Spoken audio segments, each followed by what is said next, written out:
Chapter 797, May 3rd, 2097, 3:00 a.m. Enla lowered her head once more. She looked at the exquisite lady's wristwatch on her wrist and confirmed the time. The living area on the lower deck was perfectly soundproof. It was quiet and still. The main light in the small living room between the rooms was never turned on, but the orange night light was on. It interweaved with the soft light of the projection work area, illuminating the corners, the floor, and the silhouette of a person who had been asleep for a long time on the sofa. Or rather, an empty shell. In the past 10 hours, there was practically no change in this area aside from the adjustment of the lighting. Compared to the material plane, the result of the perception on the mental plane was the complete opposite. This was especially true for the vibrations that originated from the Blood Soul Temple in the Abyss district. It was nearly the same time as Luo Nan's slumber. It had never stopped since the beginning. There were even a few periods where the vibrations were so intense that it seemed as if they would collapse in the next moment. It nearly jolted Lee's heart out of her chest. Throbbing, anxious, and fearful emotions followed her like a shadow. Even so, she still had to force herself to remain calm. She did her best to pacify the upper echelons of the order who didn't know what was going on. She wanted to prevent them from muddle-headedly doing stupid things. Fine. In fact, her so-called knowing was nothing more than a half-assed explanation. She could only passively wait on the yacht right now. A few minutes ago, the Blood Soul Temple in the Abyss district had just passed through an intense period. Right now, the operating momentum was very calm. Enla let out a sigh of relief for the time being. She diverted some of her attention to look at the psychic diagram that had appeared on the projection work area for a long time. Perhaps it was a misconception caused by the long period of observation. She felt that this scene of a tornado on the sea gave her a strange feeling of unfamiliarity. It was like looking at a word for a long time and suddenly not being able to recognize it. At this time, the sound of static came from the built-in headphones. The captain of the yacht took the initiative to contact her. Manager, there's a situation. The hull has suddenly become heavy. Enla didn't understand for a moment. What did you say? The hull's draft is increasing. It's like 10 tons of cargo being smashed. It's already exceeded the design draft, but it's still going on. It's not far from the upper limit of the structure's draft. We may have fallen into a trap. The captain had just retired from the army not long ago. His words carried the air of a bandit. In fact, the sound of a gun being pulled rang out from the other side. Clearly, the crew area was already nervous. Lee's heart was tense, but the situation she faced was much more complicated than the captain's considerations. How could she make a decision so easily? Just as his scalp swelled with pain, a faint sound came from the side of the sofa. It seemed to be Luo Nen making a sound from his nostrils. Enla couldn't see too clearly, but she could feel that Luo Nen had woken up. His eyelids were moving, opening a sliver, but he hadn't completely lifted his head. It was like waking up after a long sleep. Half of his consciousness was still in a dream. Enlu was stunned for a moment before ecstasy surged in her heart. At this moment, the hull of the ship shook slightly, and the originally well-soundproof living area could also hear the roar of coughing coming from the stern of the ship. The Ray, yacht cruising on the surface of the lake, suddenly slowed down. Those with keen senses, like Enla, could even feel the yacht sinking. Clearly, the situation reported by the captain was getting worse. It was at this time that Luo Nen opened his eyes. Enla noticed that the color of Luo Nan's pupils was a bit strange. At first, there was a layer of gray, and then a dark red color. But as his eyelids blinked, these miscellaneous colors quickly faded away and were replaced by a bright light. It seemed to be brighter than the light source in the room, so much so that the projection work area was dimmed. Sir. Enlu subconsciously felt that something was wrong and called out to them. Luo Nan, who was on the sofa, clearly heard her and turned his head. But the air in the small living room let out a cracking sound following his movements. It was as if the ropes were unable to bear the burden and broke apart. In this instant, Yin Lu felt as if she had been pushed hard by someone. She staggered back and fell onto the stairs that she had entered from. And she was clearly lucky because the sofa in front of her, which was carrying Luo Nan, had crumbled. The surrounding coffee table and even the bar further away had twisted and deformed. It was as if they had been smashed by a heavy hammer. Even the bottom of the cabin had collapsed. But Luo Nan still maintained a relaxed sitting posture under such an unforeseen event. Even though the bottom of his body was already a hole in the bottom of the cabin that had collapsed, Luo Nan's state was indeed relaxed. There was clearly some sort of invisible force carrying him. It didn't seem like he had been ambushed. Then perhaps it would be more appropriate to call him the initiator? Manager Yin. Manager Yin. The captain shouted loudly. Clearly, he had discovered the unforeseen event in the living area. Yin Lu just sat on the stairs. She was unable to understand the current situation, so it was hard for her to give a response. Luo Nan, who was sitting calmly, even had the leisure to fiddle with the work area in front of him. This virtual projection was probably the only thing that remained unchanged aside from him. Then he turned his face once more and smiled at the nearby Yin Lu. Tidy up a bit. While he was speaking, a hole burst open in the wall behind Luo Nan from the distortion of the wooden planks and steel plates. He shrugged his shoulders, and his body floated backwards. The virtual work area still flickered with light as it penetrated through the side of the yacht. It sank down and soon entered the depths of the lake. Yin Lu got up and walked to the damaged side of the yacht in a few steps. She looked at the crack in the twisted steel plates in a daze. She only remembered to reply to the captain after a few seconds. She told him to send a crew over to begin the miserable, comprehensive inspection process. It was night. North Mountain Lake was covered in a thick fog. The aberrations in the surrounding area were clearly restless. The sound of wind, the sound of water, and the howling continued without end. The people on the entire yacht were frightened and confused as they passed through the thick fog. As for the instigator, Luo Nan, he walked slowly underwater, going deeper and deeper. North Mountain Lake was essentially a dammed lake. Its deepest depth was over 200 meters. At the bottom of the lake were the remains of a large number of pre-World War III city buildings. Right now, they had become the nests of all kinds of underwater creatures and even aberrations. It was said that the government of Banching City had been trying to explore and excavate. They even wanted to build a memorial at the bottom of the lake. However, with Luo Nan's arrival tonight, the remains of the buildings at the bottom of the lake were really unlucky. An invisible pressure came from the originally unrelated space-time. Because of Luo Nan's existence, a portion of the structure interfered with the local space-time, causing fine vibrations.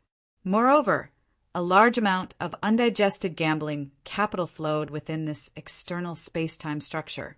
This increased the strength and weight of the interference. These gambling capital came from the grand gamble within the sacrificial altar framework constructed by the Wraith sign. The gamblers were Gong Chi, Lady Halder, and Rui Wen, who had interfered in the end. The banker presiding over the gambling house was undoubtedly Luo Nan. However, he had already completely lost his impartial standpoint. Together with the Wraith sign, who had constructed the sacrificial altar, he had gambled against his only opponent, Gong Chi. Gong Chi was powerless to destroy this situation. He didn't even see through the essence of this gambling house. The final result conformed to the logic that it should have. The only unexpected thing was that the course of events was much more relaxed than expected. From beginning to end, Gong Chi's counterattack was unable to truly touch the weak points and fatal points of Luo Nan's side. All of Gong Chi's struggles didn't deviate from Luo Nan's initial plans. This was undoubtedly the foundation of planning and the formation of a system of knowledge that took as long as half a year. It was the accumulation of a large amount of time in exchange for an instant, explosive battle result. Luo Nan's rationality was able to analyze and explain when faced with such a battle result. However, there were times when he couldn't help but feel his heart soar. So it turns out that I can do this much. I can do this well. So it turns out that the power I can mobilize is this powerful. Luo Nan stopped at a certain high point in the gloomy depths of the water. This place should have been some high-grade office building from before the Third World War. Perhaps it was a landmark building from back in the day. The quality of the building was exceptionally good. It had withstood the flood peaks and mudslides of several decades ago. It had also withstood the water pressure of the past few years, as well as the torment of the mutants. Luo Nan stood at the edge of the roof. He spread his arms and took deep breaths. He was controlling his emotions, but he was also enjoying this moment of achievement. The bottom of the lake didn't give him a normal living environment, but the interference of the alternate space-time structure was Luo Nan's strongest safeguard. Gong Qi had lost everything there. His extraordinary level soul structure and vast energy had been reduced to Lady Halder's next level of resources. And it was far beyond that. Rui Wen had cut off Gong Qi's life force. It was reasonable to say that she should have obtained a large portion, but she seemed to have reached a bottleneck. She didn't take too much. In addition, the Wraith sign guided and diverted a portion to be used as operating costs and future reserves for the Cobweb Altar. The 3 Blood Soul temples shared some of the benefits. The built-in puppets and related believers all shared some of the benefits. But even like this, it wasn't completely divided. The rest was stored with Luo Nan, allowing his soul strength to explosively increase once more. Before this, every time Luo Nan's soul strength exploded with explosive growth, it was accompanied by a near-fatal risk of imbalance between his body and soul. But this time, the risk didn't come as expected. This was because a firm and highly efficient water conservancy project had appeared between his body and soul, which was still severely imbalanced. Perhaps it could be called Luo Nan's domain.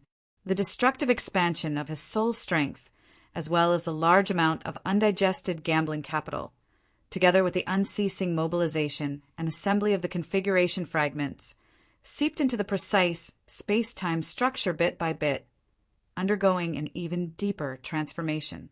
From the peak of a flood that splashed the sky, it transformed into an unending stream of electricity. Everything was clearly natural and smooth. Luo Nan understood that the most crucial factor within this was the configuration theory that he gradually grasped in depth. This knowledge system, which clearly surpassed the current level of Earth, rapidly solidified the foundation of his existence in this world. This was a good beginning, but it was merely a beginning. The psychic diagram continued to flash in the virtual work area in front of him. Luo Nan's gaze fell upon the sea tornado that originally belonged to Gong Qi. Following his attentive gaze, the fine lines and shadow structure continued to transform. During this process, Luo Nan's previously fluttering state of mind continued to settle as the details of the outline changed. Luo Nan gradually returned to tranquility. It was time to enter the arena. He had transformed from a pseudo-transcendent compositor into a true participant. This was because he possessed the ability to stand on equal footing with the other sea tornadoes right now. Chapter 798. Early in the morning, light shone through the shadows of the wood and stones in the garden.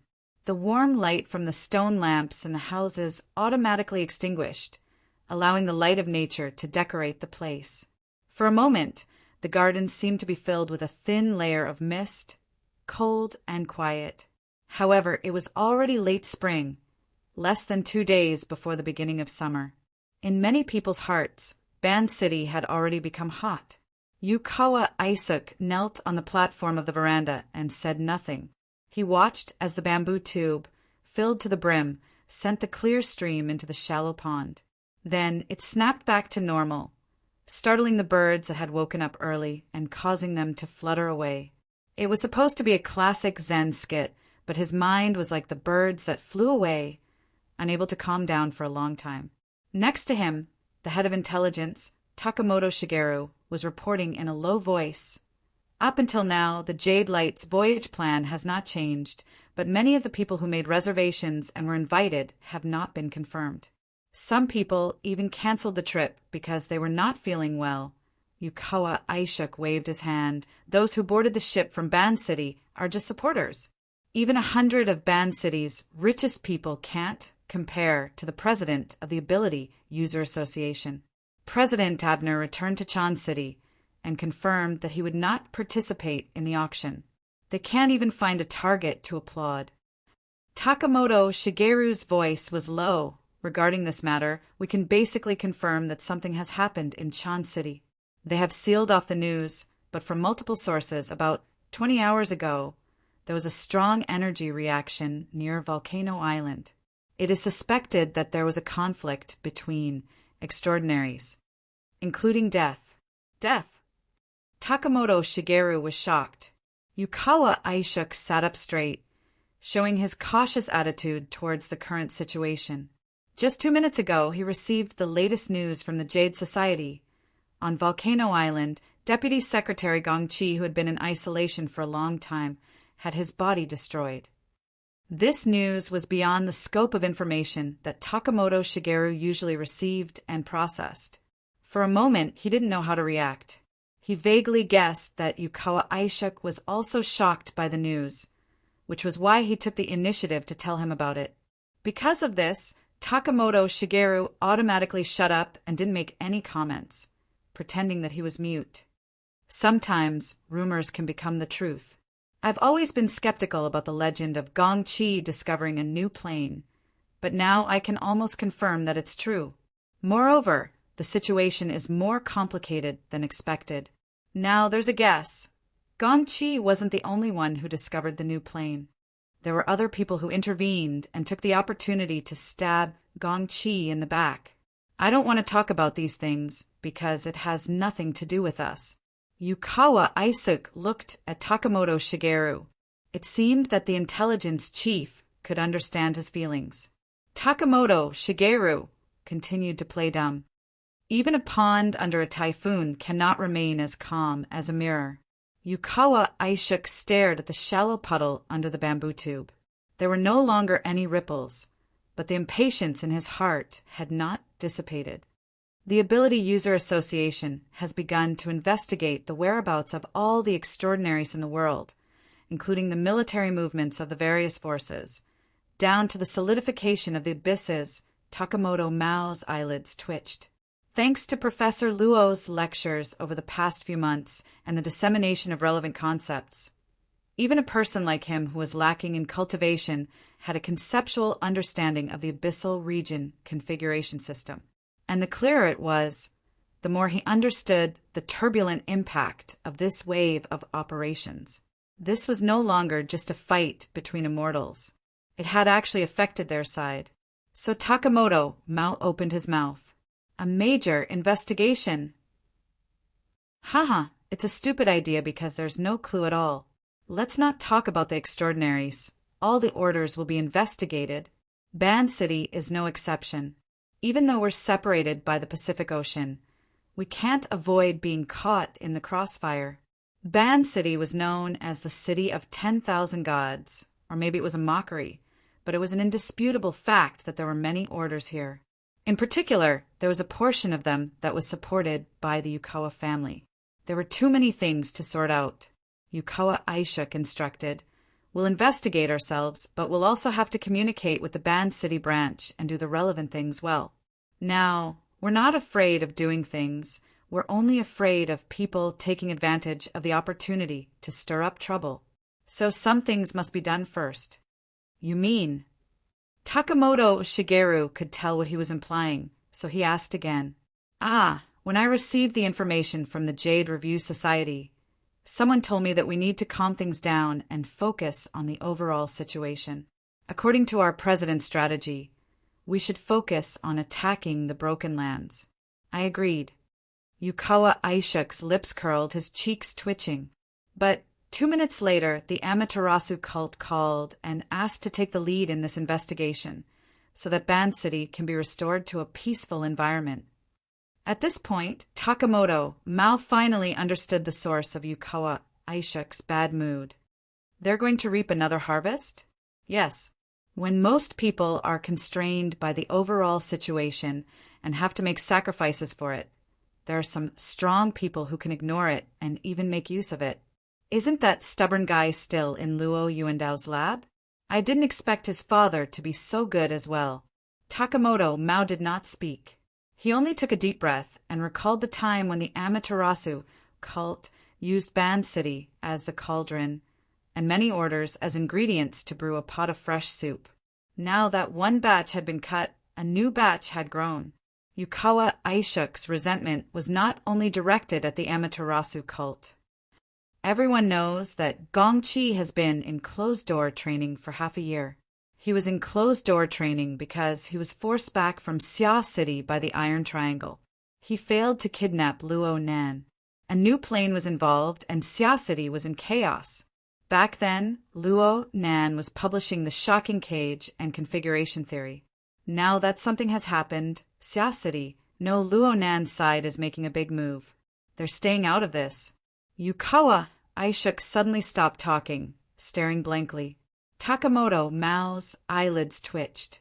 He felt that this line of thought was very dangerous. Fortunately, Yukawa Aishuk waved his hand. He just left Xia City. Even if he flew. Cough, he couldn't have flown there. It seemed very strange for him to explain it in such a serious manner. The two looked at each other again. Yukawa Aishuk gave an order. Go to your job. Be thorough. Aye. Takamoto Mao got up, took 3 steps back, turned around and left. Only Yukawa Aishuk was left under the eaves. He stared at the gradually brightening garden in silence. Around the same time, Snake Tongue slowly woke up in a high-class residence on the southern shore of North Mountain. Her eyes were half open. She moved her fingers and calves, slowly unblocking her blood vessels. Speaking of which, she had been lying on the tatami in the living room for a week. Her body's functions had inevitably declined. It was hard for her to get up for a while. There were finger-sized holes all around her body. These were the marks left behind by Mr. Georgia Wei Men. It was just this one wave. He really didn't care about her for the time being. If she hadn't woken up in time, she might have turned into a rotten corpse. Okay, I guess I was lucky. Snake Tongue laughed self-deprecatingly. She temporarily stopped struggling and looked at the dust under the morning sun. She was stunned speechless. Since she had been lying here for a long time, it was hard for the AI housekeeper to clean the room. A layer of dust had accumulated on the tatami after a few days. Her body was also covered in dust. She felt very uncomfortable in her mind.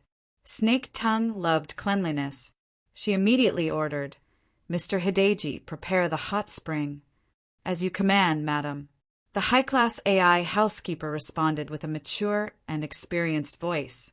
The room came alive in an instant. Several minutes later, Snake Tongue finally succeeded in struggling to get up. The first thing she did was enter the garden's hot spring pool to clean herself. All 4 sides were made of floor-to-ceiling, sliding glass doors that formed a flowing space that seemed to be continuous. The center was filled with a pool of warm soup. She lay naked in it and sank to the bottom of the pool. Her skin was in full contact with the water. The minute water pressure, the different heat sensations of various parts of her body, the changes in temperature brought about by the ripples in the pool, and even the natural suffocation. The feeling of her body was so rich, exquisite, and real. In the past, she had never cared about or even looked down on her low-level perception. Now, she felt that it wasn't enough no matter what.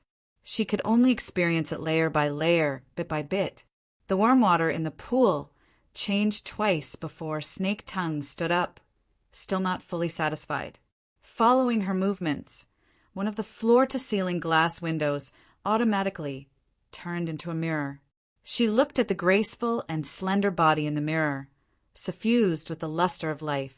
She stared blankly again. Her fingertips unconsciously streaked across her chest and touched her cheeks. She immediately chanted an incantation and peeled off a fog-like veil. Having lost the camouflage effect of the veil of invisibility, the face in the mirror was both similar and different from a few seconds ago.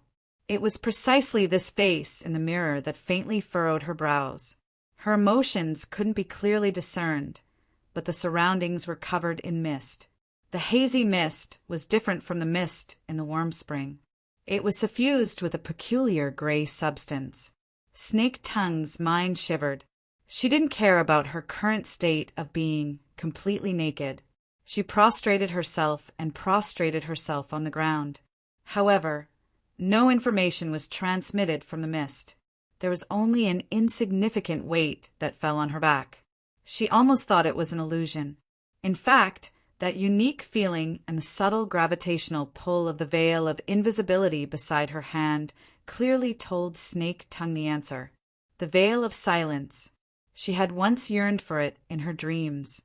A wondrous item that she had nearly gambled her life on, and it had fallen into her hands just like that. At this moment, Snake Tongue's heart was like the mist in a hot spring. It was overflowing and empty. The feeling was indescribable. She maintained her kneeling position for nearly 3 minutes. After confirming that there were no further instructions, she pulled off the veil of silence from her back and stood up. She naturally combined the 2 strands of fine yarn together. They could sense each other, but they were still a bit lacking. Snake Tongue wasn't disappointed. This was all within reason. What's more, this sort of matter was nothing. Mr. Hideji, a news bulletin. Also, prepare a car for me. Snake Tongue left the hot spring room and composed herself for a bit. She used the AI butler to activate the myriad spirit sex internal system. All sorts of information began to converge here. The 2 orbits of the secular world and the inner world practically didn't intersect. Under normal circumstances, this would be the case. However, the current situation was that there was a piece of news that stood at the same time as the hot topic of both domains. The Flying Devil Ray. The Humanoid Infrasonic Array. Snake Tongue constantly updated herself with recent information. At the same time, she spent even more energy earnestly grooming herself. Before long, the radiant Lady Kitayama Yuki appeared in the dressing mirror. The car arrived, and Snake Tongue dressed up and went out. When she left, it was 9:00 on May 3rd, 2097. Miraculously, there was a 24-hour difference from the earliest time the news broke out. Chapter 799. Mrs. Kidishin Hui, who had always lived in seclusion, suddenly went out in a car. This became a moderate amount of news in this residential area. The housewives cast their gazes from the gardens, streets, bedrooms, and other positions and angles. They gathered all sorts of details and prepared them for today's conversation. Those gazes and vulgar thoughts certainly couldn't be hidden from Snake Tongue. In the past, she simply couldn't be bothered to waste her thoughts on such matters. But today, she looked through the car window and swept her gaze over this residential area with great interest. She looked at the gardens on both sides of the road, as well as the faintly familiar faces inside and outside the gardens, compared to the boundless and repetitive clouds. So what if it was vulgar? Those pale faces smeared with foundation and lipstick also glowed with a gorgeous color. The hired professional driver drove silently. The relevant route had already been properly arranged. After leaving the residential area, they entered the main road around the lake on the southern shore of Beishan Lake. The foundation of this high-standard magnetic track was extremely high. When it was first constructed, it served as a second breakwater. As the car drove on it, they could clearly see the boundless blue waves of Beishan Lake. As for the strong and sturdy camphor tree on the lakeside, it was nearly 30 meters tall. It firmly pressed down on the main road around the lake. Even from here, they still had to look up. Looking at the extended branches of the tree crown, it was truly like the arm of a giant spirit stretched horizontally between Beishan Lake and Ban City. It caused people to involuntarily feel reverence. It was precisely because of this majestic appearance and the miraculous stories that had been passed down for several decades that Mr. Jorajiman still had no lack of incense offerings, even during the day or on a working day. Snake Tongue could feel a certain spirituality that was becoming increasingly perfect through the incense and faith. It revolved and flowed, combing the dual environment of matter and spirit, nourishing and strengthening it little by little. Her gaze was cold and clear, and her thoughts were cold. At the same time, there was also a thought that swept past the car. The two sides touched and then separated. It could be considered a greeting, but the mood was cold. Snake Tongue didn't reprimand Jorajiman, and the latter didn't have any intention of apologizing. The friendship between the two was roughly like this. Half a year was enough for them to be completely consumed, so it wasn't strange. As for the future direction of the jointly established Myriad Spirit Order, or even the future of the two, whether it was Snake Tongue or the Jordan Gate, they didn't have the authority to take the lead. This was because there was a certain lord on the surface of North Mountain Lake. Snake Tongue and Zojia Wyman both consciously and unconsciously followed the will of that person. Snake Tongue was the conscious one. As for Mr. Zojia Wyman, it would depend on how he would react later. The car quickly turned off Lake Circle Drive.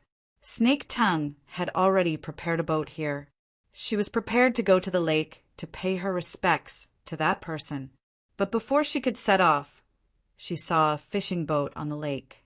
On the boat was a familiar young woman who was smiling at her from afar. Soon the two sides met at the pier. Snake Tongue had already thought about it. She had indeed seen this woman before her. A week ago, Luonan had summoned her soul and summoned her soul. Her soul and body were one for a short period of time, and she would occasionally see this face. It was just that it was hidden in a dreamy and illusory mist. It was hard to tell if it was real or fake. Right now, there was no need to bother distinguishing. It was certainly someone close to Luonan without a doubt. Even though Snake Tongue was able to determine that this person's cultivation was a level lower than hers, she still bowed respectfully in greeting. Sinner Snake Tongue greets the High Envoy. Ian Lee's eyes stirred slightly. Snake Tongue wore a traditional kimono. She came in splendid attire. Her words and actions were humble and ancient. She simply adopted the posture of paying respect to a god. Naturally, she elevated Luo Nan to an extremely lofty position. Then, could she, a temporary secretary, truly be able to steadily occupy a position as lofty as that of a god? Ian Lee's thoughts turned to one side and she smiled. She avoided Snake Tongue's greeting and bowed, slightly at the same time. I don't dare. My humble name is Ian Lu. I am the Vice Ablatum of the Blood Flame Order. I follow the orders of the First Ablatum to serve by Mr. Side. I don't deserve the title of High Envoy. The Blood Flame Order? The one from Xia City? Snake Tongue didn't participate in the final battle to kill Gong Chi, so she had no way of knowing of the close relationship between Luo Nan and the Blood Flame Order. It was hard not to be surprised when she heard this, but this was not the time for her to ask clearly. She could only suppress the suspicions in her mind and maintain a respectful and submissive posture. She hoped that Ian Lu would pass on the message and allow her to meet her lord. The response from the other side was rather odd. Ms. North Mountain, according to Mr., you're a fan of the Mountain Stream Band. Snake Tongue raised her head in shock and saw Ian Lee's deep smile. Her mind immediately flashed, and she responded a second later. What the Lord says is naturally correct. An intelligent person's intelligent reply. In this way, Ian Lu saved quite a bit of talking. She faintly sensed that Snake Tongue's existence would create a certain amount of competition for her, but from a rational perspective, she clearly understood that there was no meaning in this so-called jealousy. Her duty was to ensure that the information was accurately transmitted down the chain of command. It just so happens that Mountain Stream is currently rehearsing. Ms. North Mountain can go take a look. You're an actor and there's singers. The difference in their fields is quite large. But no matter how you look at it, you're still an artist. You're their senior. You can interact with them at a close distance. Oh, I just so happen to have something to do in the city. Can I hitch a ride? Of course. Snake Tongue invited Ian Lu into the car. There was a bit of modesty between the two. In the end, Ian Lu chose the seat behind the driver, leaving the front passenger seat for Snake Tongue. The car drove to the center of Sakura City. On the way, Ian Lu gave Snake Tongue information on the Mountain Stream Band, especially information on the relationship between Moya and Luo Nan. She also gave a general explanation of the current situation. Actually, Ian Lu herself didn't quite understand why Snake Tongue was involved. She didn't even understand the process of Luo Nan awakening and subduing this former enemy of hers.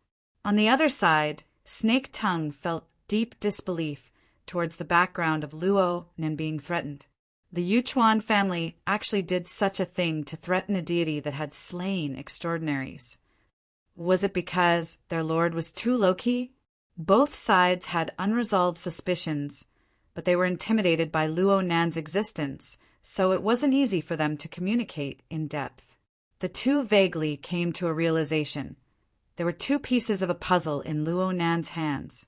They were placed in different areas according to the will of that person. As for the complete picture, it probably only existed in Luo Nan's heart.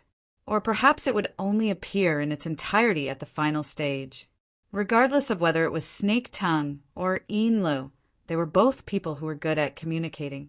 After opening the door to the driver's seat, there was no need to worry about the driver. They soon found many new topics to talk about. For example, the Jordan Gate and the Myriad Spirit Order, the relationship between the Blood Flame Order and Luo Nan, and so on. Although it wasn't to the extent of revealing everything, it could help each other understand and communicate more. In the end, they talked about Luo Nan's current activities. Ian Lu was actually a bit distressed. The Rere needs to be docked for a complete overhaul. It will take at least a week. Mr. will need to find another ride for his daily needs. But it's not easy to find a yacht of the same specifications in a short period of time without leaving any traces. Luo Nan didn't care about his living conditions, but a secretary like Ian Lu had to be perfect no matter what. Snake Tongue couldn't comment too much on this sort of matter. She only acted in the proper manner and said, "If Milord doesn't mind this sinner's humble dwelling, it would be good for her to temporarily move in." Ian Lu didn't think that Luo Nan would go live in a residential area with many eyes and ears. She just responded politely, "I will mention it to Mr." Well, if Luo Nan hadn't found a suitable replacement yacht by the time he returned. Speaking of which, didn't he spend too much time at the bottom of the lake? Mobile version, M. Chapter 800. May 5th, around 8 p.m. The night sky of Bancheng was like the skirt of a goddess. Tonight, there was no longer a mysterious and ascetic atmosphere, but it was dyed with dazzling fireworks. Every time it swayed, there were hundreds of thousands of cold and warm colors, flowing and changing, beautiful beyond compare. But tonight, the most dazzling thing was that it was below, not above in the water, not in the sky. On the south bank of Beishan Lake, a grand and gorgeous stage was set up on the floating water. The high-pitched sound of electric guitars, wrapped in the whistling of tens of thousands of fans, citizens, and tourists, suppressed the low hum of the fireworks and announced the official start of the Bancheng Music Festival. On the embankment, the Bancheng police were facing a great enemy.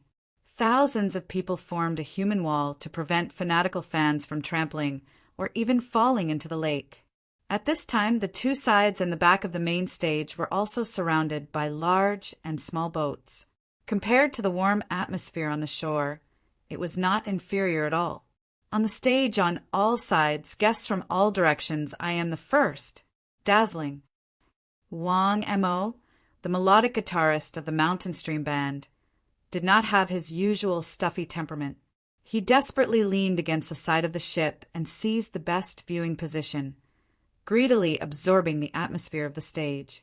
The band that opened the music festival was undoubtedly a world-class band. Every one of them was his idol and the goal that he hoped to achieve in his dreams. After Envy, he suddenly felt bored. We want to go on stage. Let's go to the roadshow. Bassist Huang Xiangdong was already drunk. He raised his arms and shouted, which attracted the attention of the people around him. But it was rare for him to hit Wang Mo's heart. Wang Mo sighed. His performance was over. Among the hundreds of bands participating in the Banqing Music Festival, the level of Mountain Stream Band could only be said to be below average. The invited performance was just a warm-up performance, and it was not the turn of the main stage. The small concert that ended 2 hours ago was their only performance task in Banqing. In fact, most of the bands participating in the music festival were like this, and then they had to find their own way out. The roadshow was not shameful, and this was the ecology of underground bands. The problem was that the lead singer of the band was leaving tomorrow, so what was the point of playing? Oh, beauty! Huang Xiangdong seemed to have made a big discovery. His voice suddenly became sharp, just like his terrible high pitch. Wang Mo was too lazy to turn his head. Instead, it was the old keyboard player Malu, who was also holding a beer bottle behind him. He narrowed his slightly dazed eyes and stamped his seal. "TSK, a beauty in a kimono, how nice!" Where is it? Where is it? Where is it? The newest drummer to join the band, Jeff Lewin, was small in stature, but he was a typical ADHD patient. Even in a crowd, he would jump back and forth. His vitality and curiosity were first class. Ma Lu responded kindly. On the right, on the shore, in a plain green kimono. Ah, what a dignified beauty. Wang Mo curled his lips. Actually, he had also seen it. Indeed, the figure and tone of the lady in the kimono were very aesthetically pleasing. However, in the darkness of the night and under the flashing lights of the fireworks, all the scenes had their own filter effect. In the end, it was just a self-anesthesia mixed with imagination. Compared to a lofty science student, Jeffrin's brain circuits were obviously less complicated. In fact, he was already so high that he didn't know where he was. Right? Which is right? Like new, like best. Huang Xiangdong shouted in his ear, "Ride, ride." Jeffrin instantly understood. He jumped to the shore and looked. Soon, he laughed out loud and raised his arm to shout, "Beauty! Bijasong Oniai-chan." Wang Mo covered his face. Perhaps it was better to just go back to Xia City. As a science student, he really couldn't stand this. Separated by dozens of meters of water, there was also the noise of music and people. Jeffrin's shouting couldn't have reached that side. However, perhaps it was a coincidence, but the lady really did turn her face. Her gaze seemed to be focused on the boat. Jeffrin was even more excited. He wished he could throw his arm out. Wang Mo had no choice but to squeeze half a body to the side with difficulty to avoid being stepped on. As soon as he moved, he heard an ouch. Jeffrin's knee hit the railing of the boat. However, Jeffrin didn't feel any pain at all. Even the shout wasn't caused by pain, but by mental stimulation. He slammed the railing hard, his vocal cords torn. That Onie-chan. Viper! Viper! The people around them gave him sidelong glances, thinking that this guy had indeed gone overboard. In the end, Huang Xiangdong, who was of the same kind, looked back and forth a few times before suddenly coming to a realization. Ah, that outdated actress, that crazy and arrogant Shue-something. Jeffrin slapped Huang Xiangdong on the shoulder. That's right. It's that hypocritical woman. Last night, I searched for half the night, but couldn't find that kind of film. Today, at the fan meeting, she also came. I'm really grateful that she didn't scold me in front of me. Wang Mo and Ma Lu also looked enlightened. It was rare for the 4 band members to reach a consensus. They also had a deep impression of the lady in the kimono on the shore. After all, not every fan would be like that person, denouncing words like, apart from the lead singer, the band members are just a collection of mediocre talents. Moreover, even for lead singer Moya, that person's evaluation was like, rhythm is far better than voice. Temperament and appearance are more valuable. After closing your eyes, it's guitar skills that save you and your teammates, and so on, under that elegant and dignified skin. There must be cold and slippery snake scales. Wang Mo felt uncomfortable. This woman, based on her makeup, she should go to the opera. Why did she come to listen to rock and talk nonsense about a small band like ours? Old Ma Lu also stayed up late last night to do his homework. According to the information on the internet, she does have the qualifications to be in the Baozhong troupe. This was a god-level figure. The school couldn't afford to offend her. Wang Mo shrank back, but Jeffrin was still there jumping. She must be depressed. Well, maybe she's cold on the outside but warm on the inside. If I do, even if her ovaries are full of dry firewood, it's not up to you to light a spark. What are you looking at? This is a society that looks at face, regardless of gender. Huang Xiangdong raised his thumb and poked behind his shoulder. When he was criticizing his companions, his thoughts and sense of direction were very clear, and his emphasis was also very accurate. Girl. Oh. Jeffrin dragged out his tone, but he was not angry. In fact, men were very tolerant of this kind of beautiful scene. He just sighed. I've long heard that he's super popular with women. I've come to Banqing to see for myself. 3, 4, what a waste. Huang Xiangdong gave him the tip of his pinky again. Be content. She didn't attract water. Otherwise, how could it be your turn? Jeffrin was still not angry. The two men talked about high, laughed together, and then hugged their heads and howled. Everything was said without words. The chaos on the lower deck mixed with the noise on the half-closed observation deck on the upper deck, leaving no quiet corner. However, as long as there was a need and mood, people could always subconsciously filter out some external noise and build a subjective private space. Of course, if there were 3 bodyguards who could quietly separate a small space, the material foundation of the atmosphere would be stronger. At this time, Moya's heart was quiet and peaceful. She chatted with her close friend while leaning on the railing. No matter what the topic was, it was full of fun and mood. Perhaps it was a coincidence, but the kimono-clad beauty on the shore just so happened to be the topic of Moya and Tang Yi's conversation. Unlike the traditional clothing on the opposite shore, the two on this side were casual and tended to be neutral. They were both tall and handsome. When they stood together, it was like they were models in a blockbuster. They were full of fashion sense, but the words flowed with the flavor of memories. In your eyes, our performance is probably riddled with holes. You can't bear to see it? Oh, I remember. A certain person's evaluation of the 93 Intramural Music Festival was purely the same. Do I need to repeat myself? I just have some doubts about your method of classification. Okay, I'm saying that there's no need to distinguish too clearly. Tang Yi reached out and gently twirled a strand of hair on Moya's cheek. Hair is hair. In most cases, 1, 2, 3, or 5 strands are meaningless. It's a joke. Don't change my established view. In any case, from Uncle and Luonan, I understand that family members with the same bloodline have heaven and earth differences in talent. Not to mention you and me. You're indeed like you. You realize early on, but it doesn't hinder you from hitting your head and bleeding. How so? Moya's smile blossomed. She moved closer, ignoring the surrounding gazes, and lightly kissed Tang Yi's cheek. I'm the most optimistic person. I'm waiting for everyone by my side to realize their talent and realize their dreams.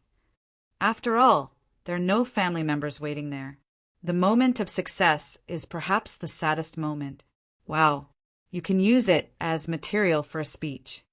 Uncle instilled in me. Perhaps it can be called the ultimate background wall achievement. Now that I think about it, perhaps it's just coaxing a child. But there's no other way. I'm very coaxed. It wasn't very funny, but the two had their foreheads pressed together, their temples rubbed together, and they couldn't help but laugh. Naturally, it attracted the gazes of others. Tang Yi didn't care about the gazes of others. But when she connected Mo Ya's uncle with the more direct information of his identity, her mind drifted for a moment. Luo Zhongheng. That researcher that Li Wei didn't hesitate to take action personally.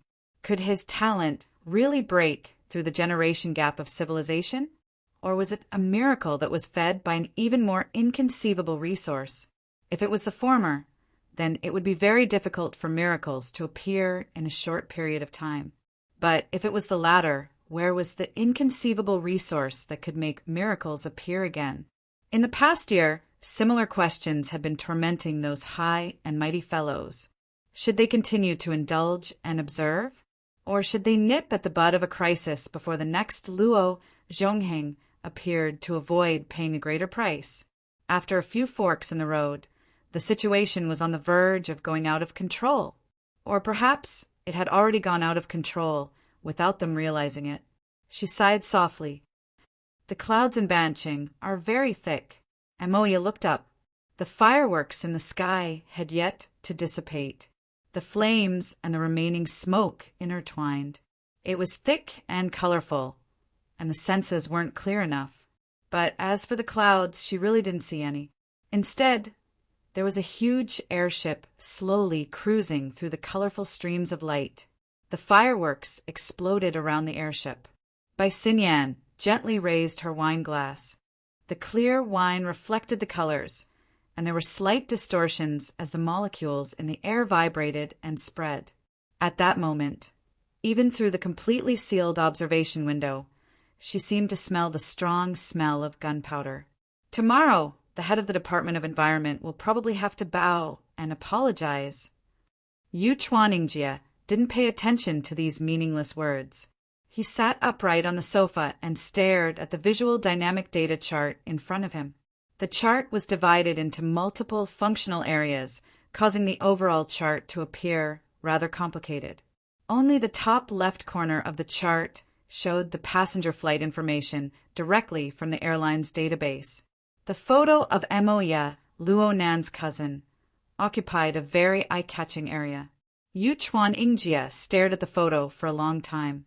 Finally, he lowered his eyelids and tapped the virtual key on the sofa's armrest. In an instant, the data chart on the screen was swept clean. The projection area dimmed. You gave up halfway. Bai Xinyan's voice came again. Yu Chuaningjie really didn't want to pay attention to this awkward topic.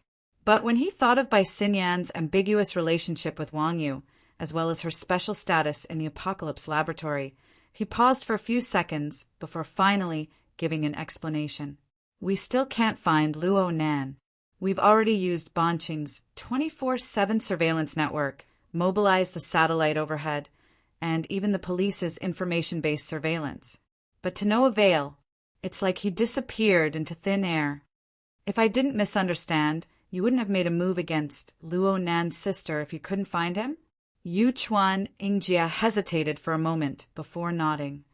Basically, yes. Then he couldn't help but explain. Wang Yu's goal was to make Luo Nan bow his head and personally participate in the high seas auction. That's all. Right now, that fellow might have already ridden the Devil Ray to the center of the Pacific Ocean. Why do we need to draw legs on a snake? Is that so? I thought you were helping him. Cook the eagle. You saw through, but didn't say it out loud, woman. Yu Chuaningjie admitted that he had been befuddled at the time. He thought of things too simply. Now he could only vaguely explain. I'm just a businessman. Oh, I thought that there were only ambitious capitalists in the Appraiser Jade Society. You're just more confident in capital. Yu Chuaningjie was very happy to change the topic. He even used a certain person's words to endorse. Didn't Wang Yu often say that capital is the expansion of human nature? As long as people have desires, as long as exchange exists in the world, as long as the flow of capital exceeds production capacity, then capital is the ultimate choice. It is the undefeatable king. Standing on the side of victory is a very natural thing. I'm just learning and practicing. You're just blowing pillow talk. It's a pity that I don't plan on rolling in the sheets with him in the near future. To me, the power of capital is still too insubstantial. I still prefer direct, strong people. Bai Xinyan walked over from the other side of the viewing window. She arrived in front of Yu Chuanningjie and closed the distance between them, Wang Yu and you. You still haven't been able to break through the barrier between reality and nothingness. Keep working hard. Perhaps success is right in front of you. Thank you for your encouragement. The blood vessels on Yu Chuanningjie's temples throbbed a few times. In the end, he revealed a gentle and polite smile. Luo Nan's matter was considered over. Even though the appraiser Jade Society and Wang Yu's side had yet to be formally explained, he had already made up his mind. To him, the risk came from many levels and many directions. Compared to the immediate survival crisis of traveling at multiple times the speed of sound, the crisis of breaking through the defense of the horsemen, and the crisis of trust that shook the foundation of a Yuchuan family's rule in Banqing due to him inviting disaster, the Praiser Jade Society's dissatisfaction was actually a problem that was easier to overcome. When all was said and done, his rash provocation was a foolish act of drawing legs on a snake from the very beginning. His excessive attention to Wang Yu caused serious problems in his judgment. Now was the time to cut some meat to stop his losses. He might be at Wang Yu's beck and call right now. But if the situation continued to worsen, it wasn't impossible for that person to do things like borrowing someone's head. He thanked the Amaterasu cult. He thanked the powerful person who had gotten rid of Gongqi. He thanked the ability user association who had been infuriated. He even thanked the Amaterasu cult who couldn't wait to cut the chives. The sudden, unforeseen event and the corresponding actions gave him ample reason. And so, Yu Chuanningjie sighed. Of course, there are more practical considerations. The Amaterasu cult's identification operation is imminent. His Holiness certainly doesn't want to cause any more trouble. Bai Xinyan smiled at him. Yu Chuanningjie had a sincere expression on his face, distracting others before a major operation. If an accident were to happen and cause more trouble, it would be hard for me to explain it to His Holiness. Tomorrow's encounter with the head of the Department of Environmental Affairs will be my end. Yu Chuanningjie had only casually found an example when he spoke, but when he said it, he realized that there was no difference in essence. Yu Chuanningjie sighed in his heart. There was indeed a barrier between the power of capital and supernatural power. When the world was in the old era of muscles and machines, capital could easily dominate everything. But after the era of distortion, supernatural power was obviously more direct and oppressive than capital power. The aloof higher-ups of the cult did not care what kind of impact the upcoming series of operations would have on the secular world. After all, there were people like the Yuchuan family who were willing to stick their heads out and solve all the problems in the future. There was no other way. Capital was such a shameless thing. Whoever could make it multiply would be the benefactor. As for the right to lead, speaking of which, how much money did the Apocalypse Laboratory need to invest in the Bloodline project to achieve the desired results? Was that leeway really trustworthy? His research direction and research subjects were far beyond the established system, causing even the most demanding investor to lose their professional judgment. And the series of results that pointed to the ultimate mystery of life made the core circle of capitalists in the world invest money like crazy. One project after another, year after year, no one knew when it would end. Yu Chuanningjie was a little distracted when he suddenly heard Bai Xinyan say, "If you don't need this projection area, can you lend it to me temporarily?" "Of course. This is something you brought up when you boarded the ship. It's a set of newly developed professional equipment. It's still in the experimental stage. It was just delivered from the deep blue world yesterday." Bai Xinyan sat on the sofa and sat side by side with Yu Chuanningjie. Then she picked up the black suitcase beside her and opened the complicated lock. "I heard that Pope Hayaku spent a lot of money in Banqing, so I wanted to use this special situation to test the effects of the equipment. I don't think the Pope will mind." "Test?" Yu Chuanningjie frowned. Hayaku was the name of the Amaterasu Order's Pope.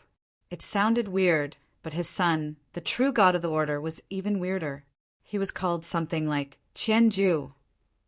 Of course, almost no one dared to call him that anymore. Yu Chuanningjie would not follow by Sun Yan's lead and used honorifics. His Holiness has always been magnanimous. If Miss Sun Yan had communicated with him beforehand, it's not too late now. As soon as he finished speaking, their gazes met and they stared at each other. Then, the area was silent for more than 10 seconds. Both of them were waiting for something, but there was no new information in the air. Did this count as a pass? Yu Chuanningjie was not in a daze. Instead, he used a special channel to inform the Pope. Now, it was obvious that he had accepted it. Well, it was said that the Amaterasu order had the closest relationship with the Apocalypse Laboratory among the 3 major orders. There was always a reason behind it. The Yuchuan family and Wang Yu might not be a match for each other in terms of connections in the Amaterasu, Pure Land. Yu Chuanningjie adjusted his state of mind and said, "Is this equipment for commercial use or something more important?" Commercial use. The board of directors hopes to use the recent craze to make it a hot commodity. It is an indispensable piece of equipment for the future. It is to contribute to the project's goal of making a profit. Making a profit? Yu Chuanningjie shook his head slightly. Forgive me for being blunt, but we don't spend tens of billions of dollars on the Apocalypse Laboratory every year because we want the money to go to our descendants. We want to see something different, at least something clearer. I understand. You want to use the breeding ground of capital to breed a bastard with extraordinary power. But forgive me for being blunt, but this kind of method that goes against the basic ethics of the universe will not be effective. Perhaps it should be like natural life, using countless mutated and evolved offspring to select the most suitable result. But when I was investing, the investment document I received described a very direct reverse restoration process. You should be familiar with the way capital tells stories. All right, Mr. Yuchuan, I am not the representative of the Apocalypse Laboratory, and I have no intention of explaining anything to Mr. Li Wei. As a shareholder, you can directly request the board of directors for more details. As for now, as a handsome gentleman, you should help the lady in front of you arrange this sophisticated equipment. Perhaps you will be rewarded with a kiss in the end. Thank you for your kind offer. Yu Chuanningjie did not mind sharing women with Wang Yu, but he definitely would not share danger. He quickly lowered his stance and rolled up his sleeves to help Bai Xinyan connect the equipment in the suitcase to the projector. About half a minute later, the projection area lit up again. At first, Yu Chuanningjie thought that he saw some kind of screensaver. It was a scene of bubbles and water droplets rising. It was very realistic, but he could still tell that it was an animation effect. Should we get to the main topic now? The change in the projection was somewhat out of Yu Chuanningjie's expectations. It was still the same animation effect. Countless bubbles, droplets. In short, it was just a shape, layer upon layer, colliding and distorting. Soon, it spread throughout the projection area. The corresponding angle of view was stretched and expanded. The details were blurred, but the overall appearance was more and more spectacular and chaotic. Closing one's eyes for a second and then opening them again to look, it was like diving in the summer, entering the grotesque shallow sea, colorful and gorgeous, yet no substantial structure could be seen. It was also impossible to distinguish where the sunlight came from. What is this? It's currently the most popular trend in the world. To be exact, it's the most popular trend in the inner world. The laboratory's temporary name for it is the mental ocean mimicry picture. The general idea is that through large-scale calculations and special modules, a rough picture of the mental plane within an area is simulated. Though the accuracy isn't high, and the reaction is lagging, making it impossible to use in actual combat. If it becomes popular, its authenticity will increase after a period of data collection. At the very least, this will be the case in the relatively low-level mental ocean. Yu Chuan Ingjia digested the core concept in by Xin Yan's words with great difficulty. His eyebrows furrowed into a knot. The trend you're talking about is Luo Nan's. That's right.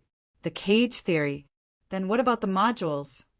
Of course, it borrows the concept of a cage, but it's simplified into bubbles or droplets for the sake of easy calculation. So this is borrowing. Different paths lead to the same destination. It's just like the close relationship between a cage and a configuration. Of course, there are also people who are considering whether or not to ask Luo Nan to endorse this product. Is there an instruction manual? Yu Chuaningjie spent close to 20 minutes, while Bai Xinyan was adjusting the equipment. He roughly read through the instruction manual for the mimicry picture generator. The more he understood, the more he felt that this gadget was brilliant beyond his imagination. Miss Xinyan, if I'm not mistaken, this gadget is a panoramic probe into the mental domain of reality. There has never been such a device before. Not yet. It's just an animation simulation based on a special module and mode. The precision, breadth, and depth of the detection are all greatly limited. It's even possible for it to be completely different from reality. No. This is an epic-making invention. As long as the cage theory can stand firm, Yu Chuan Ingjia gained a new understanding of the accumulated technology of the Apocalypse Laboratory. Due to the short time and shallow understanding, he was still unable to estimate what sort of impact it would have on the current world, especially the inner world, if a large amount of similar equipment were to leak out. However, he already sensed the sensitive factors within. Your Majesty really agrees to use this set of equipment? There's no need to doubt Pope Baiji's magnanimity. Bai Xinyan didn't even blink. Besides, this set of equipment has a limited sensing range. If we don't count the peripherals, it's only around a dozen square kilometers. What's wrong with observing a corner and watching the excitement? So that's how it is. Yukawa Kosuka put on a look of relief, but he was thinking to himself, for superhumans, especially those in the spiritual side and the religious circle, this kind of method is already close to prying, especially when it comes to the most chaotic and secretive spiritual domain in the past. For anyone who has the knowledge and foundation of supernatural powers, the spiritual domain has its own unique charm and attraction. I'll secretly buy similar equipment later and try to cover Bancheng. At that moment, after Bai Xinyan's adjustments, the colors of the dazzling ocean at the beginning of the simulation had almost completely faded. Now, most of it had turned into an inconspicuous grayish-white color. Only a few small colored spots would occasionally appear at random times and in random areas. It was like the result of an electron beam that had been deflected on an ancient flat-screen display. Bai Xinyan explained that this was to treat the repeated mental waves and the corresponding changes as background radiation. Only those that exceeded the relevant threshold would be paid attention to. It was also a stopgap measure due to the lack of peripherals and the limitations of computing power. As the time for the Amaterasu cult to take action approached, Yu Chuaningjie shut his mouth and stared at the projection without blinking. At that moment, Bai Xinyan considerately placed a blurred satellite image behind the background radiation to achieve a simple correspondence between the animation and the map in reality. According to Professor Luo's theory, the spiritual ocean and the material world do not have a strict spatial correspondence. However, as long as there is a material foundation, the simulation signal will always have a basic direction due to the limitations of space. Just don't take it too seriously. As she spoke, she manually operated the sensor's knob and adjusted the sensor's direction. She explained the sensor's direction is limited. Limiting the direction will effectively increase the accuracy of the sensor. Currently, we are still enriching the structure of the background radiation. After all, Pontiff Hayaki hasn't really taken action yet. The aberrant population around Beishan Lake has always been rich. Early sampling and identification is essential. Yu Chuaningjie could not help but say, as for the southern shore of Beishan Lake, the aberrant population has basically been wiped out. The only thing that's still standing is that camphor tree. Oh, I know. You're Mr. Sakumin, right? Bai Xinyan did another round of delicate operations. About 10 seconds later, a colorful area that was clearly different from the overall background appeared in the dark ocean. The area looked like a child's carefully blown soap bubble. It was distorted in the rippling airflow and refracted 7 colored rays of light. It looked like it could burst at any time, but it always maintained its overall structure in the nick of time. After looking at it for a while, Yu Chuanningjie felt that this huge bubble had an extraordinary resilience. It was completely different from the small, gray bubbles beside it that could burst at any time. This is the structure of the aberrant species in the spiritual ocean. If it really existed, it would be very eye-catching. Bai Xinyan praised softly, then shook her head. It's a pity that the current equipment is not enough to analyze its internal structure. A living creature like this that clearly possesses a certain level of intelligence and a fixed spiritual dimension is a very precious research material. It's a pity. Yu Chuanningjie knew that this Mr. Sakumin, who had already become a spirit, was the ingredient chosen in advance by the Amaterasu cult to make a fresh soup. If he missed tonight, he would not have another chance to study it. Fortunately, there was still enough mutants in this era, not to mention other things. Yu Chuanningjie also noticed that after the mimicry image appeared, the entire projection area was constantly refreshed. Before focusing on Sakumin, the entire spiritual ocean image was dark. The changes brought about by the refresh were not very obvious, but now, with a relatively clear target, there were obvious changes every time the image refreshed. It looked like it had been done by a clumsy editor. It was very uncomfortable. Yu Chuanningjie had mild, obsessive-compulsive disorder. He frowned when he saw this. As expected, it was only a half-finished product. Now, he could only force himself to adapt to such flaws. Besides not blinking his eyes, he also secretly turned on the recording function. He recorded the entire process of the mimicry images display and used it as material for research and analysis. Compared to Sakumin, Yu Chuanningjie was more interested in the Amaterasu cult.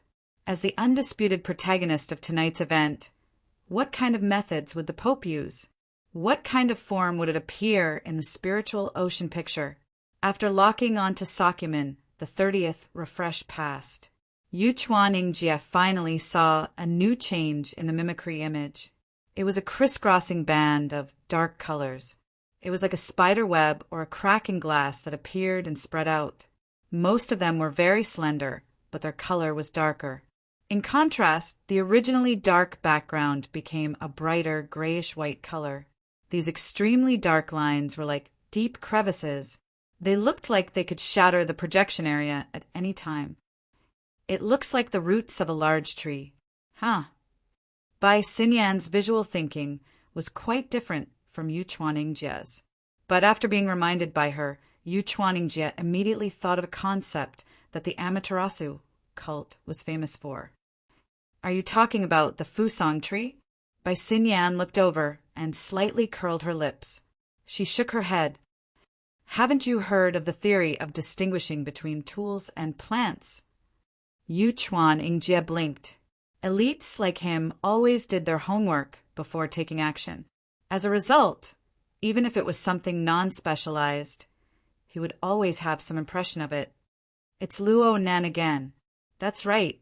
It's Professor Luo Nan's brilliant theory again. In his opinion, the cult's solidified structure in the abyss area is like a towering tree. More importantly, its roots are complex. It reaches down from the abyss area into the dense cage of the spiritual ocean and absorbs nutrients. This is a verification. Yu Chuanningjie kept his mouth shut.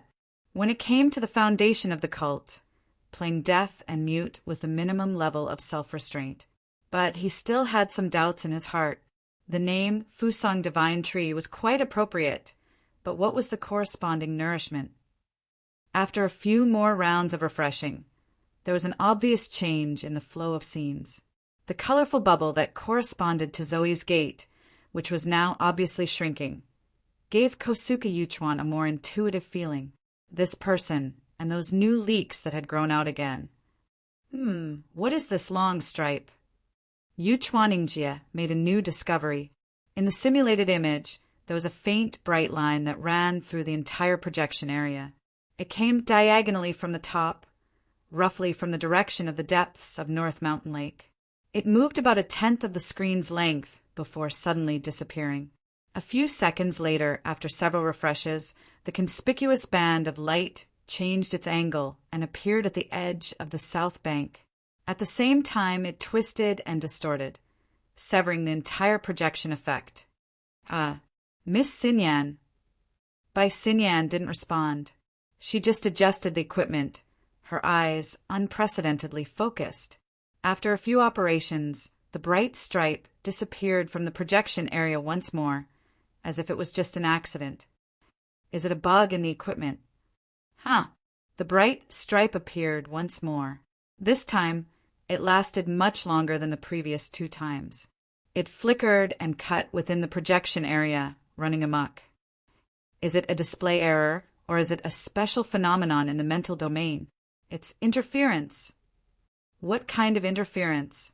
Bai Xinyan was about to speak when she suddenly froze. Yuchuan Ingjie had more, or less the same reaction. This was because, at this moment, the 2 of them received the same message from different channels. Tonight's operation is suspended. At this moment, the mimicry image underwent another round of refreshes. In the mind sea, the extremely dark roots were clearly fading away quickly. After a few rounds of refreshes, they disappeared without a trace. Your Majesty, Yuchuan Ingjie subconsciously called out, but he didn't receive any response. When he looked at the projection area again, the bright stripe disappeared once more. Yuchuan Ingjie looked at Bai Xinyan again. The latter was still in a daze, clearly receiving information from other channels. He was a little anxious, but he had to hold it in. After a while, Bai Xinyan curled her lips again. What a terrible experience. What? When you're cooking soup, you discover someone stirring your soup. This is probably what it feels like. Yuchuan Ingjie could guess. The key was the following information. Who is it? Currently, I can only see the soup swirling, but I can't find the stirring spoon. This is a magic trick. Perhaps it's a chance encounter, perhaps it's a prank, or perhaps it's a targeted attack. Regardless, this is a problem at the level of an extraordinary. With Pope Hayaki's cautiousness, it would be difficult for him to take any new actions before he figured it out. After all, there are secrets here that cannot be exposed. Chapter 801. I have many little secrets, little secrets. I have many little secrets, little secrets. I'm not telling you, hee, I'm not telling you. The ancient nursery rhyme swayed in the clouds. It was out of tune and scrupulous and carried a little hoarseness and difficulty of the voice-changing period. However, when it spread far away, the lingering sound turned into muffled thunder, overlapping and humming. The empty clouds actually had the reverberation effect of singing karaoke. Luo Nan, who was singing the nursery rhyme loudly, was still leaping up and down amidst the clouds. He somersaulted several times in a row.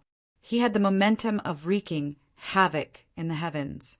Only when it was tired of tossing and turning did it spread its limbs and float freely in the depths of the clouds.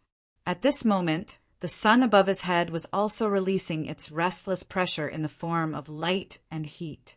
Luo Nan half closed his eyes and felt the slight warmth on his face. His mind calmed down a bit, and he felt that his actions were preposterous. He felt that it was even more laughable. He really did laugh out loud, laughing until he was out of breath. In the end, he let out a howl of ah. It wasn't until he roared out the last bit of air in his lungs that his body curled up, his face flushed red, and tears flowed from the corners of his eyes that he finally stopped. He returned to his sprawled state and gasped for breath. Luo Nan no longer had any misgivings. The people who could obstruct him were all dead. The cloud world had finally returned to his control. This was supposed to be his, because this was a magical world discovered by his mother and father. Luo Nan adhered to this logic. Because of this, Luo Nan's heart was weighed down by a rock when Gong Chi was here. He needed to be careful and hide here and there. Now that Gong Chi was thoroughly dead, Luo Nan's stifled heart rumbled and swelled, rolling up 1,000 emotions. He no longer had a reason to restrain himself. However, this place was too deserted. He did not receive any response. Would it be the same in the future? He followed the clues of his parents and stepped into one realm after another. He thought that he could touch more of their aura, but when he overcame all the difficulties and was moved by his family's rapid improvement, his rationality reflected the reality around him. In the end, it was just a mass of clouds and emptiness. Luo Nan's eyelids drooped down a bit more, but even so, a bright red glow still pressed in between his half-lidded eyelashes. The stimulating hue was like a dark flame smothered under new charcoal. It quietly devoured the fuel that had just been added amidst the fine, crackling sounds. His heart was not at peace. Even though he had just gotten out of his stressful job and vented his frustrations in this boundless world of clouds, the flames in his heart were still burning. Luo Nan opened his eyes once more. His pupils constricted as he stared at the great wheel of the sun within the layer of clouds and the special environment of the void. The great wheel of the sun appeared slightly distorted. Speaking of which, the emotions that had just been accumulated, released, and then reignited were closely related to the toy above his head. Looking at it for too long wouldn't hurt the eyes, but it would burn the heart. Luo Nan was unable to remain calm, but he was able to maintain a calm mind. Soon he made a decision. Well, since my condition isn't good, I'll take a break for now. Speaking of which, how long had it been since he'd last slept, since he'd carried out the plan to kill Gong Chi? 70 hours? 80 hours? Go to sleep. Go to sleep. Maybe you will have a good dream that you don't want to wake up from. These thoughts flashed through Luo Nan's mind twice before he closed his eyes and soon fell asleep. Luo Nan's body lost control of his consciousness during his deep sleep. He naturally sunk, but he only sunk a few meters before he seemed to lose his proper weight. He rose up amidst the whistling astral winds, but he didn't appear to be light as a feather.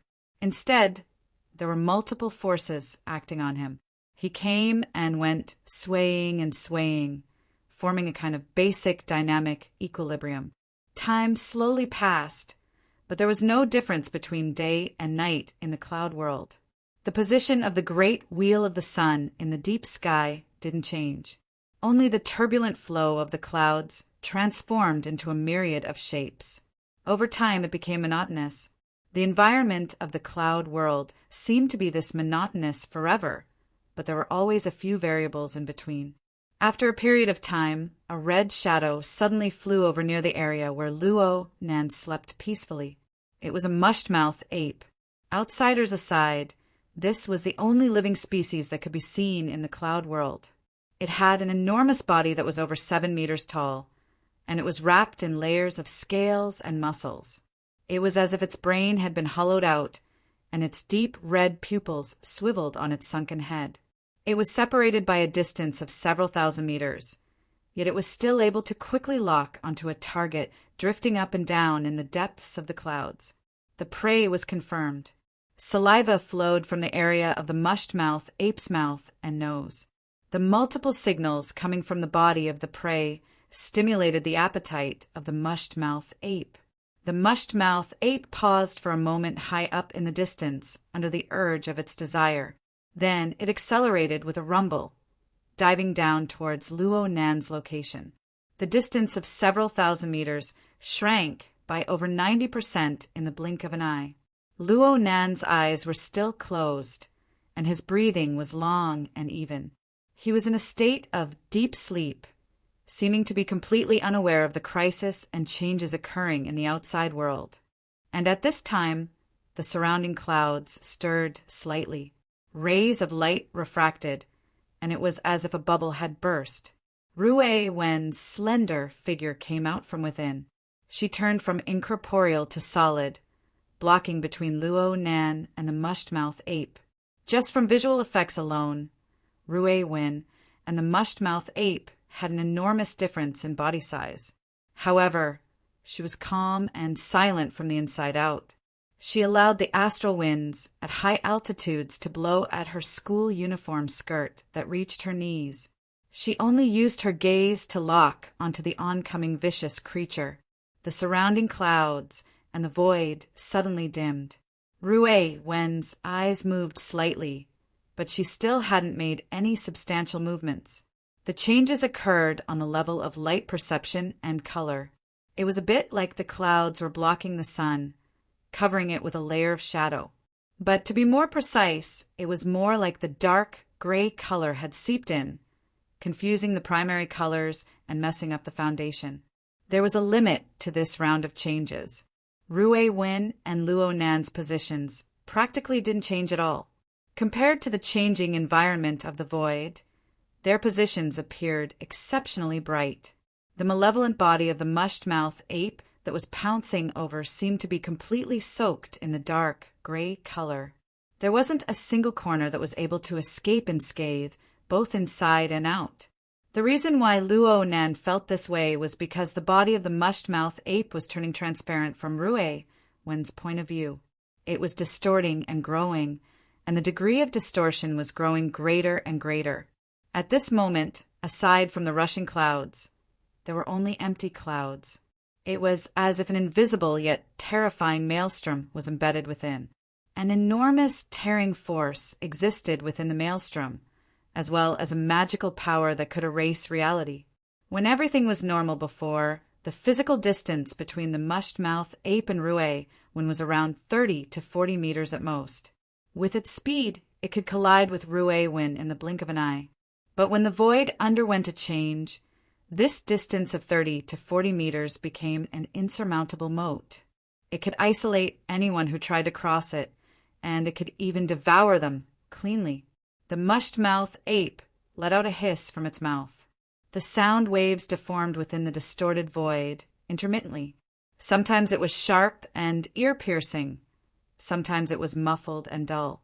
Sometimes it seemed to draw near, and sometimes it seemed to be far beyond the heavens. Rue Win, who had recently been studying music, was able to imagine the complex physical environment that caused this series of changes. And all of this happened in the empty clouds. It could only be said that the person behind her had caused the surrounding world to become abnormal. Rue Win made a rare comparison with common sense, but her thoughts soon vanished like smoke in thin air. This was because Luo Nan let out a long sigh at this time, waking up from his sleep. His own breathing seemed to be affected by the abnormal world around him. It was as muffled as thunder. The mushed-mouth ape, which had already been distorted beyond recognition, suddenly disintegrated amidst the sound of thunder. It transformed into a mass of steaming ash-gray smoke, which was engulfed by the clouds high in the sky. It then dissipated without a trace. Rue Win. Skipped class? School's over. Really? There's no sun or moon in the clouds. Luo Nan's sunwheel hovered above his head as he vaguely spoke words that lacked sincerity. His consciousness was still not completely awake. It was as if his body was situated in a gravity-free environment. He did a roll high in the air, somewhat clumsily switching to a half-sitting, half-standing posture. A gale just so happened to attack from high up in the sky at this time. The surging clouds and the young girl's pleated skirt rose and fell in a rhythmic manner. The surrounding gray background perfectly reflected a section of snow-white skin. One could feel the exquisite texture even with the naked eye. Hiss. There's a problem with the angle. Huh. Luo Nan's body actually broke out in a thin layer of cold sweat under the gaze of Rue Win's clear and cold eyes. He subconsciously grinned and revealed a smile. I'm saying that the coupling between me and multiple spacetimes isn't too perfect. It's like the gears have gone astray. I need to constantly adjust them. You didn't scare me just now, right? Luo Nan locked gazes with Rue when after he finished speaking. He knew that he had said something stupid. Did this little girl have the concept of fear in her heart? Okay, I'm saying thank you for your help. But right now you still need to prioritize your studies. Don't split your thoughts too much with me. What if you suddenly disappear in school? I'm afraid that a lot of people will have headaches. Ru'ei lowered her head. She was quiet and obedient.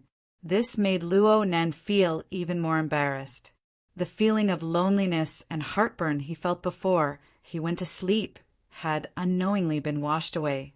He subconsciously reached out his hand to touch Ru'ei Wen's head.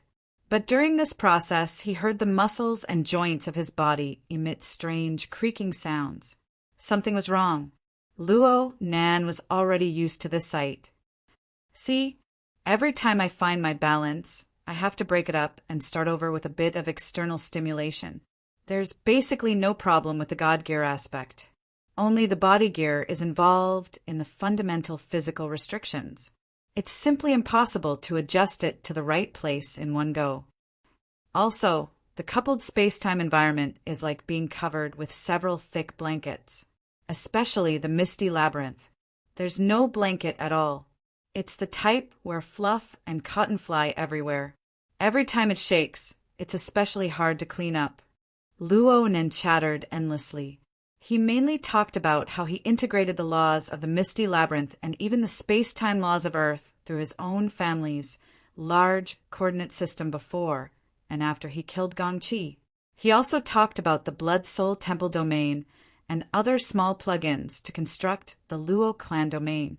As for the unlucky, mushed-mouth ape from before, it simply wasn't worth discussing.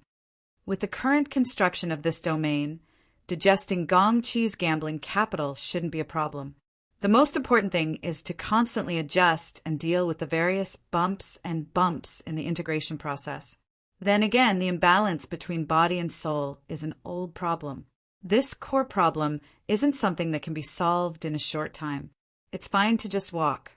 Right now, the most important thing is to explore and discover. Come. Let's talk inside. Humph. I don't need your help right now. As they spoke, the gray void in front of the two melted and caved in, revealing a gap in the door that could accommodate two people entering at the same time. Look, this Luo clan sandwich domain of mine is basically able to perfectly fulfill the function of a transfer station. Luo Nan relied on the mutual interference and influence of his own structure and the various space-time environments. He didn't need Ru'ei Wen's help to easily open a passage to the misty labyrinth. There's no problem on Earth either. It's just that it's a bit troublesome to regulate and adjust afterwards. Fortunately, the cloud world has a special nature. The rules aren't strict enough. Ru'ei Wen didn't say anything. She allowed Luo Nan to hold her shoulders as they stepped through the door. They saw the misty labyrinth once more. It was no longer a scene of sand and dust wreaking havoc. At the very least, the area in front of them was like this. What assaulted their faces was a mist like morning mist. It inherited the grayish-white hue of the Luo clan sandwich domain, and it was even thicker.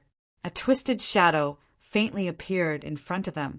At first glance, it looked as sinister and terrifying as a dancing ghost. TSK. It's gotten dirty again. Luo Nen blew a breath of air as he spoke. A gale swept forth, and the mist that filled the air dissipated completely in the span of a breath. Luo Nan explained, "Every time I fine-tune it, this place becomes a pile of chicken feathers. There's nothing I can do about it. The fragmented laws of the labyrinth permeate everywhere. In addition to my sandwich domain, this is the only place where large-scale adjustments can be made. It's like a bearing. No, it's simply lubricating oil. There's no stable form to speak of. Wherever there's something wrong, I'll pour a jug of it." Ru'ei Wen smiled faintly. She could roughly feel the humor that Luo Nen deliberately stirred up. She didn't speak. She just looked at the enormous object that appeared in the central region after the mist dissipated. The shape and silhouette over there clearly had the appearance of a large tree, and it was the kind that was withered. A withered tree. Ru'ei Wen was far too familiar with this. She went to gear on the north bank every day and looked at the sandbar across the lake. There was a withered tree like this. It stood all alone above the lake, and it hid the secrets of Luo Nan's parents. "You've recovered quite well, right?" Luo Nan led Ruiwen over to the withered tree. Ruiwen was a bit cautious as she walked within the large hall. This was because there were far too many details within this special space for her. Every inch of movement seemed to touch fine and densely woven spider silk, but she couldn't see the actual object. It felt weird. However, she was able to sense that this place had a more realistic feeling than before. The so-called large hall was originally a trap set up for Gongqi. It was piled up from the fragments of the misty maze. If it was said that this place was just an enclosed piece of land back then a rough house had been constructed at the very least. Luo Nan was quite satisfied with this rough house right now. This place is equivalent to a multi-purpose hall. It can be used as a reception room, an activity area, a laboratory. Yeah, it still doesn't meet the requirements to support the operation of the instruments. Of course, the simplest way is to use it as a battlefield, but I'm a bit reluctant to do so. It was probably because of the tree hole. Ruiwen's gaze focused on the strange object in the shape of a withered tree in front of her. Looking at it from a close distance, there were still some differences between this toy and the real thing. It couldn't be considered lifelike. However, everything here was pieced together from fragmented configuration fragments. It was tens of millions of times more complex than mosaics and building blocks. It was an extraordinary large project, and all of this had been constructed within a short few dozen hours. Luo Nan was much more calm and brilliant in this domain. Come, let's go in and take a look. The function is the most important thing. Luo Nan clearly had the intention of showing off. He knocked on the outer bark of the withered tree, and just like when they entered the misty maze, a door that could accommodate two people side by side opened up. It quietly waited for them to enter. Ruiwen had entered the tree hole quite a few times in this space and time. However, she had entered through the passageway at the bottom of the lake in Gear's building. It was quite refreshing to directly pass through the tree trunk. This also reminded her that this place was quite different from the real withered tree. The judgment she just made became a bit fuzzy after entering the first floor. The first floor was the layout of the lounge. Under the dusky light, the narrow and exquisite layout was practically perfectly reproduced before her eyes. For a second, Ruiwen nearly believed that Luo Nan had brought her back through the barrier of space and time, returning to the tree hole of the withered tree sandbar. These are just decorations. If it were truly completed, then it wouldn't look like this. Luo Nan reached out to touch the inner wall of the tree hole, and waves of ripples actually appeared. The current functional construction is mainly concentrated on the upper level. Come, come, come. Big Brother will show you something new. Ruiwen followed Luo Nan up. She had just taken a few steps, but she had yet to truly enter the second floor when a change suddenly occurred in her 5 senses and 6 senses. Ruiwen blinked her eyes. It was as if she had accidentally fallen into a starry sky. The surroundings were gloomy and deep. Hundreds of thousands of cold stars were sparsely arranged. Her sense of distance in space became a bit fuzzy. She subconsciously took another step before she could find her true senses. When she calmed her mind, she no longer felt like she had sunk into the starry sky. She only felt that it was a sensory effect similar to virtual reality. Her gaze quickly focused and locked onto the most conspicuous region in the center of this starry sky. The light there was the brightest, but it was more reserved. There were light regions and dark spots. There was a relatively smooth outline, and there was even a bit of a slightly diffused halo. At first glance, it looked like an astronomical scene that had undergone post-processing. It represented a distant and enormous galaxy. Come here. Look carefully. Luo Nan called Ruiwen forward. The feeling it gave off changed when she looked at it from a different angle. It transformed into a translucent substance that was even smaller than the palm of her hand. It possessed a distinct texture. This is the core work area. As for this little thing, it's my latest work. Currently I'll call it lens. Ruey drew closer. She was quite interested in this so-called lens. Well, Luo Nan attached great importance to this matter. Of course, she had to pay close attention to it. Upon careful observation, this little toy really did have the meaning of a lens. At the very least, it was quite similar to the teaching aids that teachers brought to physics classes. Aside from its transparency, then was it a concave lens or a convex lens? Luo Nan wasn't in a hurry to explain the marvels of the lens to Ruey. Instead, he extended his hand and streaked across the surrounding gloomy region. His fingertips seemed to stir the specks of light of the stars, that blurry perception of distance. A smile blossomed on his face, becoming more and more splendid. Ruey, did you know? This is the true face of the hollow tree. It's something that I built according to Mom and Dad's design. The hollow tree vehicle at the end of the corridor in Grandpa's laboratory in the wilderness can only be considered an embryonic form. It's far behind this version. After all, this is the result of my father's many years of dedicated research after returning from the wilderness. Hey, have I mentioned this matter before? Ruey shook her head slightly. I must have been too busy a few days ago. I forgot to tell you. Let me tell you. There's also Jerry's scenes here. It's super complicated. Luo Nan entered into nagging mode. He talked about whatever came to mind. It was just as he said. The matter itself was very complicated. It had experienced a long period of time, and space had jumped frequently. Some of it was still conjecture. The logic was rather chaotic when it was expressed. It was quite laborious to listen to. But Ruey only needed to understand that Luo Nan's mood was better than before. His mood was more positive. This was enough for her. So, that old man of mine made this arrangement. He made it too complicated. I still don't understand the twists and turns inside, but no matter how you look at it, I'm lucky.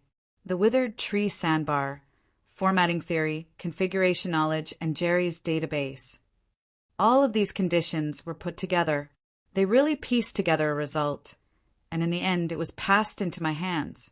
Maybe this is fate? Ruey met Luo Nan's gaze and gave a light yep.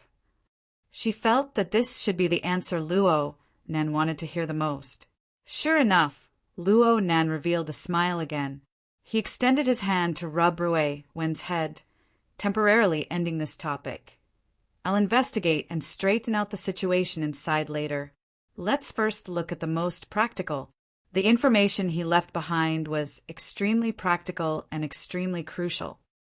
I've talked about that 100-year sequence question bank before, right? It's good stuff. And it's the basic level of general education. Ruey, you also need to learn it. It's far more advanced than what is taught in school. Right now, I firmly believe that a highly developed civilization system certainly exists in the distant starry sky beyond Earth.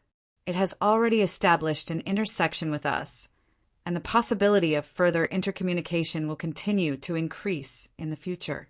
If such a day truly comes, we can learn and understand its information ahead of time. We can be a step ahead of others and seize the initiative.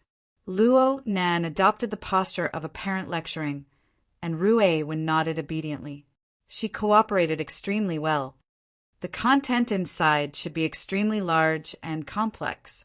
It involves all aspects of society's construction, but there's also an inexplicable seal. It's very unpleasant. Luckily, it seems to be gradually unlocking right now. When I did the questions before, there was only the content of configuration theory. But I've secretly unlocked the knowledge of creation in the past 2 days. I've looked at some of it, and it's extremely useful. As for why it's unlocked, I suspect that it's directly related to this. Luo Nan pointed at the lens in the middle of the work area and winked at Ruey. How about it? Do you want to give it a try first? This toy is just a half-finished product, but it's extremely interesting. I can't explain the specifics in a short amount of time. You can come over and give it a try. It's very interesting. Really. Right now Luo Nen looked like a little kid who couldn't wait to recommend his favorite games and toys to his friends. He hated that he couldn't blow the lens to the skies.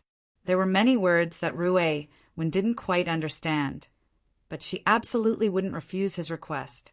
Rue Wen leaned her upper body forward once more, closing the distance between her and the lens. She observed it seriously.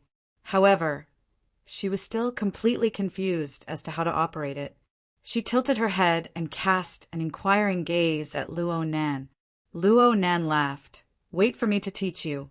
It's actually very simple. Your sensing ability is this good. You just need to concentrate. There's a lot of interesting information within this little thing. It's true that it's a bit hard to understand, but I can explain it to you at any time." Rue Wen hesitated for a few seconds.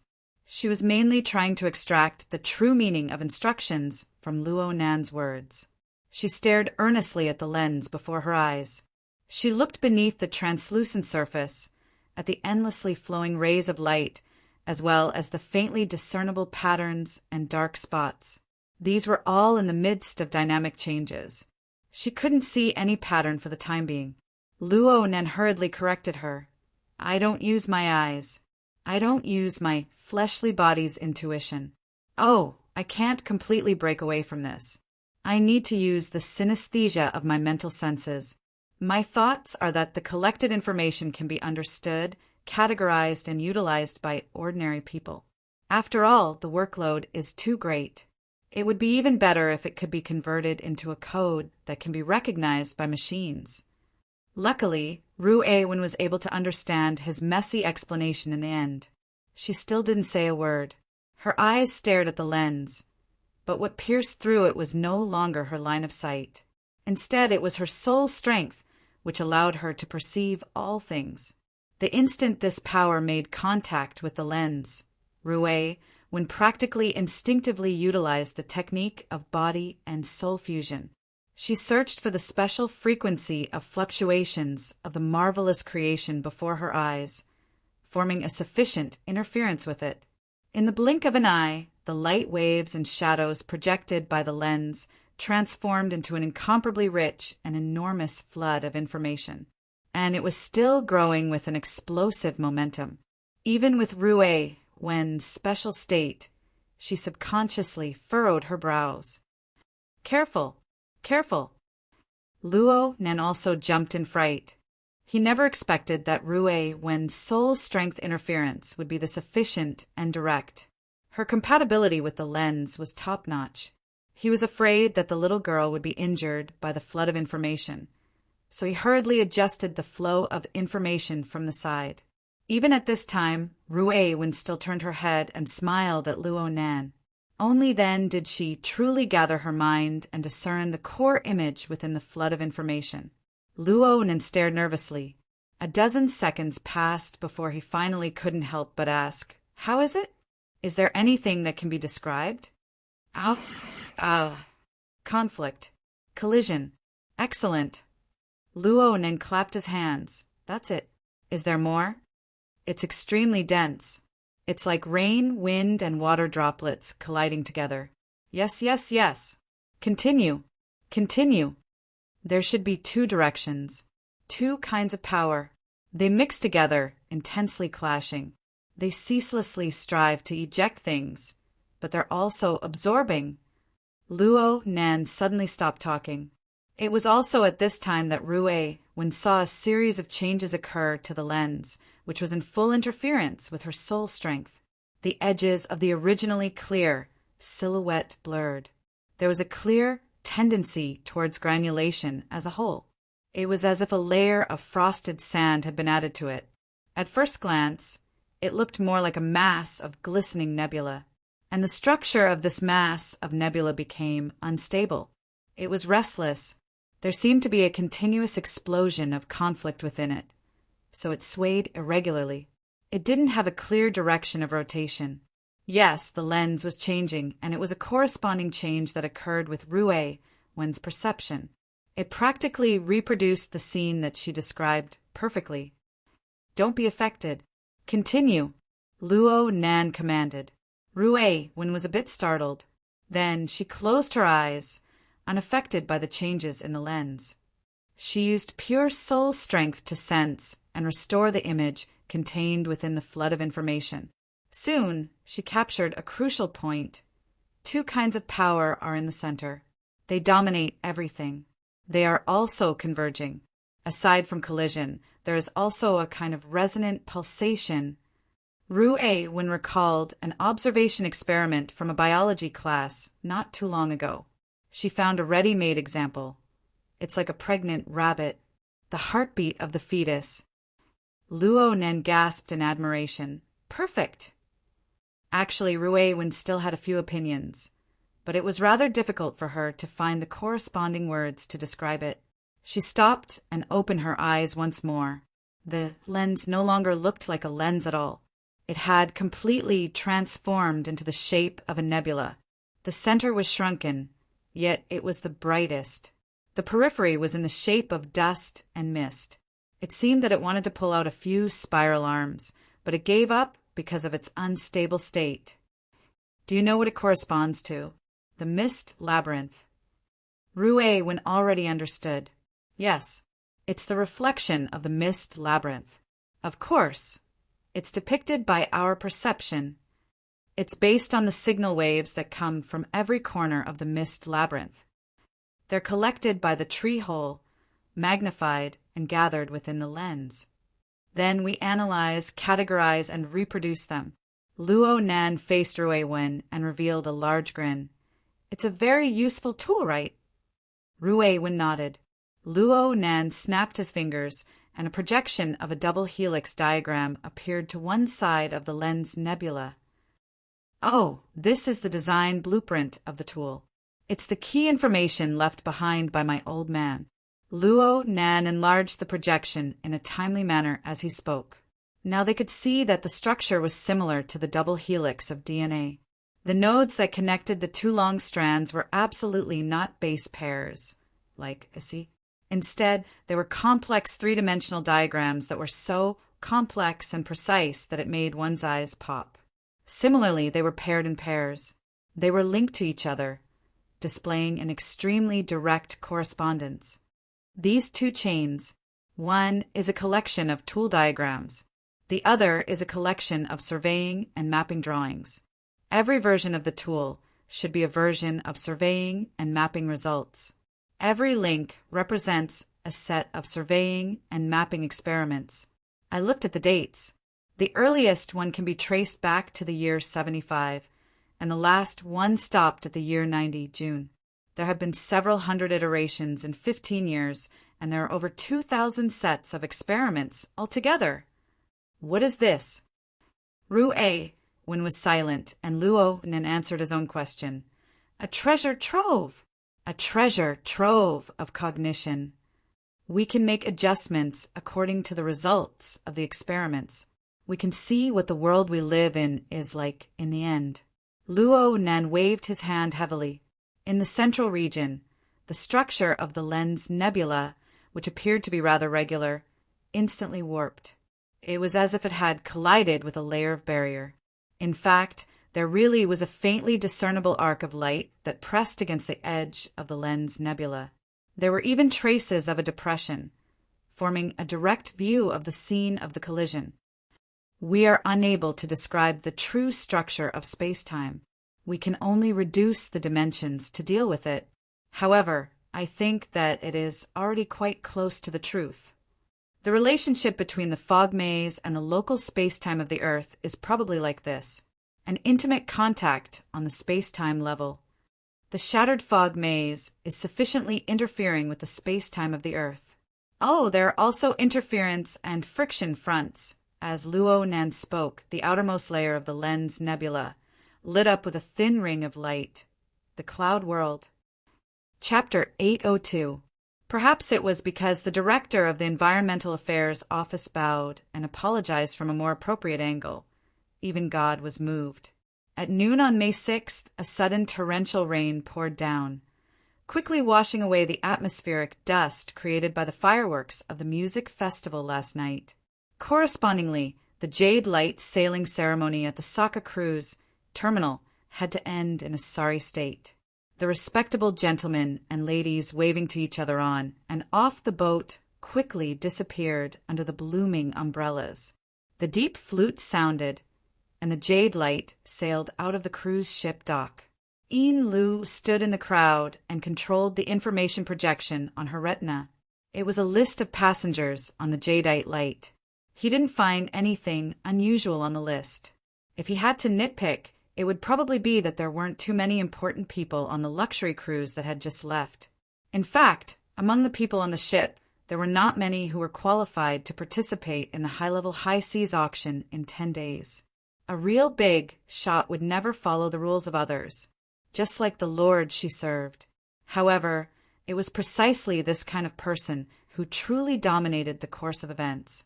The ceremony ended in a hurry. In the chaotic scene caused by the heavy rain, people could finally release their true emotions. Ian Lu heard many sighs of relief. In her view, it wasn't only because the cruise had just left, but also because it was out of everyone's sight. At this moment, his wristband vibrated. Flight NH5753 has arrived. Ian Lu also let out a long sigh and unknowingly blended into the surroundings. Amoya, who had been in a rush for 5 days, returned safely as the direct flight from Saka City to Xia City landed. At this point, Ian Li's 2 major missions in coming to Osaka City, finding Snake Tongue and protecting Amoya, could be considered to have been smoothly completed. Ian Lu made a summary of her own work. He didn't play any key role, and his support position was still stable. Coupled with the departure of the Jade Light cruiser, the stormy Ban City should be able to calm down for a while, right? That might not be the case. Over the past 2 days, even Ian Lu, an outsider, had noticed the subtle and tense atmosphere in Ban City. Compared to pure perception, some changes on the market level might be more convincing. His wristband vibrated continuously. He received a short message and an instant message almost at the same time. Ian Lu carefully read the message before picking up the call. "Hello, Mr. O'Pin."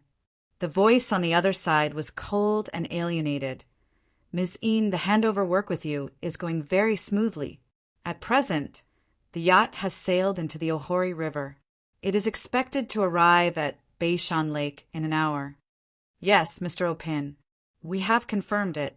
Ian Lu slightly deviated from the direction of the crowd and approached the edge of the viewing platform. This was the highest point of the cruise ship dock. She could see that in the opposite direction of the Emerald Light that had just set sail, there was a small and exquisite private yacht going against the current along the man-made flood channel that had been dug after the war. The exterior of the yacht had the same design style as the Ray that had been docked for overhaul. They did indeed belong to the same manufacturer and the same production line, so they could be considered as sisters. Having such a yacht would allow Mr. Luo Nan to adapt to his living environment without any obstructions, even if he didn't care about it. Being able to quickly find a substitute and successfully purchase it at an unexpectedly low price was mostly due to the treacherous atmosphere in Ban City over the past 2 days. As the representative of the owner of the yacht, Mr. O'Pin took this money-losing business to heart. He wasn't in the mood to be polite at all. "I hope that you will follow the agreement and pay the final payment on time and accurately." "Okay, Mr. O'Pin. We will definitely pay all the relevant funds in strict accordance with your requirements. In fact, another payment has already been made." Yes." Mr. O'Pin confirmed the change in the account, and his tone also subtly changed. A second passed before he spoke once more. "Right now is the transaction window period. I hope that our cooperation can continue." Of course. The call was soon ended, but another message came in soon after. It was still from Mr. O'Pin. The message contained the coordinates of an address that didn't exist in the secular world, as well as the time. Ian Lu smiled. Her gaze shifted away from the river and fell into the depths of the boundless curtain of rain. Just looking at this yacht transaction alone, it was nothing more than an exchange of luxury goods. It was purely an act of consumption. But as a qualified businesswoman, Ian Lu also made full use of the other conveniences brought about by the transaction. For example, information. Okira Rongsan was an important figure in the Great Zay Church, a local church in Ban City. The Great Zay Church had already existed before the Third World War, and it was a rare veteran that could be revitalized in the era of distortion. In the span of a few decades, it had changed from a simple faith group to a mysterious church that could produce supernatural powers. In the tangled and complicated territory of Ban City, they had their own faction of power, dealing with such an old-school church, especially when it came to matters involving the transfer of large amounts of funds abroad, could often reveal a lot of interesting things. During the transfer process of the yacht, the Great Zay Church behind Okira Rongsan had indeed given a large discount and reduced the transfer fee, and most of the discounts were lost in the secret circulation of funds. In other words, in addition to money, the Great Zay Church also needed to use Ian Lee's financial channels. Moreover, they also made some hints, asking Yin Lu if she wanted to take over some of the real estate by Beishan Lake, even some special materials that weren't easy to transport. This was simply the standard mode of quickly liquidating assets and the escape of important figures. During the transaction negotiations, Yin Lu also heard some subtle rumors from various relevant channels. Some were evidence, and some were counterexamples that needed further analysis. But no matter what, it was better than nothing. Without a considerable transaction as a starting point, she wouldn't be able to fight her way into this closed ecosystem. And now the information in Ban City could be compared with T City, Xia City, and even Chan City. She could dig out a lot of sensitive information from them. A part of it was directly related to the Amaterasu Church. Yin Lu had personally witnessed a series of battles of wits and courage in a certain laboratory with Luo Nan's support. Of course, she understood what Luo Nan was concerned about. Mr. Luo Nan would be interested in these things. After finishing her work at the dock, Yin Lu turned around and blended into the crowd. Soon, she entered the parking lot of the port. Just as she got into the car, her wristband vibrated again and automatically switched to the internal channel of the Great Zay Church. These mercenaries from T City really can't be trusted.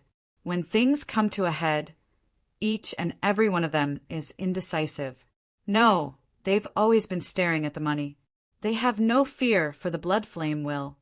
Yes, old John, you're right. Especially that Cadman. He's the root of the prisoners and has the temperament of a fox. When the first Ablatum was around, he was extremely good. But now that he's in seclusion, he's greedy to no end. He's fiddling with the T-City branch to the point where it's leaking air everywhere. He's infiltrating everywhere into a sieve. He's clearly using the capital of the Great Zay Church to do the extracorporeal circulation. Shouldn't we deal with this kind of person early on? Shouldn't we just wait for him to bite us in the back? Yin Lu signaled the driver to go back. Then she closed the rear compartment and responded warmly. Old Jiang, don't get angry. Don't get angry and harm your body. My body is very hard. Even if he really bites me, he'll break all his teeth.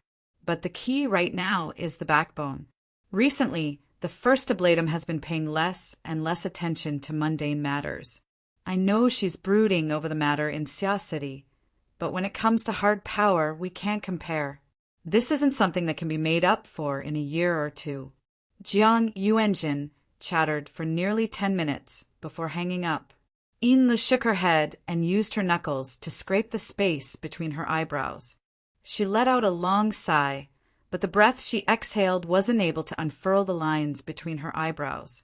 Compared to the smooth progress in Ban City, the situation in D City's headquarters wasn't optimistic. The blood flame order had just moved not too long ago. Their foundation was still shallow. They were surrounded by wolves, like tigers eyeing their prey. On the surface, the call just now was Jiang Yuanjin's, old pedant complaining. But in reality, he was transmitting information. He had also misled them regarding the possible eavesdropping. The person Jiang Yuanjin spoke of was Cadman. He was the local representative of the Order's power in D City. Perhaps he was just a snake and a rat at the moment, But as long as this local snake was around, there was always the worry of an unforeseen event that would lead a wolf into the house.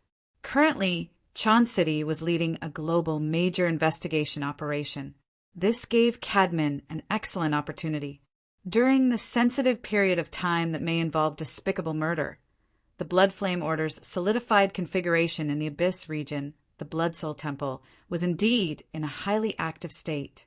Naturally, the Blood Flame Order was included in the pending investigation list. If you want to incriminate someone, you can always find a pretext. What's more, this side wasn't necessarily innocent. Yes, the major investigation operation in Ban City also gave some people an excuse to use force. It felt like these few sides really had a tacit understanding. Yin Lu sighed again and leaned back. Every time she faced this kind of problem, she had no choice but to admit that she still couldn't be considered someone who could take charge of an area by herself. Just thinking about it made her feel mentally and physically exhausted.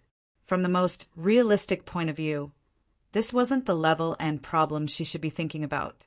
At times like this, she especially missed Mrs. Halder and the young boss she had just attached herself to. If those two were here, what would her job be? Feeding the fish? Yin Lu shook her head. She took out a small, ornament-like crystal ball from a secret pocket she kept close to her body. She gently and carefully rubbed it in the center of her palm, feeling the indescribably subtle tactile sensation. The inside of the crystal ball seemed to be sealed with a cloud of smoke. It also seemed like a turbid liquid. It was ash-gray in color, and there was a flat, living creature swimming back and forth within it. It was the devil ray that Luo Nen had tamed. This mutant possessed a terrifying killing range in Luo Nan's hands, but right now it was like a pure plaything. She couldn't see any threat from it. Being able to control this existence, at least temporarily, gave Yin Lu an enormous sense of satisfaction and stability. It was also through this method that she could truly feel the existence of the backbone. No matter what, as long as she was able to attach herself to Luo Nan, who could easily create such miracles, then she and the Blood Flame Order would have a bright future. Yin Lu raised the crystal ball in front of her eyes and observed it seriously. She followed Luo Nan's arrangements and grazed the Devil Ray twice in the past 2 days. The Devil Ray's appetite was great, and it was very obedient. But for some unknown reason, the colorless and transparent filler inside grew more and more turbid. It constantly switched between a gaseous state and a liquid state. The change was extremely obvious. She remembered that her teacher had said that the crystal ball was just a speculum. The Devil Ray's true sealed location was within a spatial fault. What did this change foretell? Yin Lu was puzzled, no matter how she thought about it. Her thoughts drifted back and forth. Plus, she hadn't rested well recently. Her mind was exhausted, and she actually fell asleep in the back seat of the car. And then she had a dream. In the dream, Yin Li's consciousness arrived at the Blood Soul Temple in the Abyss District. She maintained a subtle state of half-consciousness. She had a bit of independent thought. So much so that she couldn't determine whether this was a pure dream or a cultivation instinct brought about by her decades of life as a priest. Yin only knew that her consciousness was floating in the lava lake of the stone forest at the lowest level of the Blood Soul Temple structure. She was at a loss, not knowing where to go. Suddenly, a cluster of light appeared. The outline of the light was like the crystal ball she was playing with in her hand. It emitted a bright and precious light, becoming the most eye-catching existence in the turbid and chaotic lava lake. Yin Li's consciousness couldn't help but shift over. She was pulled by the light source and coiled a few times. She vaguely felt that it wasn't some sort of crystal ball, but a mirror.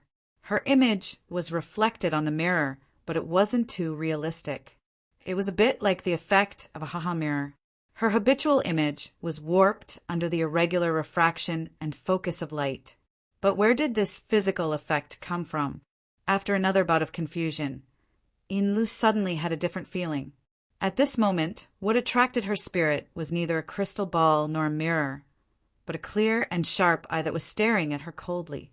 The eye pierced through all her disguises, tore apart her usual image, and recorded only the most essential elements of her into her mind. She didn't even know what some of the elements gathered in it were. Inlu instinctively wanted to avoid it, but she couldn't help but want to see the result of the reflection. After hesitating for a while, she finally made eye contact, only to find that too much information had been recorded in the mysterious eye.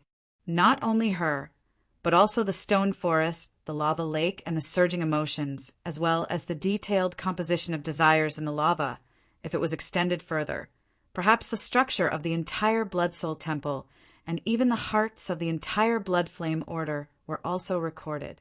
Everything formed a complicated yet distinct structure, which was then condensed into an insignificant spot of light in the mysterious eye. Like a star in the hazy night sky, it melted into an even more immeasurable universe. It had a real meaning of existence, but that was all. As for Inlu, she was merely an insignificant speck of dust on this star. She didn't even have the value of special attention, grandeur and insignificance, loftiness and lowliness. The intense contrast that touched her body and mind instantly clutched Li's heart, giving her a shock that was hard to endure. It also caused her to suddenly wake up. The crystal ball that sealed the devil ray was still in her hand. She couldn't tell if it was cool or hot. She couldn't find an accurate word to describe it, but it was able to calm her mind. It shouldn't be a dream, right?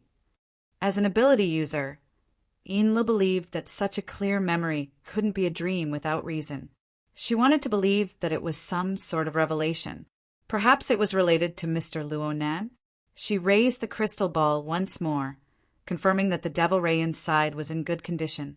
Inlu carefully put it away a moment later. She looked at her watch and looked out the window.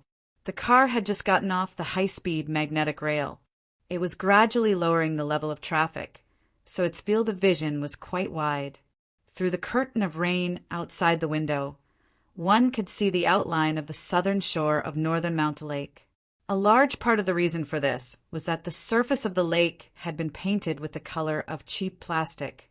These were the simple raincoats worn by the music fans who braved the rain to participate in the event. The sudden rain brought quite a bit of trouble to the recently opened Band City Music Festival. Then again, perhaps the music fans who were able to explode in joy under the curtain of rain would prefer a similar atmosphere? The sense of reality diluted the dreamy feeling, and Inlu subconsciously let out a breath. A few minutes later, the car stopped outside the pier on the southern shore of northern Mountain Lake. A fishing boat was parked there, serving as a transfer boat. It carried her to meet up with the newly purchased yacht. Later on, she would go to a specific area on the lake to do a preliminary inspection. She would make preparations for the upcoming deal with the Great Zay Order. Basically, she wouldn't spend any more money, but she had to gather information. She had to put on a show. After the car came to a stop, the driver in the front seat picked up the umbrella in the car. He jogged over to open the door for Inlu in the rain. In this world, the sense of service of the lower-class people was always on point. Inlu believed that this was something she could learn from, especially since there was a competitor of the same kind who was born here right now, appearing by Mr. Luonan's side. There would be trouble in the future. Inlu got off the car in an elegant manner. Her heels stepped on the water film that had accumulated on the surface of the road. A cool breeze wrapped in the smell of water blew over, bringing with it the fragrance of vegetation. She subconsciously raised her eyes to look into the distance. She cast her gaze at the huge camphor tree behind the boundless curtain of water. Even though they were separated by nearly a kilometer, Mr. Jordan was still the most eye-catching landmark on the southern shore of northern Mountain Lake. Aside from it, it would be very difficult for people's gazes to be attracted by other targets. However, just a second later, Li's line of sight shifted to a different angle. She looked in that direction, but it was not a target belonging to the Jorge. Thanks to the sharp senses of an ability user, even though they were separated by a kilometer, she was still able to grasp the most crucial element. Lu patted the car window, indicating the driver to return to his original position. Go forward. Go under the tree. The driver revealed an awkward expression. Boss Ian, there are roadblocks and warnings up ahead because of the music festival. Motor vehicles are prohibited. Lu didn't wait for the driver to finish speaking. She snatched the black umbrella from the driver's hand. She blocked the falling rain from above and quickly walked forward. The distance of a kilometer from the embankment pier to the camphor tree was only around 200 seconds, even though she intentionally restrained herself. Outsiders felt that this elegant and stylish office beauty was truly well-trained. She was able to walk like the wind even though she wore 10-centimeter high heels. However, they didn't know that Lu was afraid of neglecting an important person. She didn't know that she was afraid of neglecting an important person in broad daylight. Her heart was extremely conflicted. She arrived under the tree with great difficulty. She was an ability user, but her legs actually went slightly soft. She didn't care about the state of her body. She directly faced the young man who was looking up at the tree and bowed down. She greeted respectfully. "Sir, you've returned." The young man under the tree was undoubtedly Luo Nan. Actually, he had made a few modifications to his face. There was a clear difference from his original appearance, but Lu was able to recognize him with a single glance. The reason was very simple. Luo Nan had an ancient-style bamboo umbrella on top of his head, shielding him from the wind and rain. The person holding the umbrella was none other than Snake Tongue in kimono. The formal kimono of Sakura City women weren't suitable for traveling in the rain. A single misstep would result in a sloppy and embarrassing appearance. It just so happened that this woman, named Kitayama Yuhui, was wearing a white kimono. Because she was holding an umbrella, her sleeves drooped down, revealing her jade-like arms. Even Lu couldn't help but take a few more glances. Snake Tongue smiled and bowed when she saw Li's gaze move over. She was dignified and respectful, just like in the past. Who would have thought that she was actually a curse master with a fierce reputation in the inner world? But why did Mr. Luo Nan find this person first after returning? Li's state of mind fluctuated a bit. This was because Luo Nan's behavior was a bit cold. He clearly heard the greeting, but the angle of his head and neck didn't change at all. His gaze was still patrolling the branches and leaves of the Zuijia guard gate. He only let out a grunt from his nostrils in response. Lu didn't dare to say anything when she saw this. It wasn't good to steal Snake Tongue's position either. She could only maintain a slightly bowed posture and quietly ponder and size him up. Luo Nan was still in the same attire he wore when he left the ship the day before yesterday. He wore a wide-brimmed hat on his head, and there was the support insignia of a certain band on it. He should have bought it recently, and his body was quite refreshing. The lush branches and leaves of the camphor tree had already blocked a portion of the rain. Snake Tongue's bamboo umbrella blocked a large portion of the rain. Even the drizzle that was blown over by the cool breeze from the lake was deflected to the side of his body, unable to touch his body in the slightest. It was as if there was an invisible barrier existing. It was quite miraculous. In addition, there was also... Today, Luo Nan was actually wearing glasses. Moreover, it was an extremely retro monocle. It was a monocle that practically no one used in reality. He wasn't like the characters in movies and TV shows, where the lens was clipped to his eye socket. The soft facial contours of Easterners weren't necessarily able to accomplish this. The lens was floating in the air. It was absolutely not a projection effect. There really was a mirror-like object stuck to Luo Nan's cheek, floating in front of his left eye. Lu was walking in the other direction. She wasn't able to discover it immediately due to her angle. Special external equipment. Lu subconsciously moved a step forward. Her angle changed, allowing her to see it more clearly. But at this moment, Lu didn't just notice the structure of the monocle. She also noticed the special texture, luster, and even the image that stabbed into her heart. It was very familiar. It was clearly her first time seeing it. Oh no! Inlu drew in a small breath. She suddenly understood that this was the mysterious eye that had appeared in her dreams. Luo Nan was using this eye to observe the Zhua Jia Wei men at this time, just like how he had seen through Inlu and the Blood Soul Temple. He directly attacked the core of the Zhua Jia Wei men. Perhaps it was because of her first impression, but Inlu kept feeling that the enormous plant-type mutant before her eyes was shivering in the wind and rain. Luo Nan didn't do anything else aside from watching. He was like a foreign tourist who had come because of its fame. Under the guidance of the two beautiful tour guides, he lingered on the scenic spot for a bit. He sighed with emotion for a bit before finally leaving in a straightforward and efficient manner. Snake Tongue and Inlu glanced at each other. They fell a bit behind as they followed behind. This time, it was Inlu who was holding the umbrella to block the rain. The two women cooperated quite well. There was a young man dressed casually, a beautiful and capable office lady, and an elegant and dignified woman in a kimono. The three of them were quite eye-catching when they walked together. It was just that their attention wasn't placed on these minor details. Luo Nan turned his head halfway and spoke to Snake Tongue. The structure and design of your order is too crude. The imaginary configuration on the mental plane already has many flaws. The efficiency of entering the plane of reality is even worse. Yeah, when the order was established, it was just for the sake of a cover. Most of it was scraped together. It's too wasteful. I'm very sorry. From Ian Lee's perspective, this conversation was a bit out of the blue. Luo Nan, who had been silent for 2 days, had suddenly appeared. Then he studied the so-called structure of the myriad spirit order together with Snake Tongue.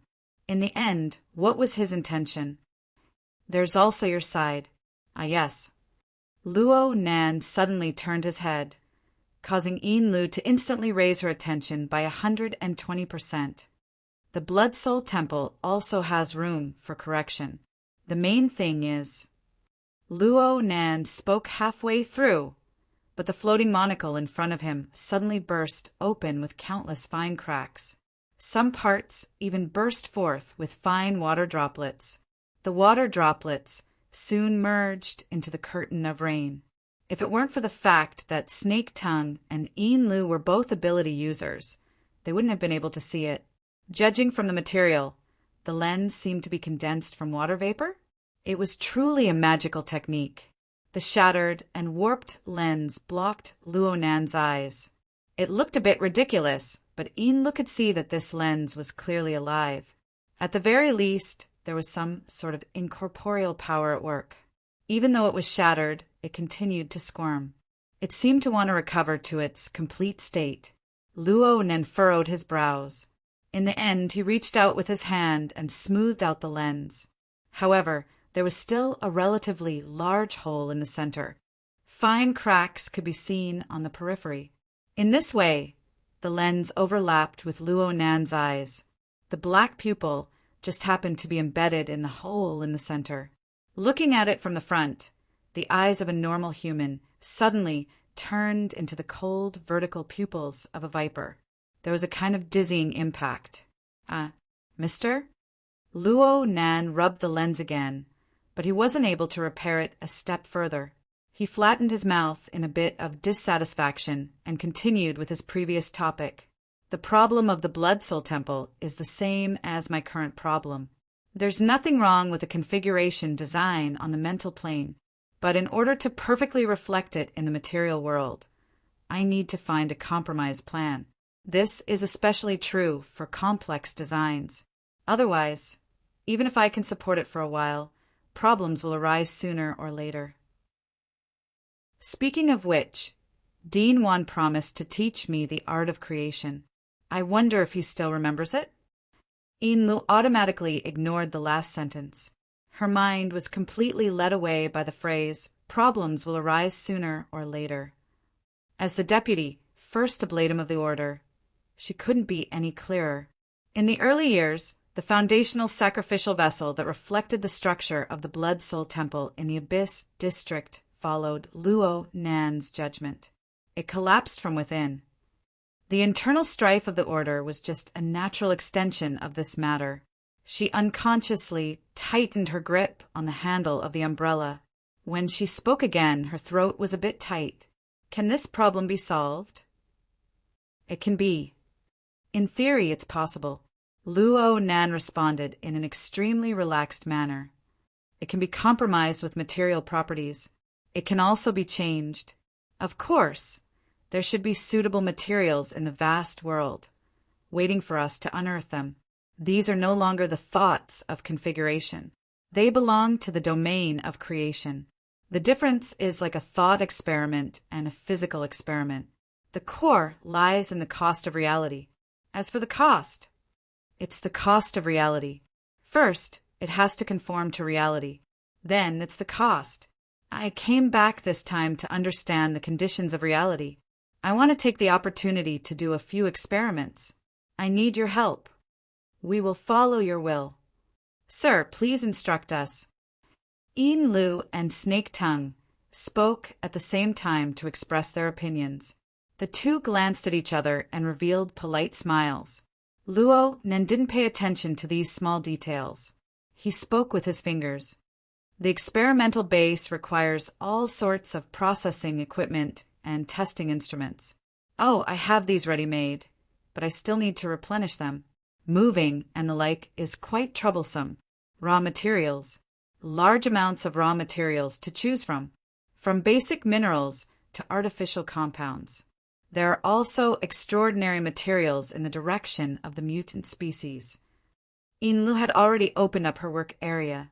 She quickly recorded and filtered suitable items from the database at the same time. The experimental base was fine, but when she heard the need for raw materials, her eyes lit up.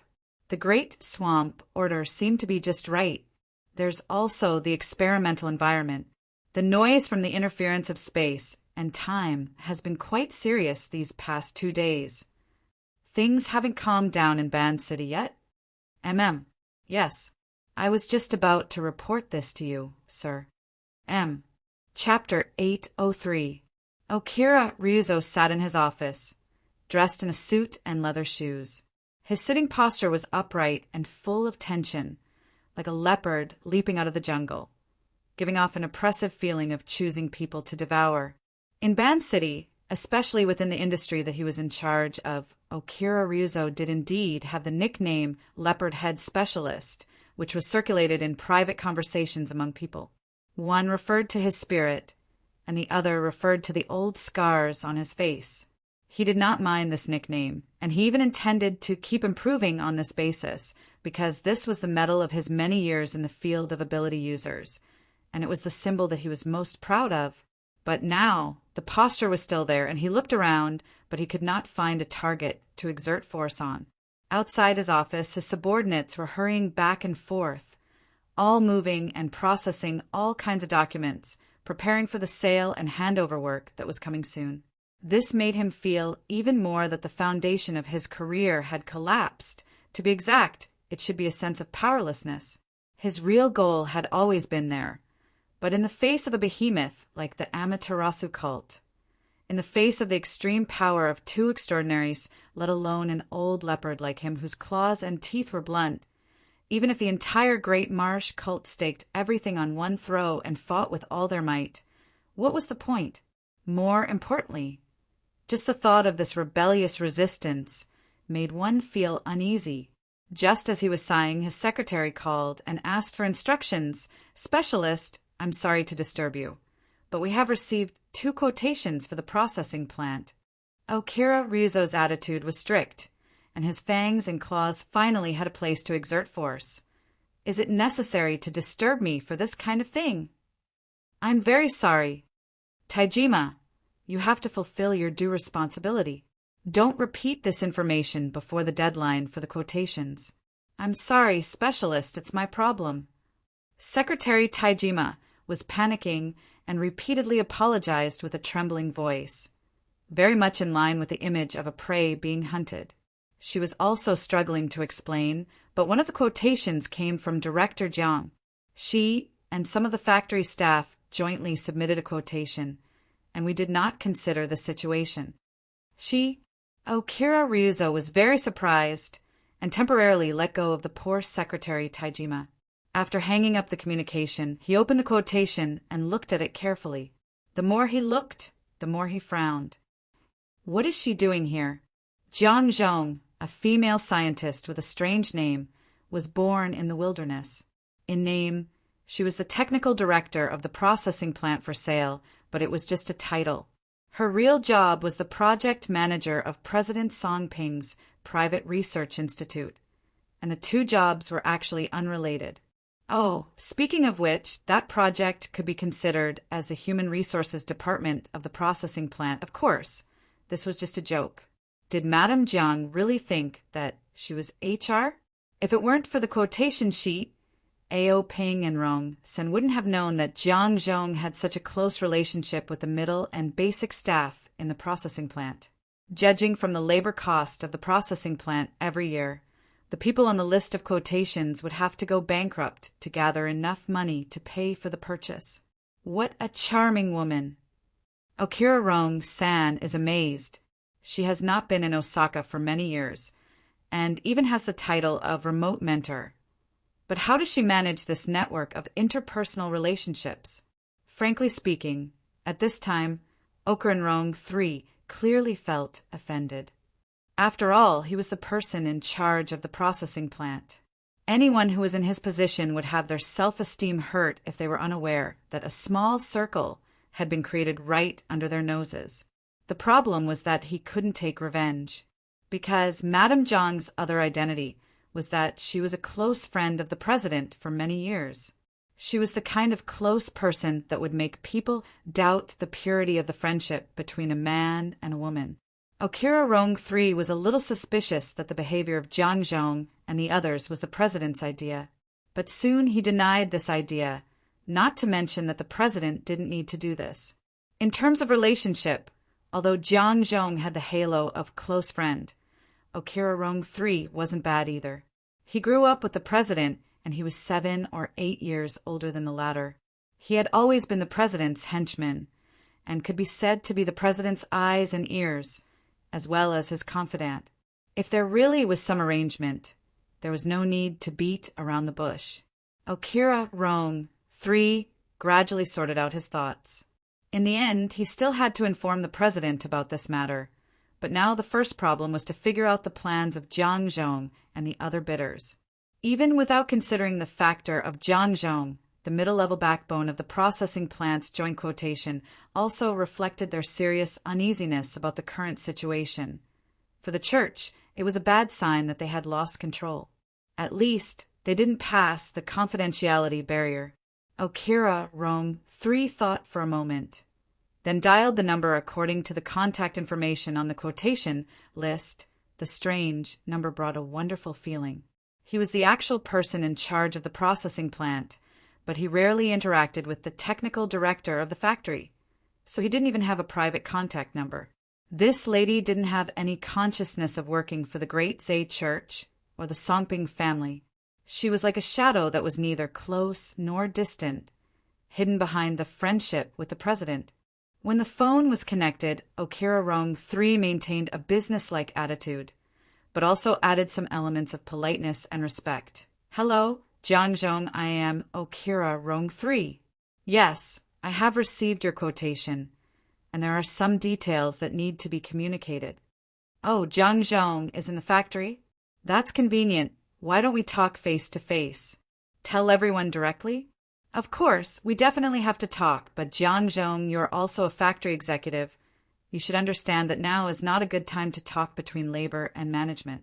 It's hard for me to promise anything. After all, it happened suddenly, and there are considerable uncontrollable factors."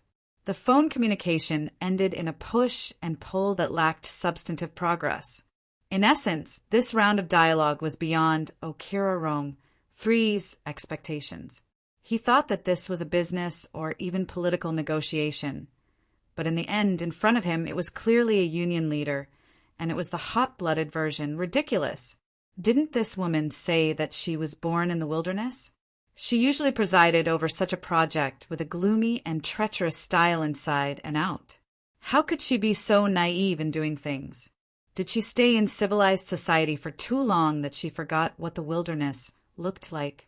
Osaka was not the wilderness, but the conflict brought about by survival and faith would only be more cruel than the disorderly wilderness.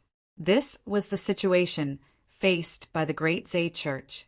If they couldn't bear it, they could either escape or die. Well, an irresponsible person had already escaped first, in an extremely absurd way. The explanation from the headquarters shrine. Was it really not a bad joke after drinking too much? Okira Rong 3 pulled off his tie and exhaled heavily, letting the absurdity and depression in his chest have a channel to release. At this time, Secretary Taijima called again. Specialist, I said, don't disturb me. The president is here. The submarine is parked at the inner dock. Huh. This place was only a few steps away from the inner dock.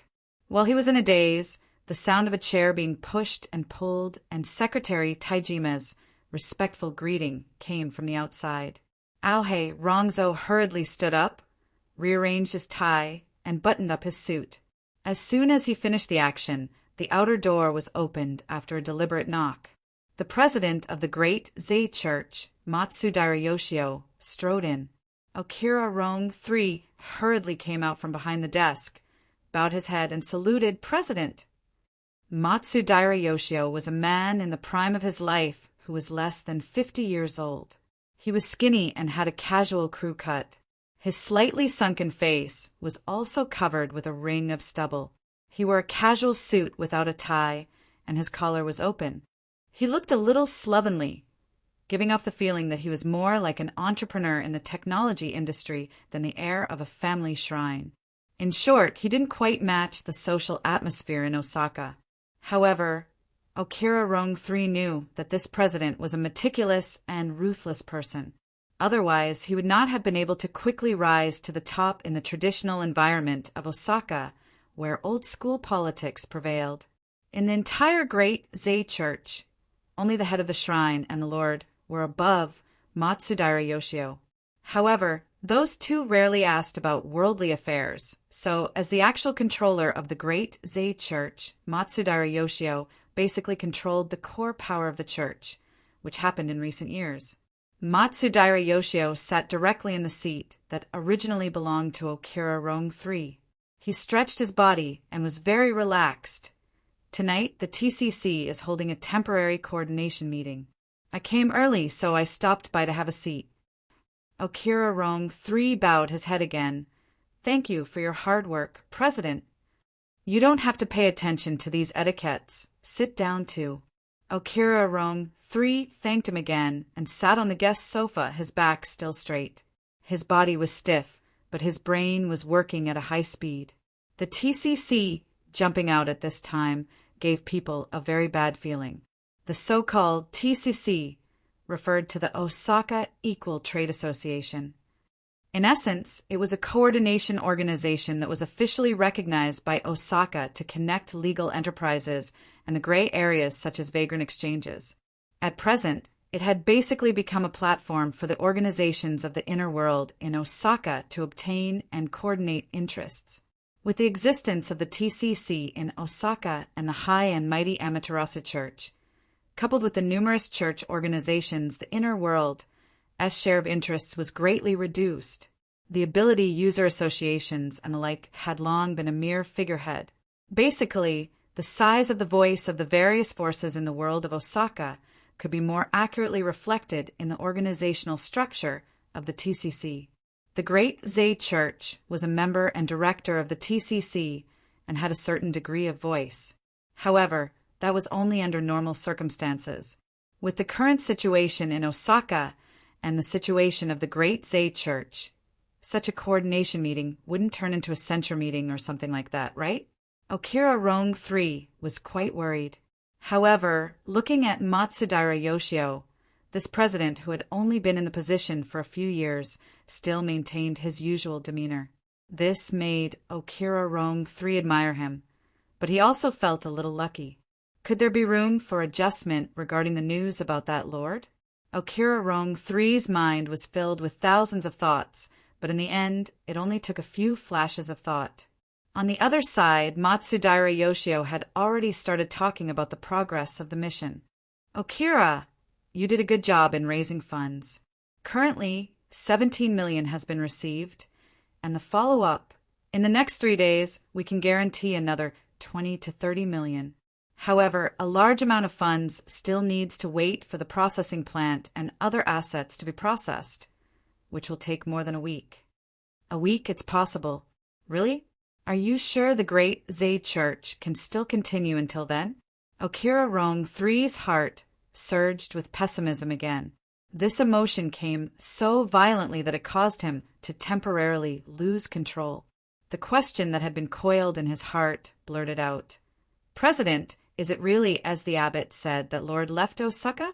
Matsudaira Yoshio did not respond, but just looked up at him. His thin face did not fluctuate, and his eyes were very calm, but it inexplicably made people feel a chill in their hearts. Okira Rong III instantly bounced up from the sofa and bowed deeply. I'm sorry, President, I misspoke. Don't mind it. It's human nature for you to have such thoughts. Matsudaira Yoshio's voice brushed past the back of Okira Rong III's head, and his tone was no different from when he first entered the door. President, it's a pity that there is no news correction at the shrine that can cheer people up. Lord did leave Osaka.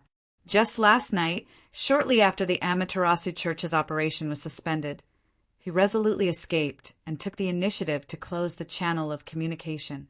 At present, all communication is one way. If they don't take the initiative, we can't contact them. This statement was a little more detailed than the version that Okira Rong III had heard earlier, but it also brought more doubts.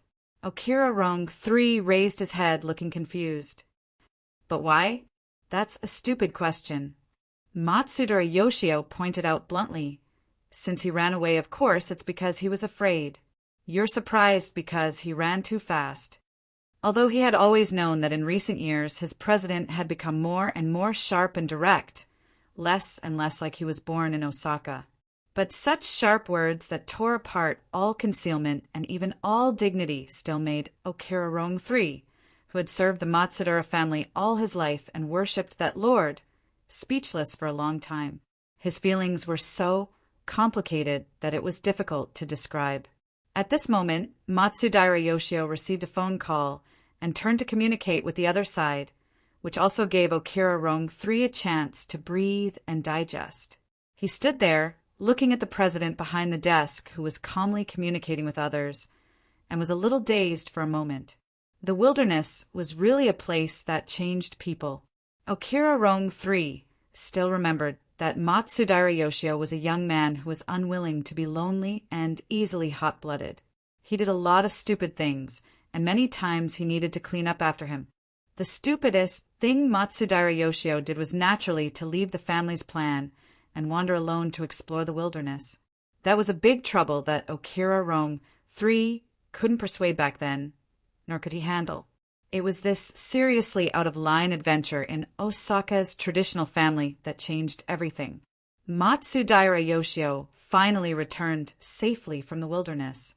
Through those years of experience, he had gained more knowledge and skills.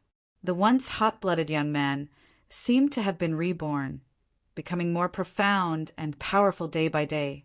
But for a long time he became a different person and was excluded from the core circle of the family. Okira Rong III suffered an even greater impact. Because of his dereliction of duty as a retainer, he wasted a long time. He struggled for many years in a frontline executive department like the Vanguard, and narrowly escaped death several times.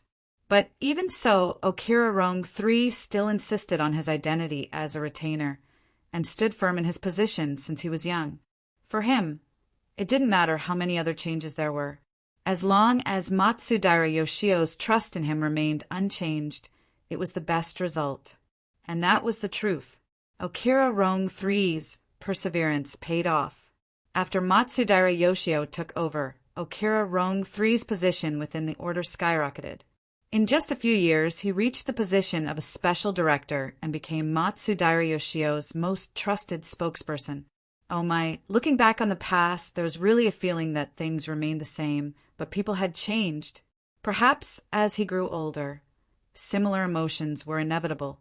In the end, it was Matsudaira Yoshio who woke him up from his trance. After hanging up, Matsudaira Yoshio reported the latest news. At tonight's coordination meeting, the LCRF's commissioner will also be present. LCRF. Okira Rong III was really shocked. The LCRF was the endorsement agency of the world's most powerful tycoons, the dream fund of immortality. In Osaka, where old-school politics prevailed, it had an extremely strong influence. At the same time, it was also one of the biggest financial backers of the Peace Trade Association.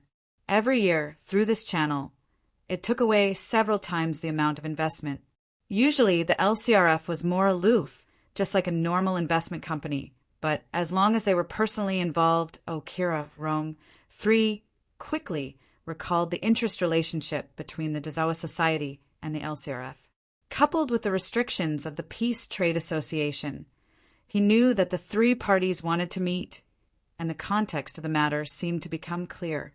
Is it because of the blood vessel platform? Oh, maybe. Then our laboratory, the Peace Trade Association, is just an outsourcing company. It's originally just a matter of looking at people. If the production line over there changes, it's normal for us to change. Matsudaira Yoshio's nonchalant performance made it difficult for Okira Rong III to make any further comments. After all, the blood vessel platform project was managed by the Dazawa Society, and most of it was managed by Matsudaira Yoshio's private laboratory. He didn't really understand. Speaking of private laboratories, Okira Rong III naturally thought of technical director Jiang Zhong. Regarding the offer, this was a good opportunity. President, I have something to report to you. It's about Ms. Zhang's offer. Offer?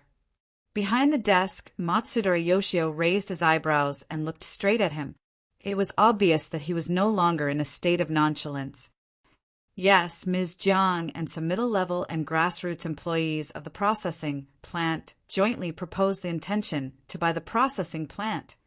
Occupant Rong III roughly introduced the offer and the previous simple communication. His attitude was very proper, without any personal emotions.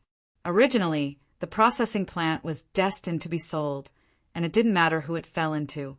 In the end, the criteria to determine whether this transaction was successful were how much could be realized, and whether it could satisfy his president. As for his own likes and dislikes, it was never a problem. Matsudaira Yoshio was not Okira Rong III, but Okira Rong III was Matsudaira Yoshio. This was his belief, as always, and it was also his wisdom. Then he saw his president smile, which was rare, so that's how it is. I understand. President, maybe it's guilt, or maybe it's an anesthetic for self-redemption. She has always been naive.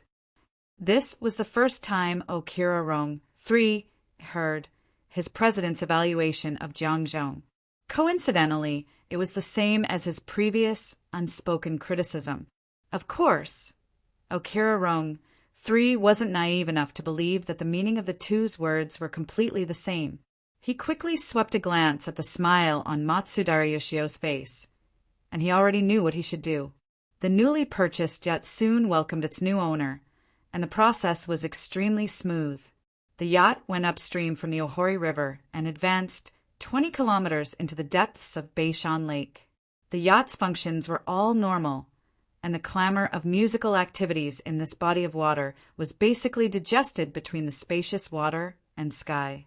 However, the journey to the next destination was much slower than expected. The problem lay with the new owner for this situation to occur. Luo Nen didn't express any opinion towards the replacement yacht, even though he hadn't had the time to modify the gentle wind layout of the lower deck living area. There was a clear difference from the previous yacht. For him, it was probably just a change of vehicle to sit and rest. Luo Nan, aside from the initial understanding of the latest situation in Ban City, placed all of his attention on the damaged monocle. Luo Nan said, Let's first solve the current problem, then go find the corresponding materials. Then, he spent a full 4 hours to repair the monocle to its original state. Moreover, he was still in the process of doing post-production tests.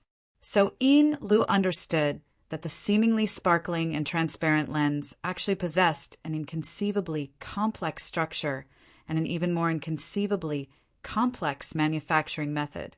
From Luo Nan's mouth, it was just an imaginary structure. It was a temporary mold that needed to consume large amounts of energy at all times. She really didn't know how harsh the requirements would be if she were to use the so-called creation method to create it. It was hard for Ian Lu to guess Luo Nan's experimental plan, but she was already nervous. While Luo Nan was working, she had already made a round of phone calls with the relevant intermediaries and manufacturers of the destination. She had to understand the market and not fight an unprepared battle, since this was a relatively professional field. Inla didn't know whether her efforts would ultimately be able to achieve her wishes. However, when the effort people put in overflowed, they would often obtain some benefits from other sources.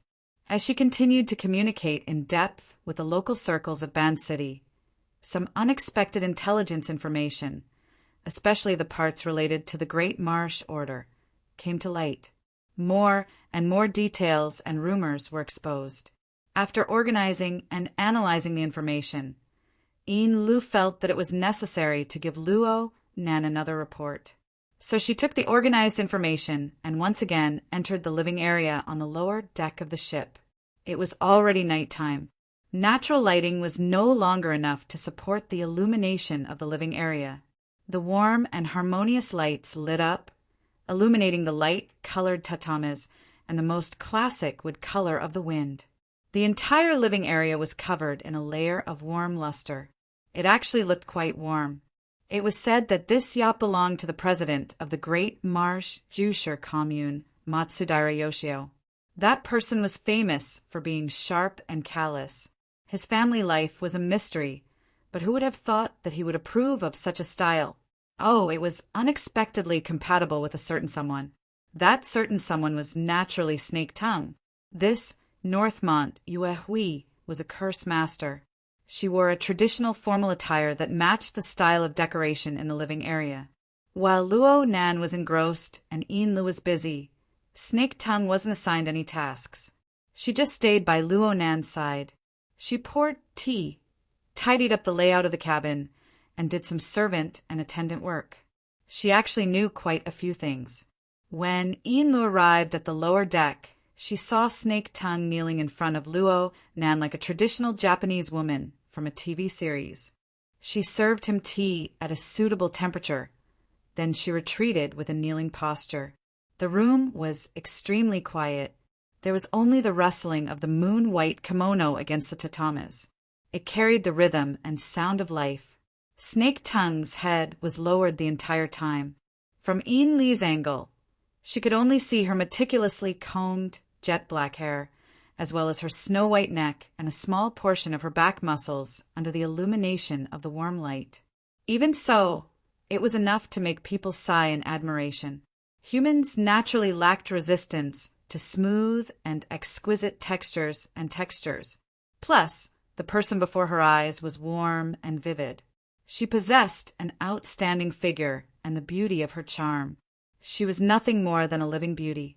Ian Lu wanted to extend her finger over and test the feeling.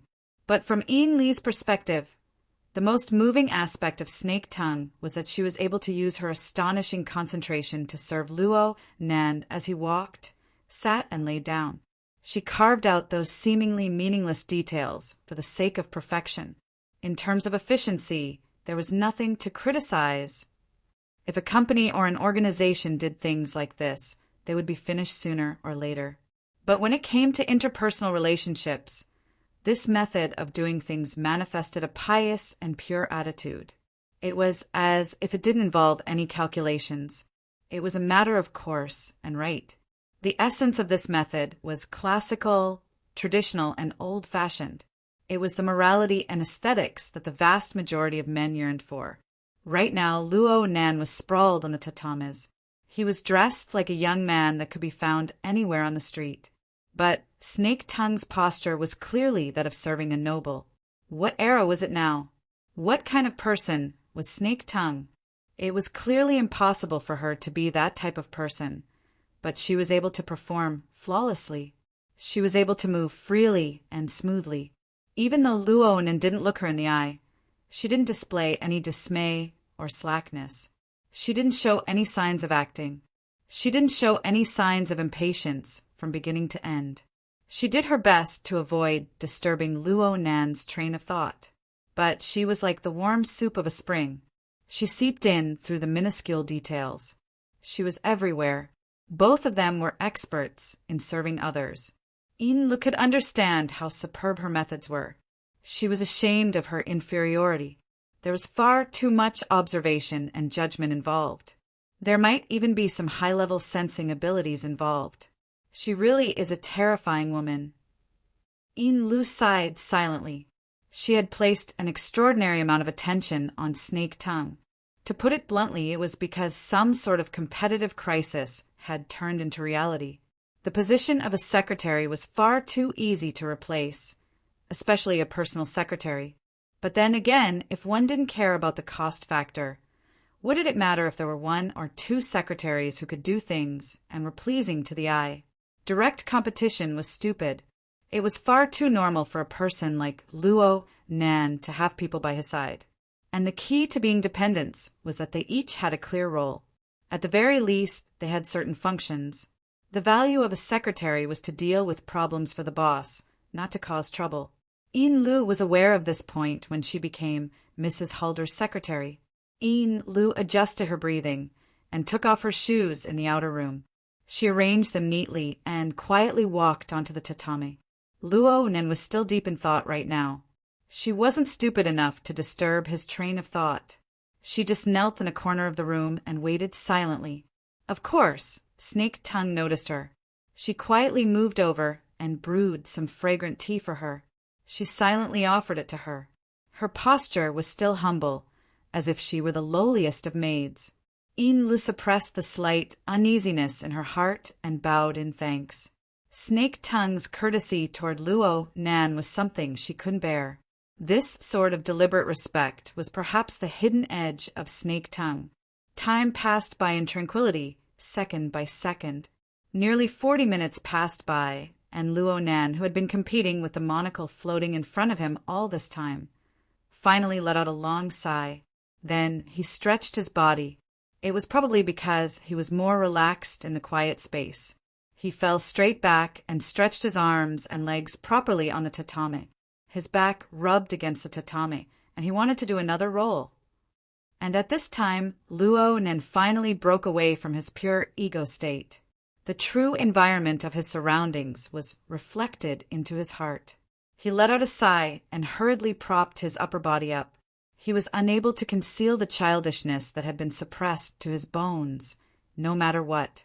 Luo Nan was a bit embarrassed, but he soon discovered that the other two people in the room were maintaining proper sitting postures.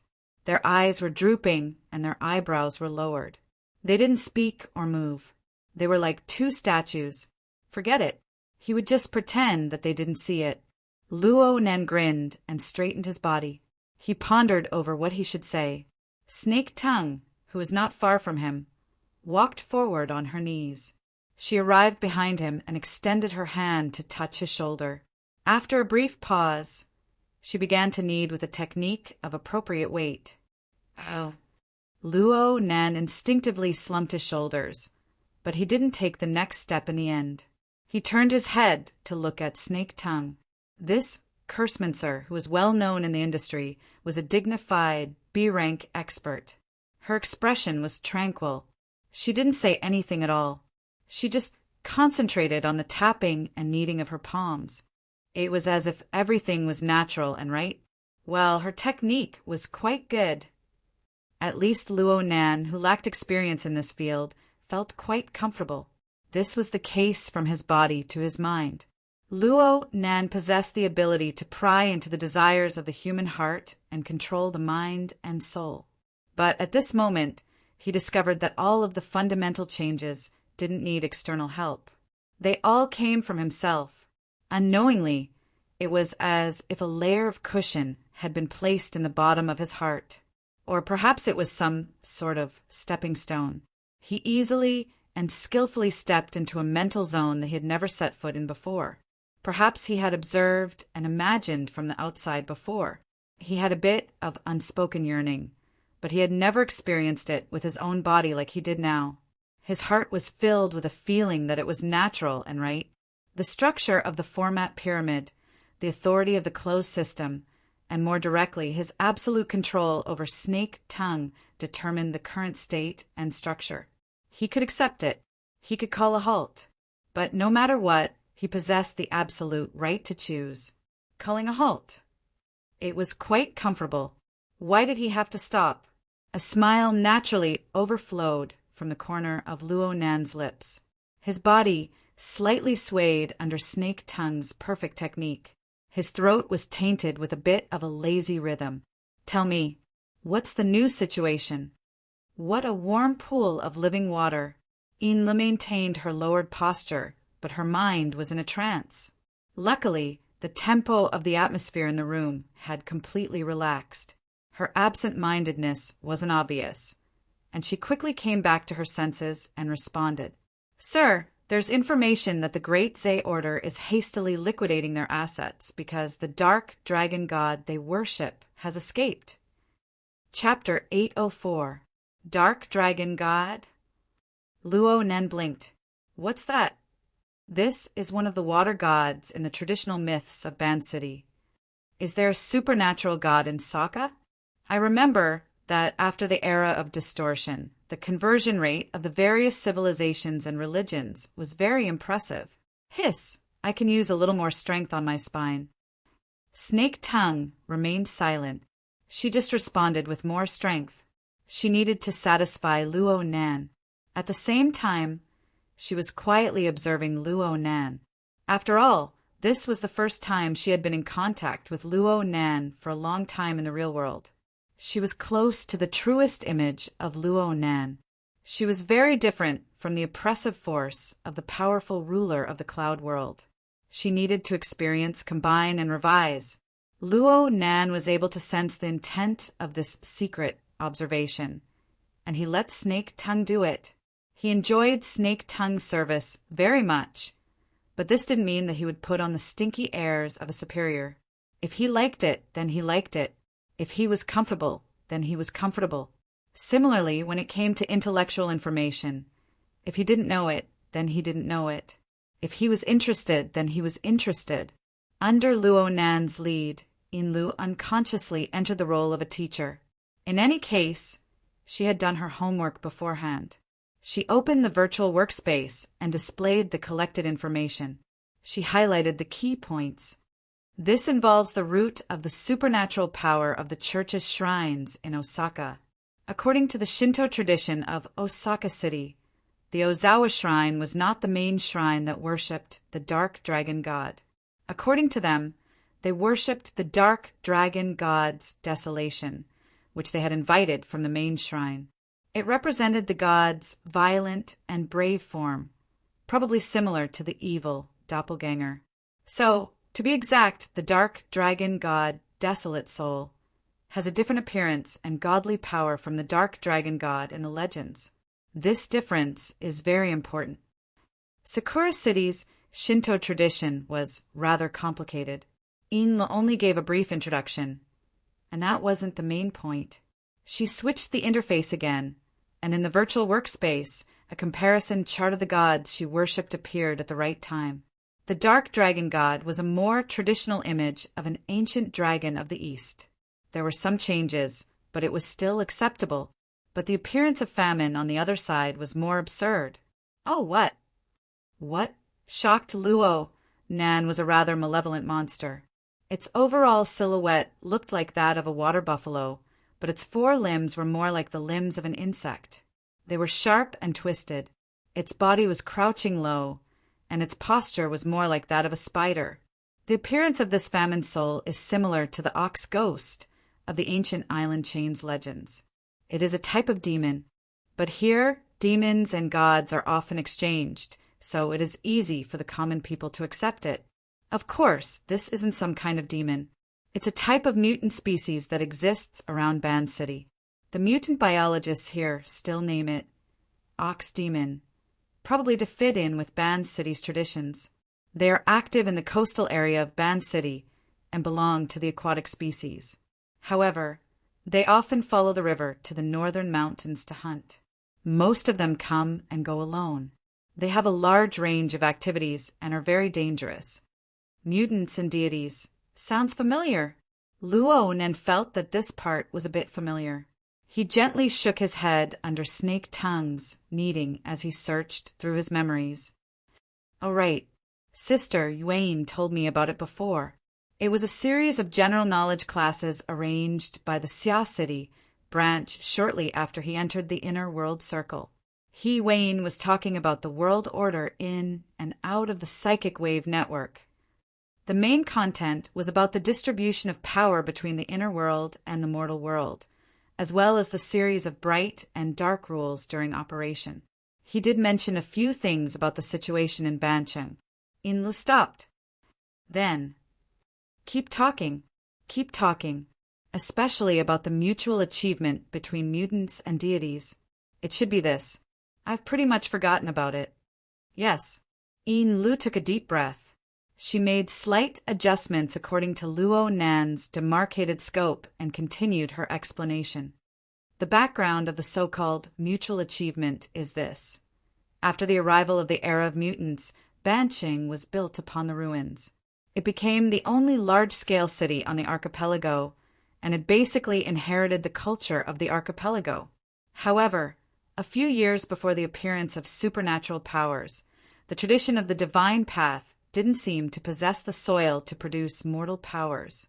This continued until a certain ability user who came from a traditional shrine and possessed an extreme factor of madness did an inconceivable experiment. Of course, it was possible that his mind had suddenly gone insane. He used the god sacrifice ritual to directly connect his own deity with a powerful mutant that was wreaking havoc around the archipelago at the time. He prostrated himself in worship, and the connection was truly realized. He received feedback, forming a sort of symbiotic relationship. Because of this, many of the secular clergy members of that shrine became ability users in a single leap. No matter how absurd the cause was, in the end, it opened a door to the extraordinary level for the traditional power of the divine path in Bancheng. Admittedly, the era of mutants was a place where demons danced wildly, but it was more in line with the tradition of the divine path, which had always had faith in animism. Mountains, rocks, plants, birds, beasts, and even the resentment of souls could all become spirits and monsters. There was a foundation for the masses. There was a foundation of faith from over 100 million people. There was substantial feedback from supernatural powers. It was reasonable for this system to grow larger and stronger. Thus, the surrounding orders of Bancheng flourished greatly. All kinds of shrines were erected in great numbers, becoming the famous city of myriad gods. Luo Nen nodded his head over and over as he listened. Now I remember. Mutant birds, beasts, plants, and trees were used as deities. They should be used as the sustenance of a specific collection of imagination. If the mental plane possesses the rule of configuration, then there are mutants possessing supernatural powers as platforms and carriers. It is possible to realize a leap from 0 to 1. Therefore, as long as the basic conditions are met, the forms of supernatural powers are very flexible. Mr. is right. Yin Lu agreed and continued speaking. It's just that the system of the divine path of Bancheng also has an enormous flaw. Those so-called gods were still aberrations at the root. Most of them have yet to be rid of their wild nature. Some are muddle-headed, while others are sinister and savage. It isn't easy to consecrate them and use them for a long period of time. Some small orders, such as the Temo Shrine, often suffer backlash because of this. Their system collapses. The shrine that was the first to eat crabs has long since been annihilated and forgotten. Although there are many orders in Banching, only the Amaterasu order has truly become popular. It isn't the traditional path of the divine path. Luo Nan laughed. The Blood Flame order was an ideal order. They had their own sense of superiority. It was normal for them to not be used to the wild zen of Banching. The three great secret orders, the Order of Justice, the Amaterasu Order, and the Eye of Secret Contract, had never given their position of deity to others. The Order of Justice was considered the most special. They possessed the factor of worshipping holy objects, but they also carried out the concept of complete logic. They used pure rules as a key link, and they possessed the ability to materialize. Creating something out of nothing seemed illusory, but it was actually the most stable. Luo Nan suddenly thought of something. He turned his head and smiled at Snake Tongue. Your myriad spirit order is too casual. Their sacrificial rites and incantations are all over the place. They lack sincerity. I've made a fool of myself in front of my lord. Snake Tongue was calm. Although she was born in Banching, a lineage of the divine path that could be called pure law, her natural disposition was callous. She didn't have any protective heart. She just used Banching as a bunker, and the myriad spirit order was the outer cover of the bunker. It was fine as long as it had an appearance. If she had 1/10 of the concentration she spent on the massage today, the myriad spirit order would have a different appearance. Luo Nan was just speaking without thinking. He indicated for Yin Lu to continue explaining. Yin Lu changed the page of the virtual work area, focusing once more on the Great Zay Order. The Great Zay Order is quite mature compared to the other mediocre Temo Shrine. It is said that the dark dragon god wilderness soul they consecrate, the Great Zay Order, has gradually grown in wisdom over the past few decades. Its spirituality is quite high, and it can even communicate with people. But it is precisely because of this that its reactions are more uncertain. According to the information, I have basically reconstructed the situation from last night. Here is an example that is more tragic than the Great Zay Order. There is a Honda shrine to the west of Banching. It belongs to the Temo Shrine, a branch of a branch. It mainly consecrates the leech child god and its soul. Its influence is small. It is this leech child god's avatar that was hijacked by the Amaterasu order last night. The entire order system collapsed in an instant, and 3 priests of various levels died on the spot. This is the first confirmed victim of the Amaterasu order's operation this time, but basically no one has mentioned it. The 2 shrines of Honda and Great Zay have always been publicly recognized as having a close relationship. It is extremely likely that the dark dragon god Wilderness Soul was frightened by the unforeseen event at Honda Shrine. It left Banching far away, and no one knows where it fled to. Luo Nan furrowed his brows. So the Great Zay Order sold off a large amount of assets to flee with their own god. Is there something wrong with this? Yes. I feel that this decision was made too hastily. Yin Lu focused the information page on a certain man who looked very casual and confident. The number 2 figure of the Great Zay Order is Matsudaira Yoshio, who currently presides over the affairs of the order. It is said that he is a very shrewd person. He has been doing very well in Banching these past few years. It is hard to imagine that he would sell off his assets in such a hurry. But it is also possible that he received other information. We need further information to support this. Luo Nan shook his head. The Great Zay Order was just a small detail in the overall situation of Banching. He paid more attention to the situation of the Amaterasu Order. So what if they are from other orders and shrines? The Honda Shrine and the Great Zay Order are already in this state. Don't they have the slightest bit of sympathy? Can they still hold on? The dark dragon god ran away. So what if there are other so-called gods? This. A voice suddenly interrupted Yin Lu as she was preparing her words. There won't be any changes. Snake Tongue just happened to pinch the back of Luo Nan's neck. She moved closer and spoke in a soft voice. Her warm breath was extremely pleasant. Luo Nan's neck turned slightly along with the moderate strength of her fingers. He asked without thinking, why? The orders and shrines of Banching have long since gotten used to living under the control of the Amaterasu order. It's just like how the common people are used to making a living under the shadow of a giant corporation. Some people are muddle-headed. Some people have some experiences, but they aren't willing to think deeply about it. Some people have thoughts of struggling, but they don't have the strength to struggle.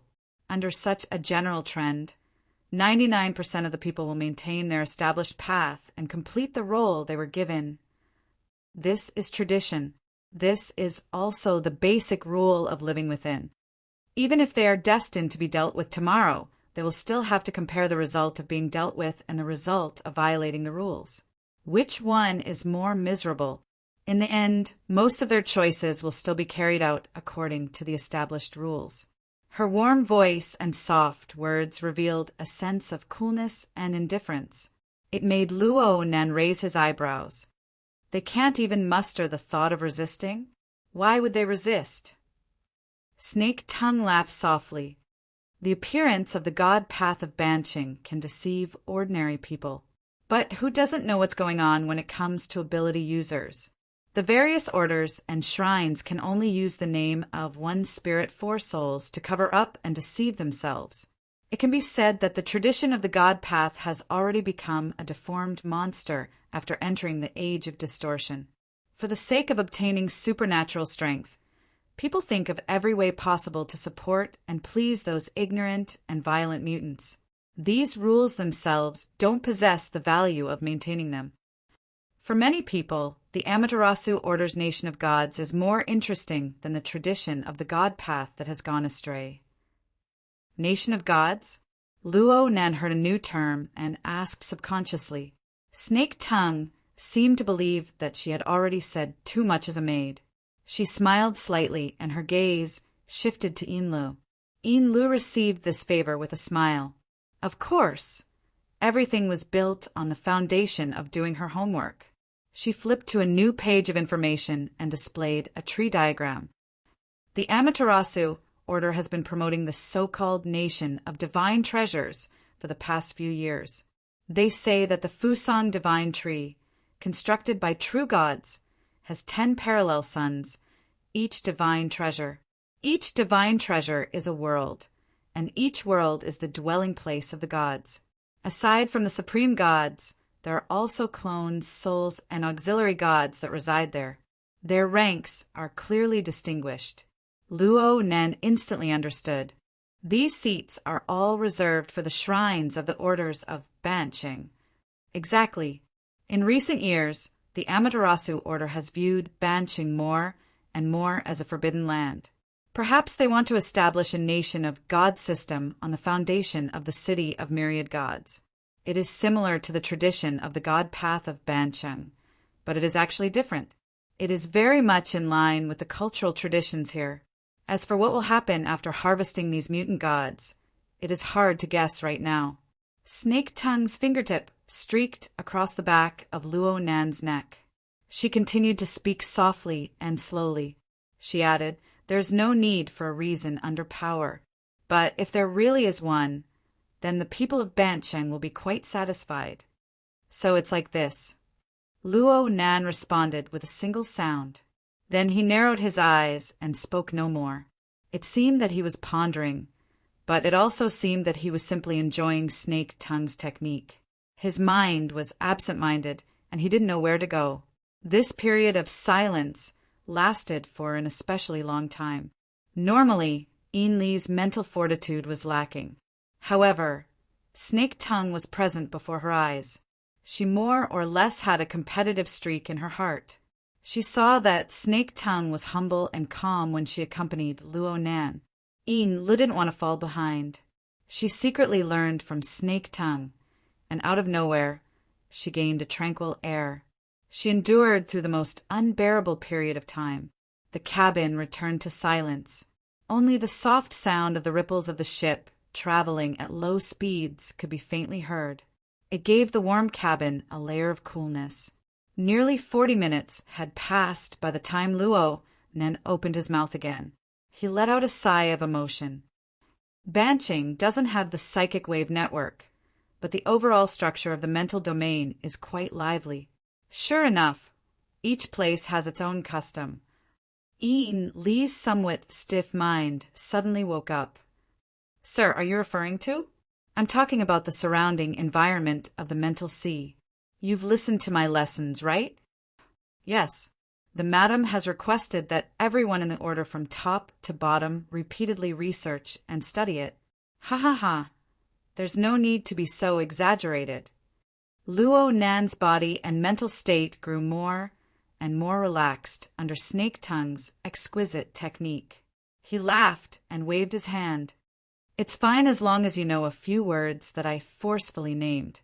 I'm talking about Banqing. Normally, the mental sea is chaotic and orderly. As the cage bubbles are born and extinguished, there is a relatively clear trend. It gathers towards a few relatively solid existences. Some of the gatherings are arranged in a very orderly manner, layer upon layer of accumulation and operation. Some are done especially well. They make full use of the accumulation of believers. Even those who don't have the qualifications to enter the Overlook Abyss district can make contact and probe in, using some of the power there. This is the meaning behind the existence of a large number of orders and shrines. Looking purely from the usage of supernatural powers, the atmosphere here is actually better than that of Xia City. It's more efficient, and it has more configurational thinking. However, it's a lot less independent. It's all the same. There aren't too many surprises.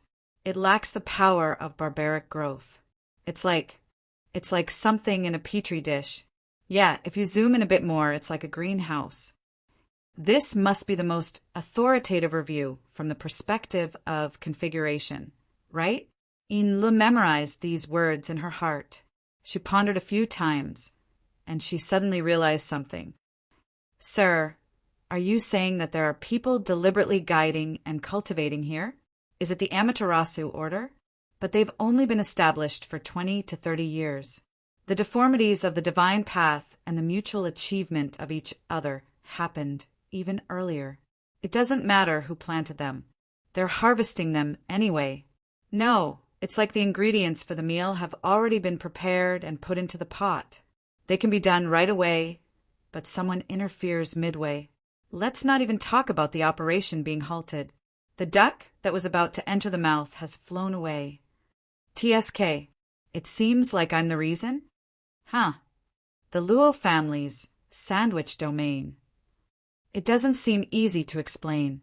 In short, it's a continuous effect caused by the interference of space and time.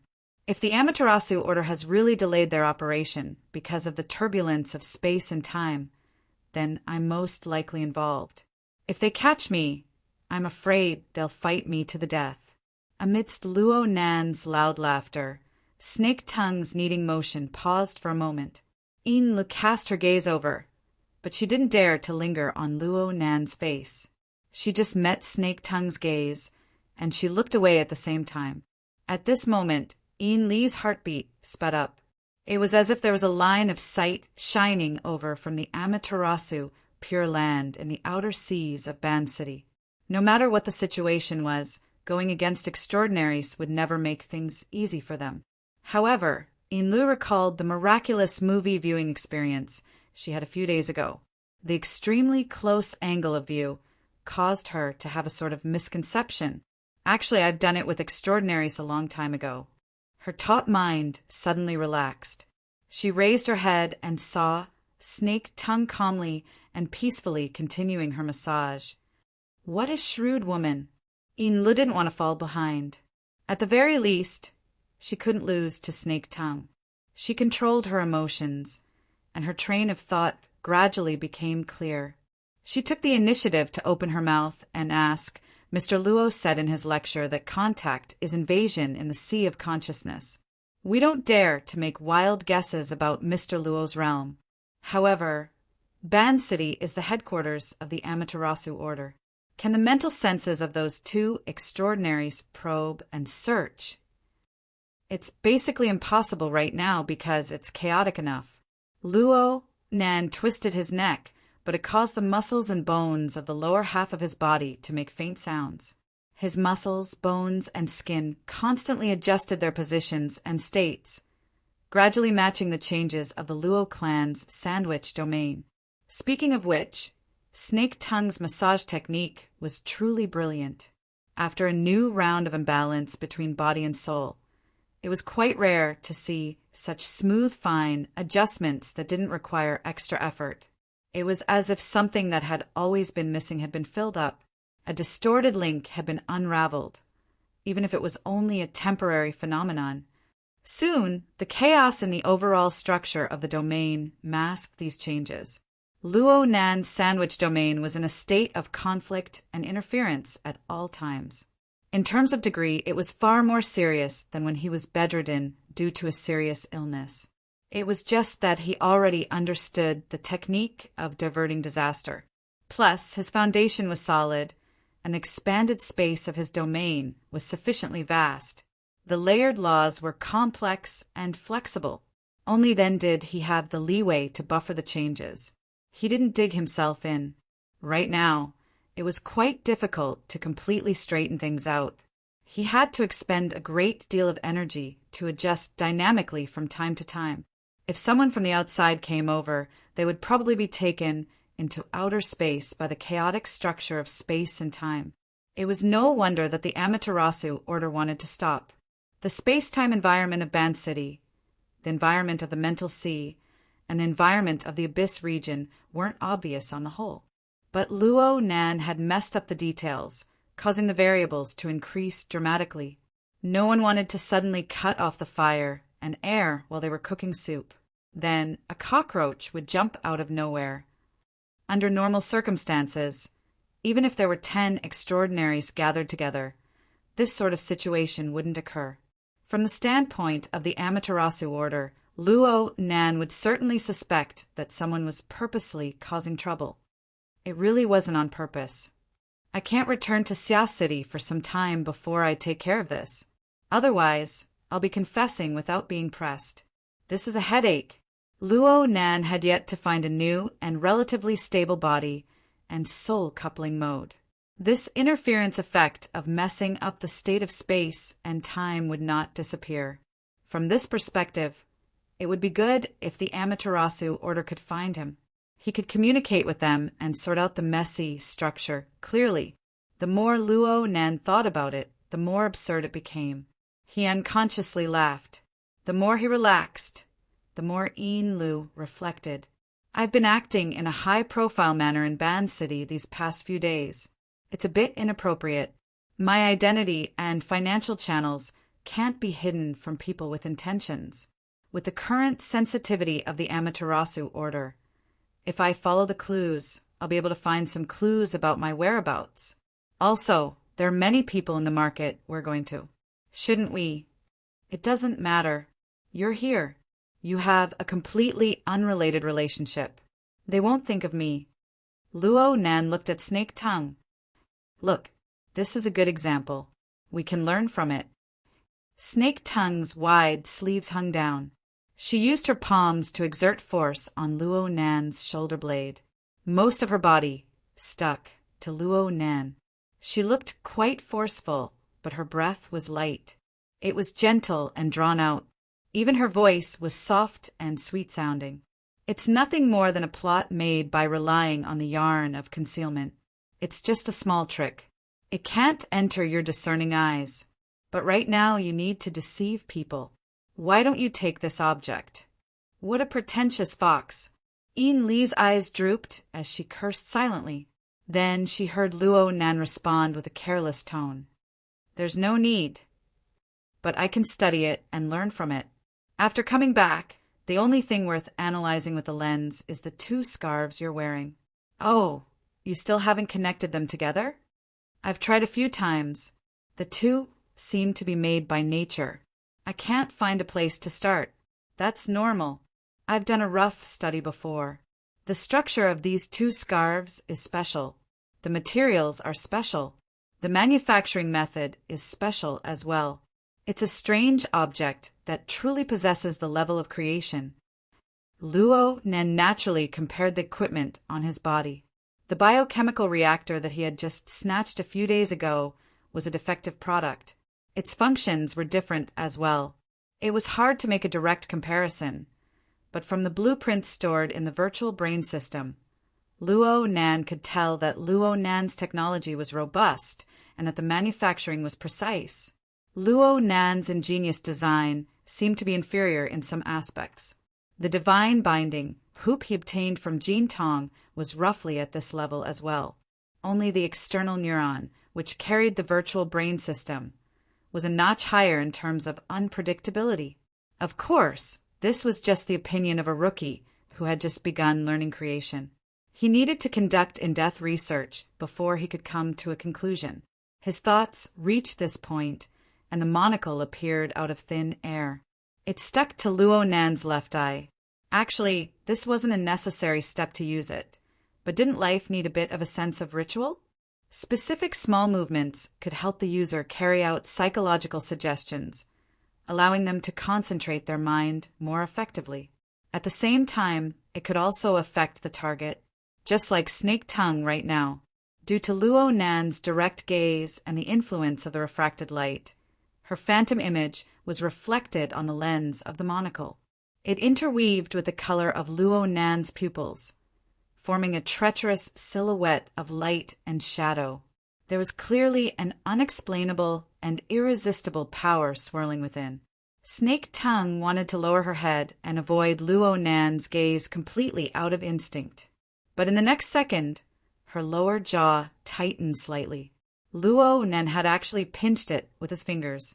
She was unable to lower it by even a bit. Then there was a force that stretched forward. Snake Tongue subconsciously let out a light cry. She was forced to raise her chin and move a few centimeters forward on her knees. The production of this movement was very abrupt, but it was also very normal. The distance between the two was very close, but one was in front and one was behind. Luo Nan needed to turn his head to look. The angle wasn't comfortable, so he naturally had to adjust after pinching Snake Tongue's chin. Fortunately, Snake Tongue's body was soft. She was like a beautiful snake wrapped in a kimono. She stuck to Luo Nan's back, arms and knees, twisting over bit by bit. Her arms were barely able to support herself on the tatami, and she maintained a kneeling posture. Finally, she faced Luo Nan face to face. The distance between the two grew even closer. It was so close that it was extremely ambiguous for a man and a woman. Luo Nan should feel uncomfortable. At least he thought he would feel like this. Thought. It was this thought that proved that Luo Nan's current state of mind was different from before. In the past, Luo Nan's mind was basically free of distracting thoughts when he was conducting research and exploration. 1 was 1. 2 was 2. There was no room for other elements to intervene. But this time his mind wasn't too pure. Snake Tongue's humble and intimate movements caused subtle changes in his mind. This continued for several dozen minutes. Luo Nan believed that he had gotten used to it, but a slight change in angle was actually able to bring about a whole new level of stimulation. A single excessive movement or even thought brought about a chain reaction. Luo Nan didn't have any decent analysis in his mind for a short period of time after Snake Tongue finished adjusting her posture. Instead, he received daily information from Xiet Junping and his group of bad friends, which was exclusive to men, and it surged into his mind. It could be said without hiding anything that Luo Nan had similar thoughts in the past when he faced Cat Eyes, Zhang Yingying, and even He Yuan. It was just that this was a normal physiological and psychological reaction. As long as he considered their friendship and mutual respect, he wouldn't think further down the line. If he had a sense of morality, a sense of shame, or something like that, then perhaps it would be useful. But Snake Tongue was different. She had a completely subdued posture. She used to be his enemy. She had an irreversible difference in status within the system. Luo Nen had never come into contact with the opposite sex in reality. Moreover, he didn't feel any pressure to communicate with her, so there was a subtle feeling of unreality. She was clearly a lively and fragrant woman, but she was like a character in a movie or a character in a game. She conformed to the aesthetic, but she didn't conform to the psychological reality. However, Snake Tongue was real. His fingers were still pinching Snake Tongue's lower jaw. There were a few minute movements as he gently stroked her smooth skin, experiencing the texture and contours of her skin and bones. There were some false elements of the effects of the muslin of concealment, but this wasn't the main point.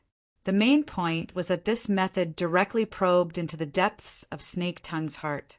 There was also the subtle feedback. Luo Nan was able to capture Snake Tongue's immediate psychological reaction. She was subdued, humble, and a deeper layer of fear and awareness. All of this was mixed together under her docile attitude. From beginning to end, it was as if she was a dense, warm mist of water vapor. She silently endured everything, and she naturally dispelled the necessary reaction force. It doesn't matter what I do, she won't refuse. Inlu won't stop me. Right now, she was in a very awkward situation. She was in a dilemma. She and the others have considered the problems and made preparations far more than I have. Luo Nen had always been a sharp person. He just didn't ponder deeper into things. He didn't waste his thoughts and energy. But right now, there were some thoughts and thoughts deep within his heart. They were like a primeval forest after a heavy rain. Plants and vines wildly grew and spread. Right now, Luo Nen didn't know what kind of expression he should display. The collapse of his mental barriers combined with his shallow experience allowed his face to maintain a tranquil or wooden state. He completely obliterated the uneasiness from his new experiences. His thoughts dominated everything as if it were a matter of course. Emotions and thoughts caused changes in the body. Perhaps it would be more accurate to reverse the cause and effect relationship. Luo Nen had the ability to sense the more detailed things within his body, but he no longer had the mind to delve into them. He just felt strange and a bit awkward, but he felt more comfortable, extremely comfortable. Whether it was the rise and fall of his blood energy or the circulation of his thoughts, everything was free and smooth. He really liked this state. Of course, he liked it a lot. Next, Luo Nan's finger was about to move down, but he had already let his fingertips streak across the tender flesh under Snake Tongue's lower jaw, moving down along her neck. Snake Tongue's lower jaw didn't have the strength to support it, but she still maintained her original posture. She didn't move at all, allowing her fragile and slender neck to be exposed. It was a posture that defied the instincts of living creatures. It was as if she was displaying an attitude of stretching out her neck to be slaughtered. However, her calm and gentle aura carried a devout awareness. It was just like this.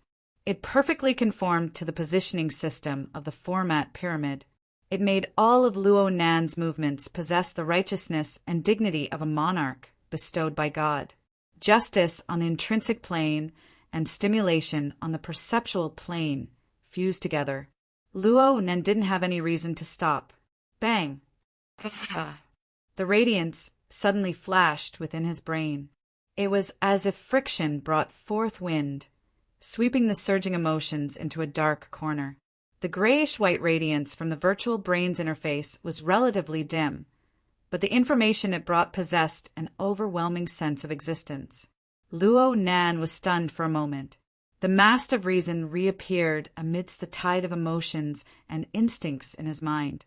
He rapidly outlined the complete outline of the boat of logic within his habitual thinking that had accumulated over the years. What did I do when I pinched Snake Tongue's lower jaw earlier? Analyze the gauze of concealment. Analyze it? He didn't do anything. On the other hand, in the virtual brain interface, another new element had appeared after the night-level internal colonization basic biochemical reactor. It wasn't the gauze of concealment. It was the gauze of concealment plus the gauze of silence. These two strange objects existed within Snake Tongue's body at the same time. It was said that they once belonged to one body. The virtual brain's interface clearly verified this point. The image of the two pieces of fine yarn in the virtual brain's interface was like two interweaving and coiling wisps of green smoke. They could fuse into a ball at any time, but upon closer inspection, no matter how much they interweaved and changed, they were still distinct and not the slightest bit chaotic. More importantly, the interface showed that the analysis progress had already crossed 15%. This was an astonishing speed. It was much faster than Jean Tong's psychic light seed. It seemed to be a level higher than the biochemical reactor. Half a year ago, he had analyzed the biochemical reactor from Li Yiwei's body and found its true appearance. He had spent a total of 40 minutes. Looking at the current situation, he might be able to solve the problem in less than 20 minutes. Oh, maybe 10 minutes? Luo Nen had done a lot of research, and he had a basic understanding of the analysis mode of the external neuron. The biochemical reactor had an extremely fast analysis speed. The database already had the corresponding information. All he needed to do was to search for it. Jean Tong's psychic light seed belonged to the electromagnetic configuration category. Even though there were differences in Jean Tong's personal style and details, the general structure and outline remained the same. The analysis speed wasn't slow either. For instance, the Blood Soul Temple, Mo Luin, and Yuan X clearly didn't exist in the database. They could only start from the beginning, and they were often stuck in progress. Luo Nen needed his own understanding to be in place in order to advance faster. As for the Wraith sign, its system structure conflicted. Basically, there was no need to think about it. Clearly, the yarn of concealment and the yarn of silence belonged to the biochemical reactor's situation. However, this pair of strange objects was clearly on Snake Tongue's body. Luo Nen didn't deliberately use interference waves to sense and detect them. The virtual brain system had already analyzed them, and they were naturally incorporated into Luo Nan's own system. Their ownership was clear. This is because Snake Tongue has already been captured by me. She has entered the great production line of formatting theory. She is a believer, so she belongs to me by default. Even the treasures on her body are mine. This way of thinking was pretty good. It was in line with the inclination of the human heart. Luo Nen no longer had any further thoughts. The rapid progress of the analysis was urging him to get down to business. If he were to continue, his thoughts would go crooked. He let out a silent sigh and pulled his hand back. It's fine. Snake Tongue finally revealed an astonished expression. Yinlu, who was kneeling far away, was the same. The emotions in their hearts were much more complicated than their outward expressions. I can see it just by being here. Luo Nen gave a careless explanation. This explanation was nonsense, and the awkwardness that had disappeared all this time finally seeped out. He didn't really like this feeling. He let out a low cough and furrowed his brows. We need to do research today. We definitely won't be going to the market. Let's talk about it tomorrow. Yes. Yinlu and Snake Tongue responded as one. Their tacit understanding was complete. But what should they do next? How should they spend the night? These two extremely scheming women were at a loss for a time. Luo Nen didn't have these worries because the virtual brain interface lit up with a red warning light at this moment. A pop-up window that had not appeared for a long time jumped out. Back when Luo Nen first came into contact with the virtual brain system, the continuous pop-up windows gave Luo Nen a certain psychological shadow. He deliberately changed the settings after he gained a basic understanding of the system. There was only one pop-up window right now, and it was just a string of flowing information. It was the language of a mysterious and unknown civilization. These words had already become the core of Luo Nan's formatting theory system. The general meaning of these words was already clear. Target architecture analysis complete. Corresponding data exists in the database. Establishing file index. Heaven, abyss code, asterisk, asterisk, asterisk, asterisk. Heaven, stairway, level 4. Specialized spirit core production for lamination interference. Designer. Name, XX. Internal information. Not public. Chapter 805. TSK, it was true. The muslin of concealment and the muslin of silence were both products of a mysterious civilization. They were of the same origin as the divine binding hoop. However, the shape was more or less outside of Luo Nan's expectations. This sort of fabric-type object could be considered a spirit core, though Luo Nan could borrow the marvelous power of the secret glyph to make wild guesses. His foundation was lacking in the end. He really could not understand the series of coding rules and characters on it. However, he could faintly understand the meaning of the name of the designer and the person who named it. According to the concepts of Earth, the first character roughly had the meaning of pillar or pillar. The second character felt like it had the meaning of seclusion or house. How did he translate it? Liang, Liangyin, beam house, Lianglu? That's it. It was more pleasing to the eye to translate it to Lianglu. Luo Nan felt a sense of accomplishment as a translator, but this feeling soon vanished like smoke in a puff of smoke. It didn't matter what he translated this person's name into, and it didn't matter who Lianglu was. The rapid analysis progress suddenly came to a halt when this piece of information appeared. The index had been established, and the direction was very clear. However, the corresponding information could not be opened at all. Luo Nan obviously noticed the words non-public, but he didn't think much of it in the beginning. After all, the external neuron was in his hands. What did it matter if it was internal or not? It looked like the situation was not simple at all. The progress stopped for approximately half a minute. Probably because the internal logic had taken a detour, a new round of information finally appeared in the window. Warning: search content exceeds basic database access. The system has automatically initiated access detection procedures. Luo Nan's eyelids twitched twice. He captured the words access, detection, and so on. He instinctively had a bad premonition. He subconsciously consoled himself. The more restricted the information was, the more precious it should be, right? The virtual brain system followed the established settings strictly, conducting core configuration nature detection. Core configuration fusion type replacement process detected. Temporary ownership change completed. Access detection complete. Holder's current access. Ownership temporary. Knowledge search. Expert level pending detection. Resource transfer. Sergeant rank pending detection. Heaven Abyss Network. None not connected. Warning: holder's access is insufficient. Index has been erased. The corresponding information has entered special protection procedures. Hey, Luo Nan blurted out, attracting the attention of Snake Tongue and Yin Lu. But he did not know it at all. He simply pressed the virtual brain system with his telepathic thoughts. But after a round of operations, not just progress, even the information about Lianglu in the pop-up window and the images of the Veil of Stealth and the Veil of Silence that he had mostly parsed were wiped clean.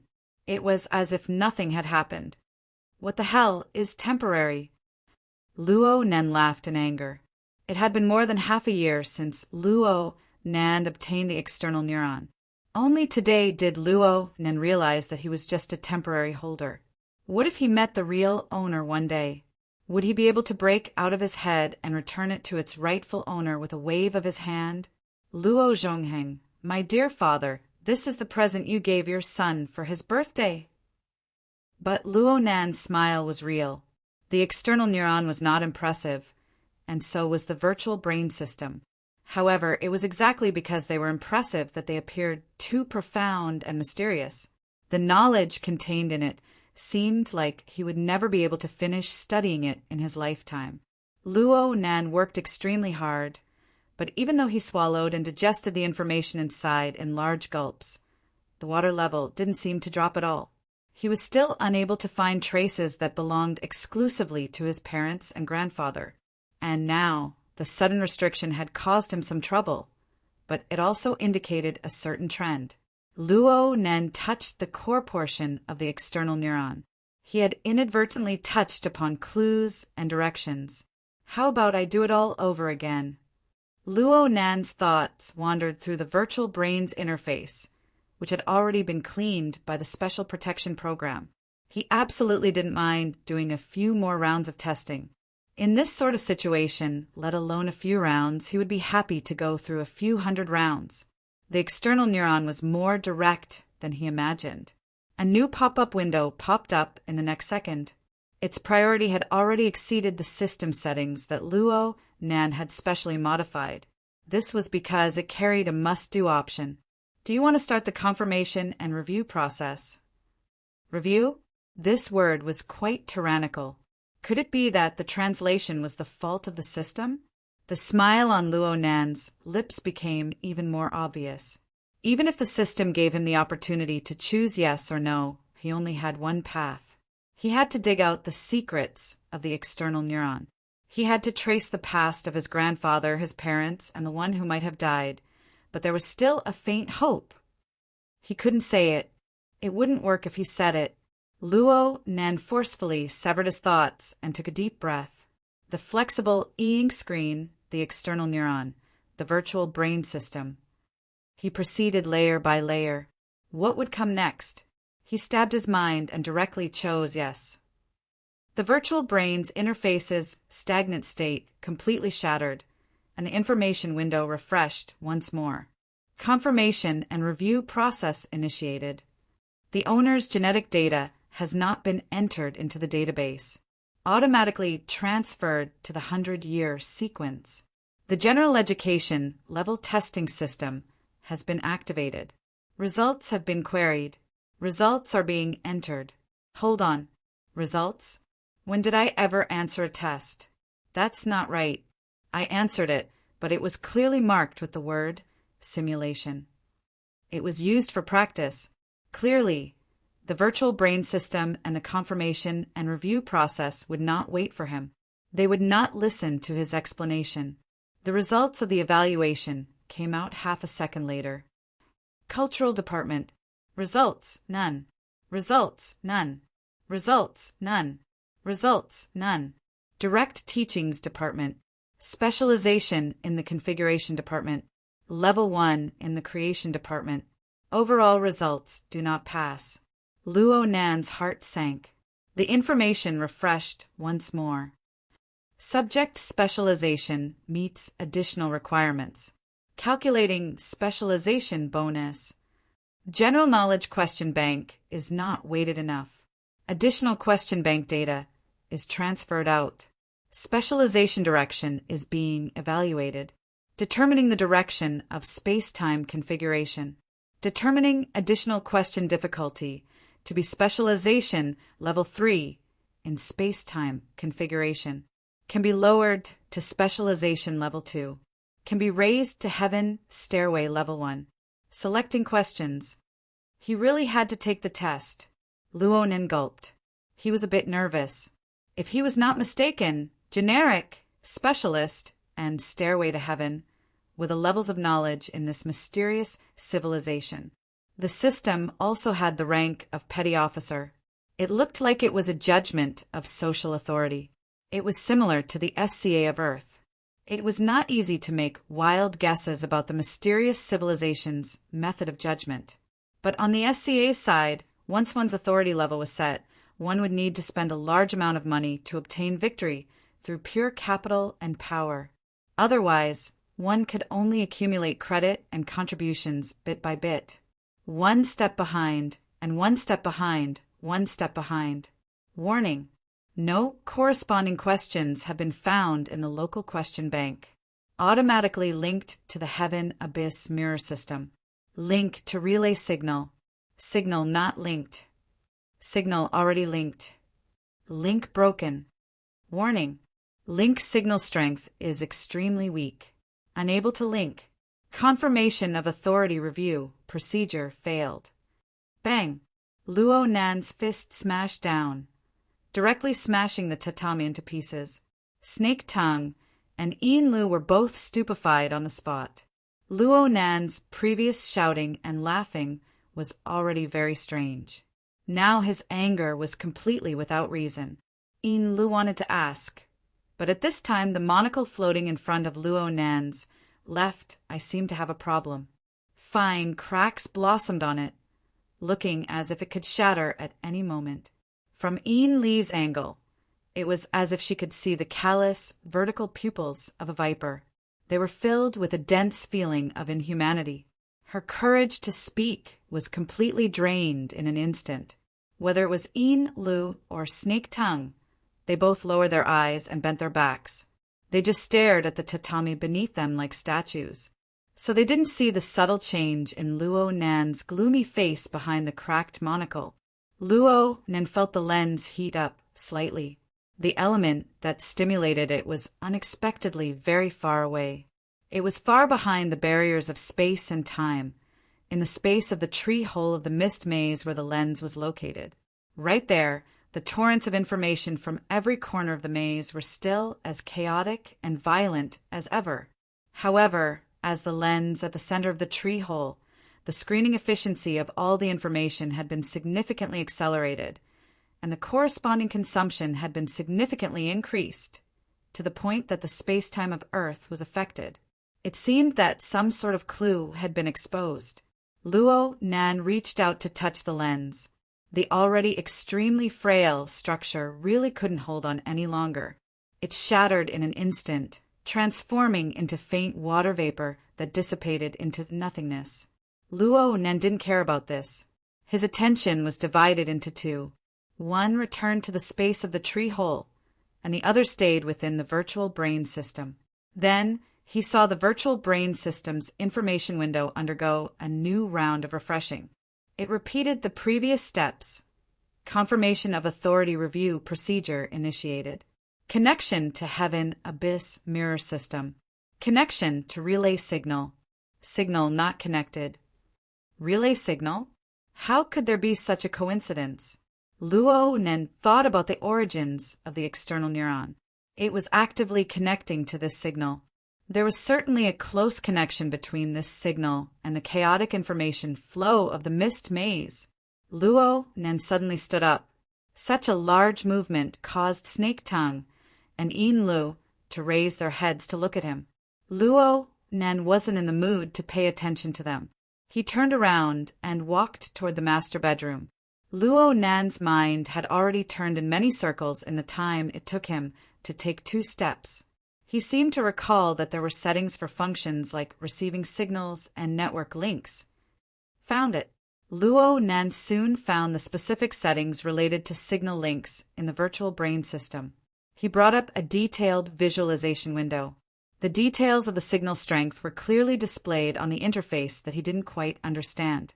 He didn't understand the specific professional units of measurement, but the thermometer-style bar graph, the hierarchical nodes, and the corresponding color configurations were things that even a fool could understand. The black area at the bottom, as well as the adjacent red area, clearly meant that there was no signal and weak signal. The pointer that represented the signal strength swayed between these 2 regions.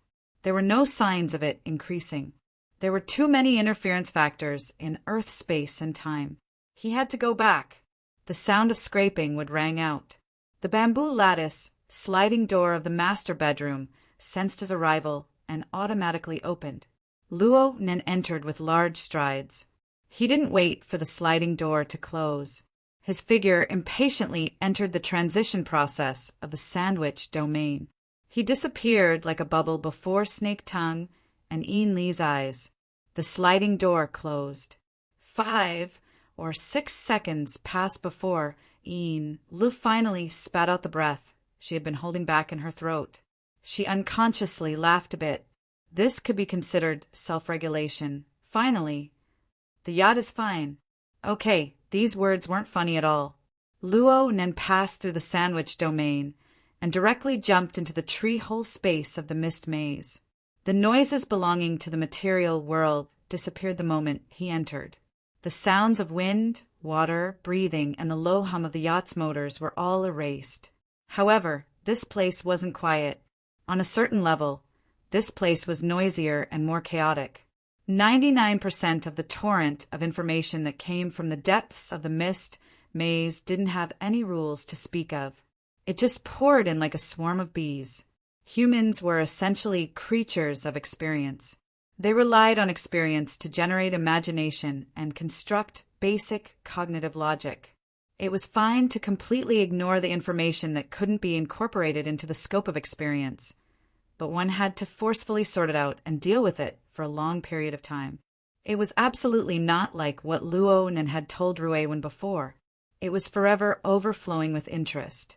Coolness, calmness, and patience were the most basic requirements when working in the tree hole. Therefore, Luonan forcefully endured the impatience in his heart. He circled around the central lens body within the narrow space and slowly walked 2 laps. He took a few deep breaths in between to adjust his state.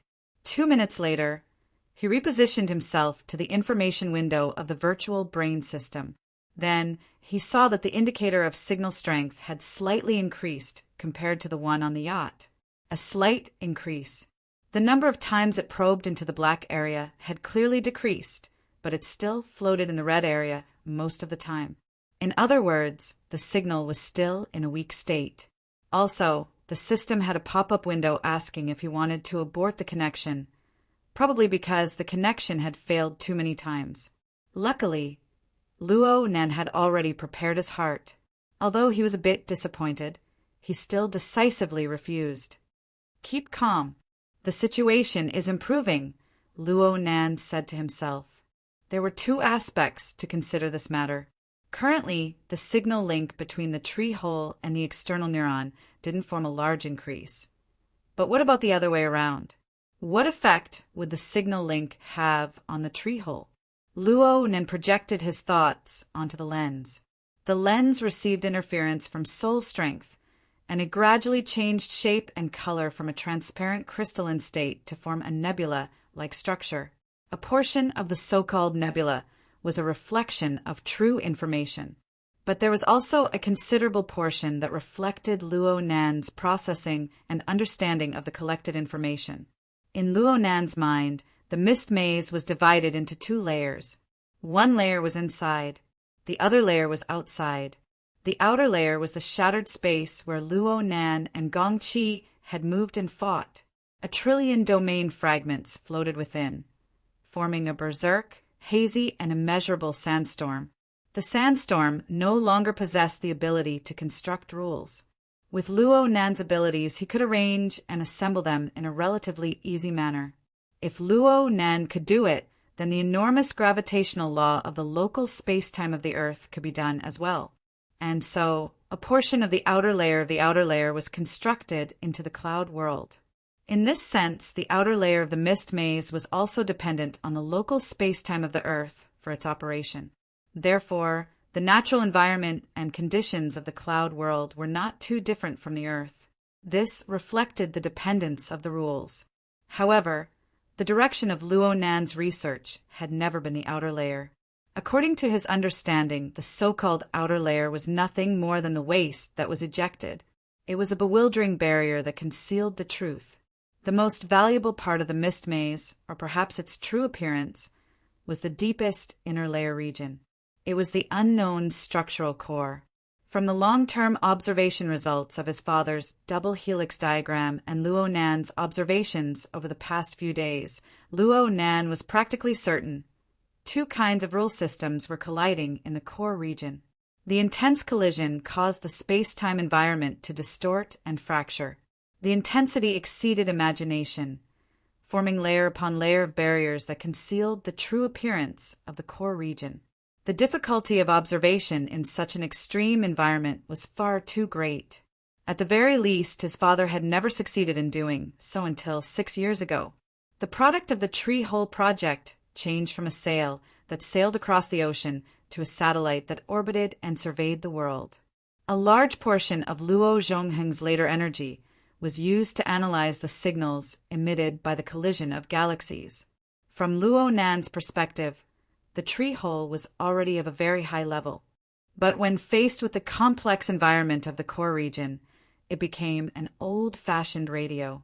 As the controller, Luo Nin could only endlessly adjust, calibrate, and cover manually in order to obtain a clearer and more accurate signal. There were no other methods that were more efficient.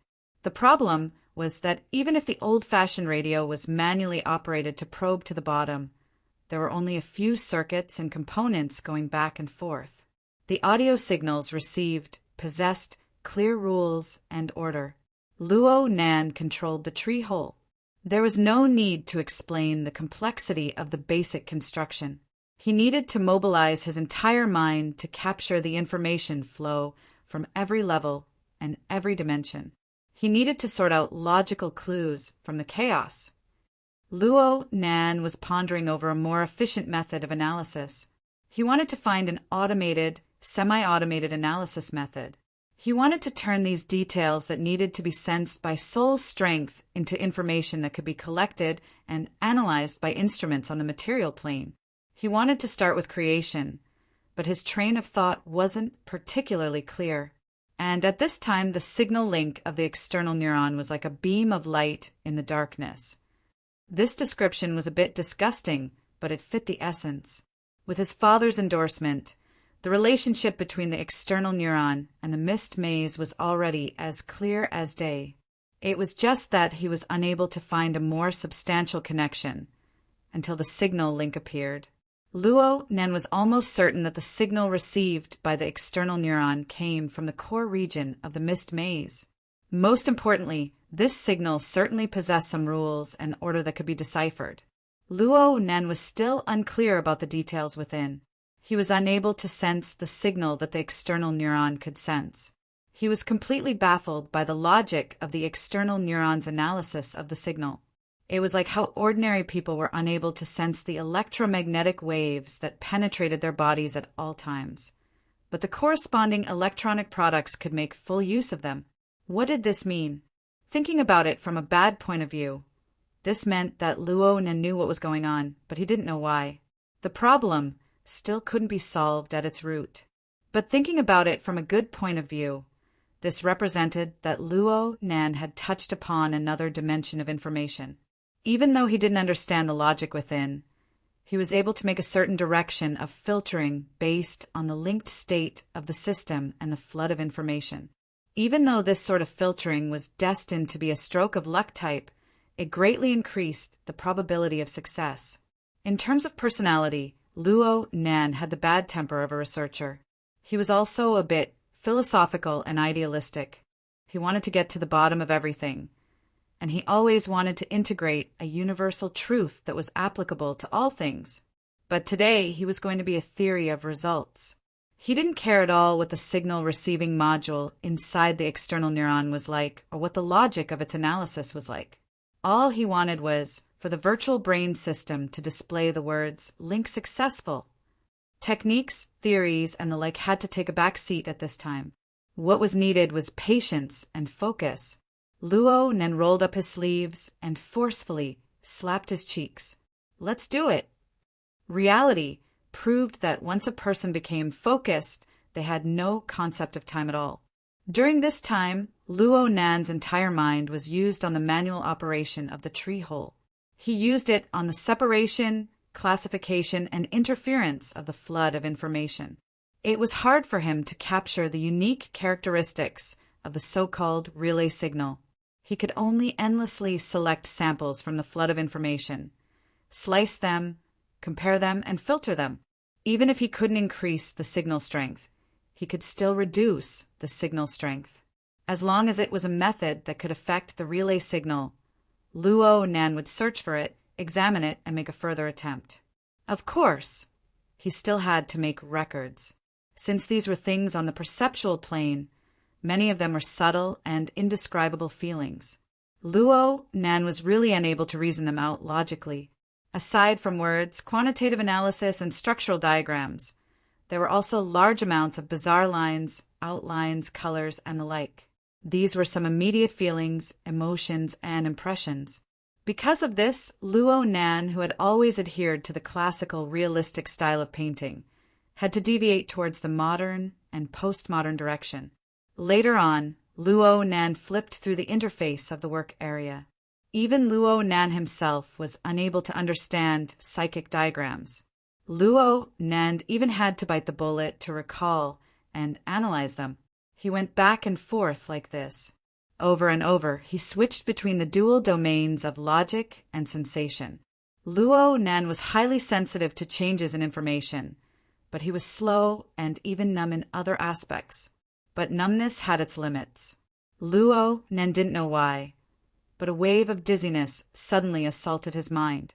His mind went blank for a moment. He instinctively wanted to trace back to his previous train of thought in this moment of stupefaction. He flipped through the records of the work area, but his outstretched hand was clearly trembling. Sweat flowed down his wrist all the way to his elbow before dripping down. "Why is it so hot?" Luo Nan mumbled to himself. Only then did he discover that his head was covered in sweat. His body was also quite oily. But the most important thing was the feeling of exhaustion. The feeling of exhaustion from both the mental and the fleshly body was rapidly becoming clear. This was not a good sign. For someone like Luo Nan, who had the hidden danger of an imbalance between body and soul, exhaustion posed a greater threat than direct injury. Just like this feeling of stuffiness, there seemed to be an enormous source of heat in the surroundings of the tree hole right now.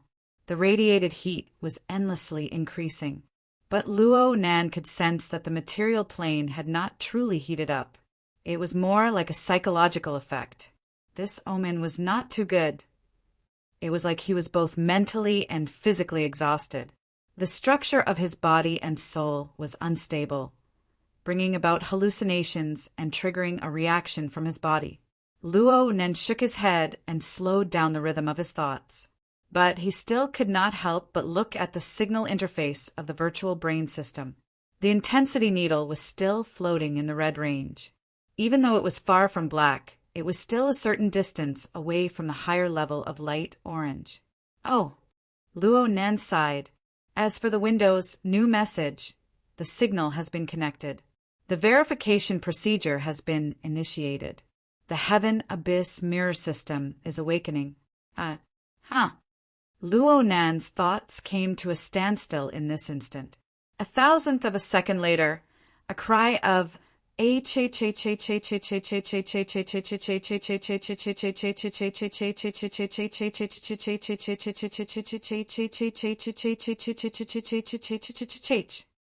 not even pay attention to the window interface that was refreshing like a stream. Instead, he turned his head and stabilized the state of the tree hole and the lens in the first instance. Then he frantically recorded the concrete structure and sensory information. For a time, Luo Nan had to record, stabilize, and continue to make minute adjustments. He had no idea whether the direction was correct or not. He was simply like a clown blindfolded, riding a wheelbarrow and throwing knives. He was flustered and nearly vomiting blood.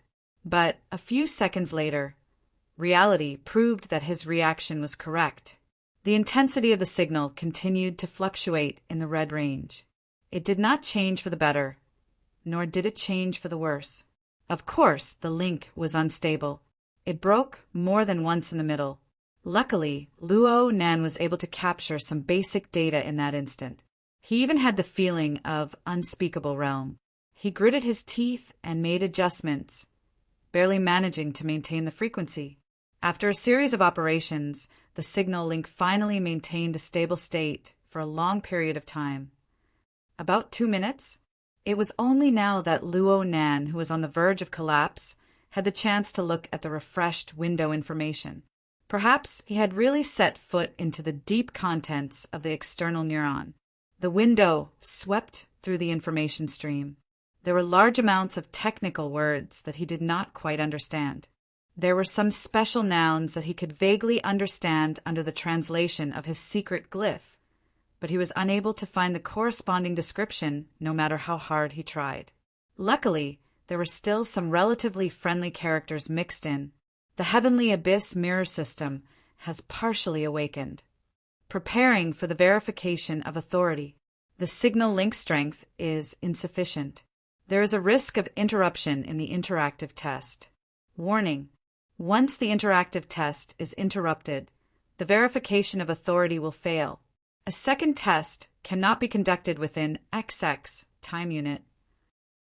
It is recommended to increase the signal or choose to download it locally and enter offline test mode. Do you want to proceed with the offline test? Oh, how considerate. It seemed that the person who established the verification program had also considered the various possibilities of the signal condition. The interactive test was definitely not an option. The current signal strength was unable to give one any confidence. The misty labyrinth was fundamentally a turbulent environment. With the current signal strength, it would be far too easy to fall. Then he would choose to download it locally. Warning: according to the verification program, the difficulty of the offline test will rise by 1 level. Luo Nan slapped his forehead, but he chose yes without the slightest hesitation. From his perspective, this was the only answer. Soon, a progress bar appeared on the virtual brain interface. There was nothing new about it, but Luo Nan was perfectly satisfied as long as it could persevere. Looking at the progress bar, the speed didn't seem to be slow. After observing for approximately 5 minutes, it seemed to be crawling at a rate of 1%. Before this thought could be completed, the signal was cut off once more. Luo Nan spat out a mouthful of saliva when he said, "Fuck!" But no matter how restless he was, he could not be the slightest bit messy with the utilization and analysis of his power on the mental plane. Sweat dripped into his eyes, but he could not be bothered to wipe it away.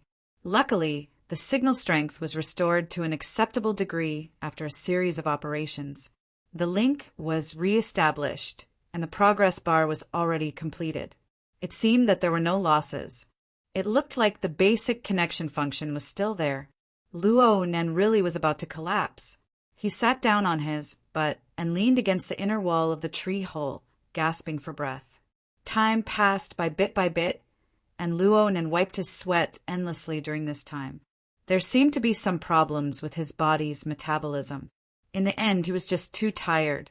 The state of his body and soul had already reached its limit. Any more, and it would be like burning oil in a lamp. There would be no benefit at all. Looking at the progress bar, it would take at least 10 hours before the download could be completed. And this was assuming that the signal link was stable from beginning to end. Luo Nan certainly would not be able to endure until then, given his current state of consumption. He needed to rest, otherwise he would lose control of his body and soul frame due to exhaustion. Even if the download was completed, he would not have the life to test it. After weighing the pros and cons in his mind, Luo Nan gritted his teeth and did 2 more experiments. He confirmed that the signal link strength was stable within a certain range under the current state of the tree hole. Though the data download was still intermittent, it would take a few seconds to a few minutes for the link to come back. The loss in progress was within an acceptable range. It's stable now. Luo Nan cheered himself on. He also did some mental adjustments. He needed to stabilize his mind and sleep. But when he leaned against the solid wall and closed his eyes for less than 2 seconds, he suddenly opened them again. This won't do. Luo Nan was aware of his own situation. The self-adjustment of his body and soul frame in an unconscious state would cause interference to the space-time environment involved in his domain, not to mention the precise environment of the tree hole.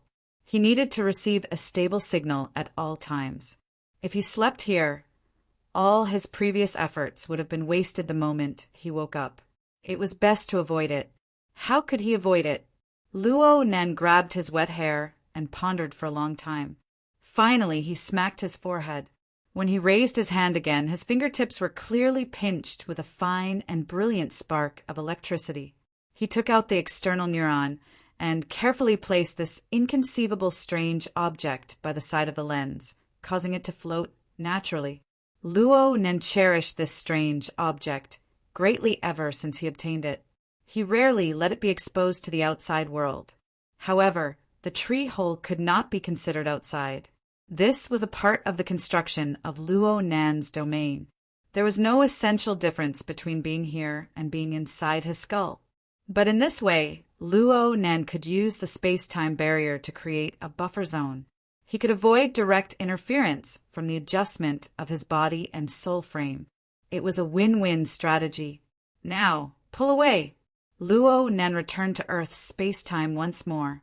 He looked at the light outside the porthole. It should be late at night. He didn't care about the specific time period at all. Luo Nan's legs went limp when he stepped on the tatami of the master bedroom. He was careless, and his left foot tripped over his right foot. He fell to the ground, sprawled on his back, and flipped over. The feeling of exhaustion and weakness had completely broken through his limits. He hadn't been this tired even when he fought with Gongqi. Luo Nan confirmed one last time that the external neuron was still downloading after passing through multiple space-time barriers. Luo Nan quickly fainted. Actually, I should take a bath. This was his last thought